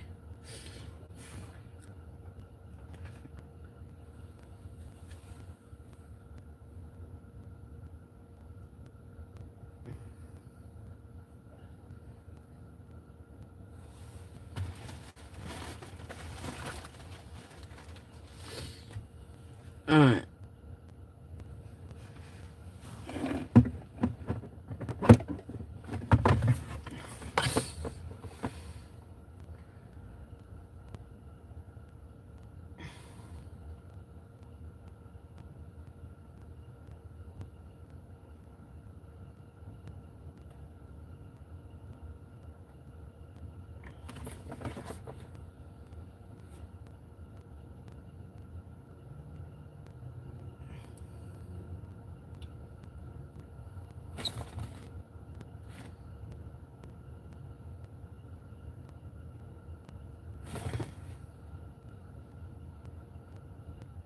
So if anybody in the future needs a jump, and I happen to be around it, be like, I got a battery pack.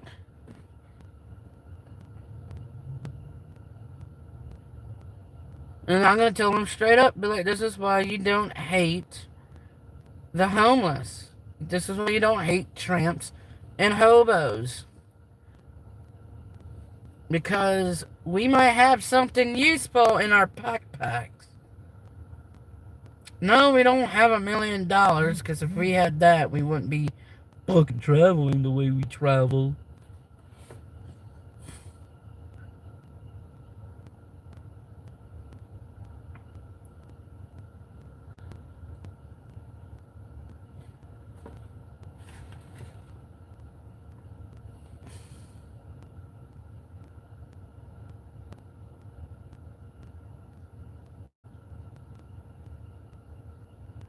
So if it's on two battery, like if it has two batteries, thingy, then it'll start. It only needs two level indicators to start.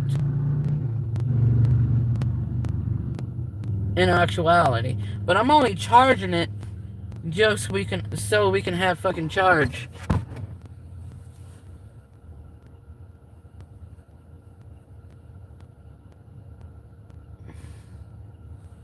Where the fuck did I put the... Where the fuck did I put it? Oh, I put it back there. Hold on. I'll be right back, guys.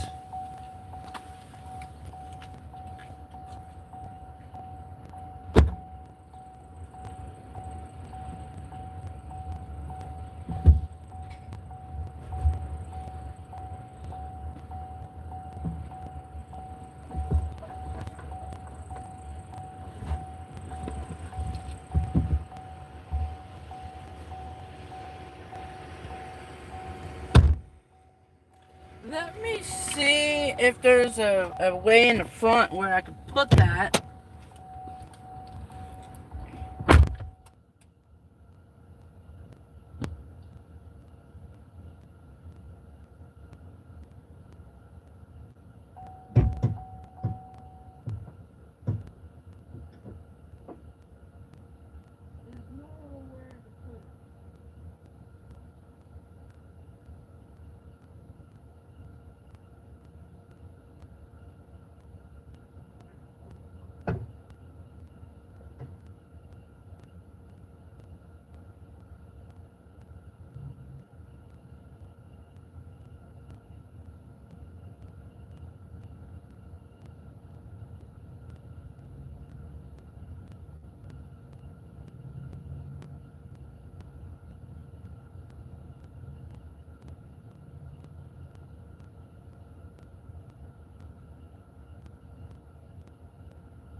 Alright. At least I know if I'm dead in the water. At least I know I got this thing.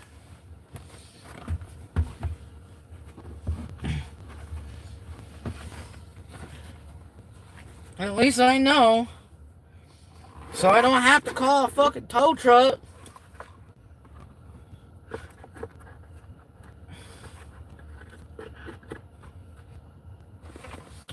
It comes with this.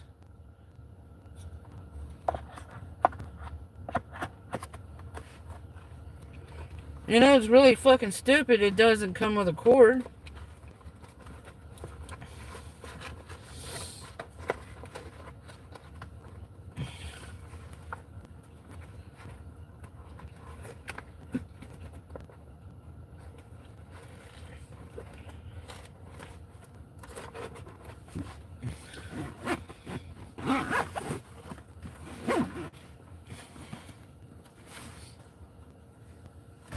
I think I made a good investment. I think.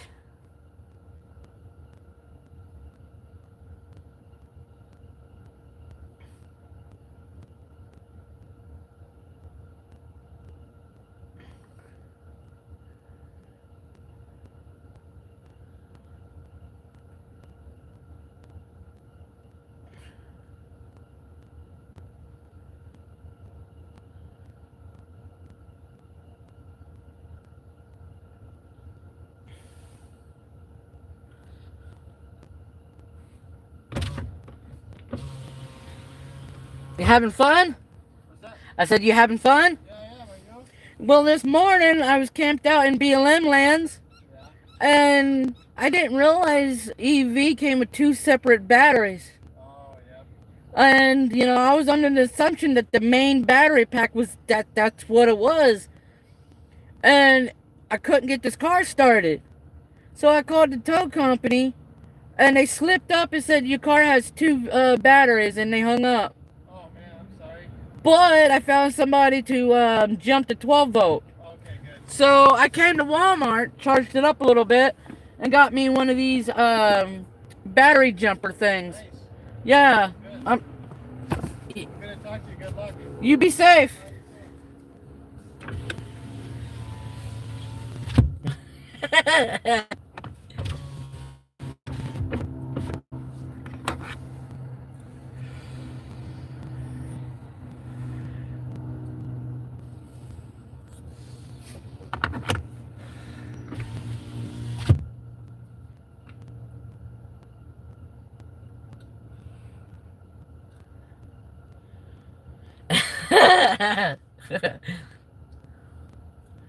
No 217.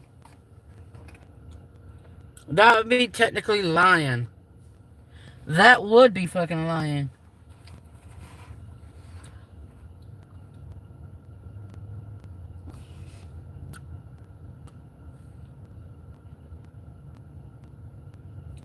I swear, if you tell one more person what?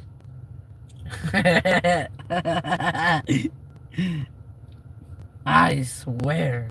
What are you gonna do?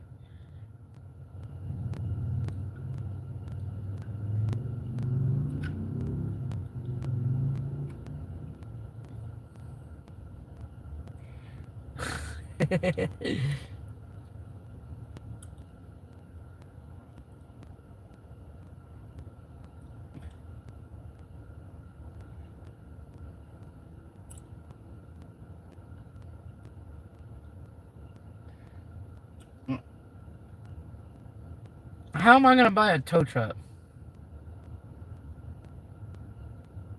Bro is on this old dude is on a mobility chair, and he stopped like he was driving a regular car.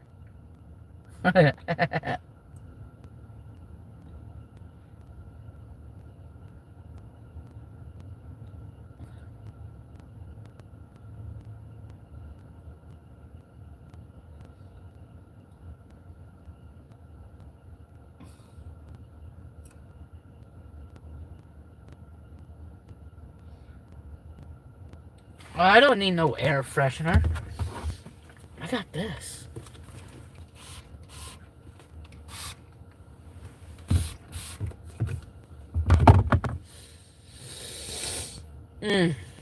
Febreze. Febreze, oh Febreze.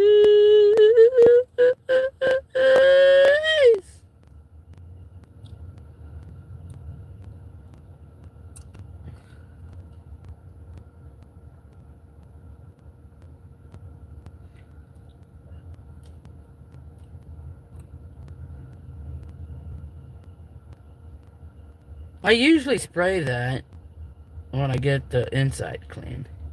Which I will have to get the inside clean.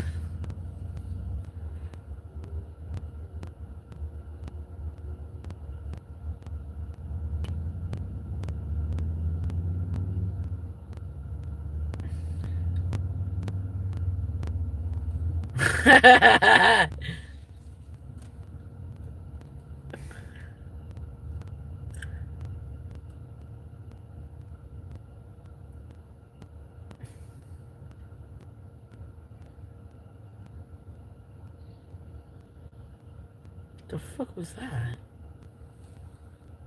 Weird vehicle noise. It's a drone! They're watching us from the sky. They got sky surveillance. Oh no.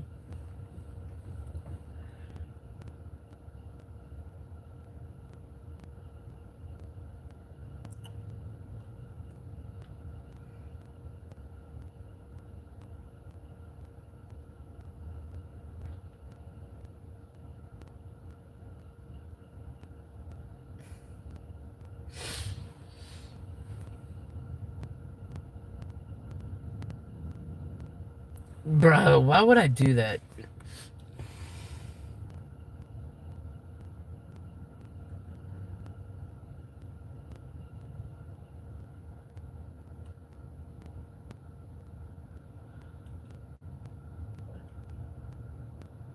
That's stupid.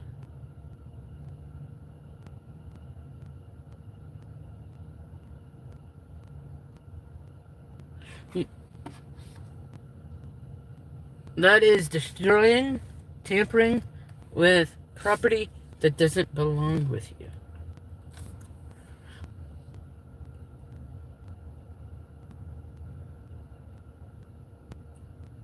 Duh. How many hours? Oh, 4 hours? 420, yo! We've been live for 420. Hell yeah. 419, alright. We're getting close to 420.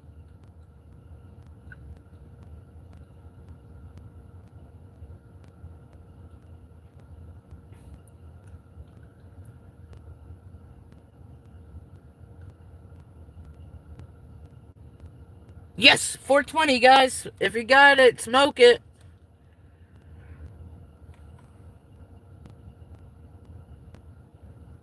I'm looking at you, stupid.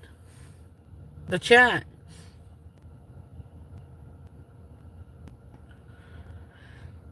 Yeah, it's computing. It's definitely computing right now.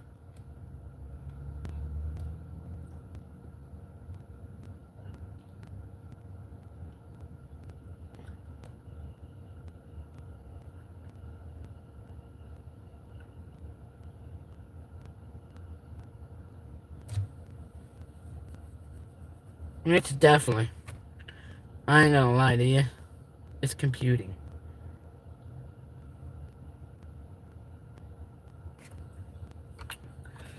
But anyway, peoples.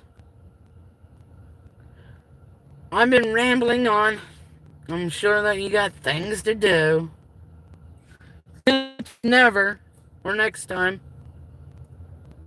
See ya.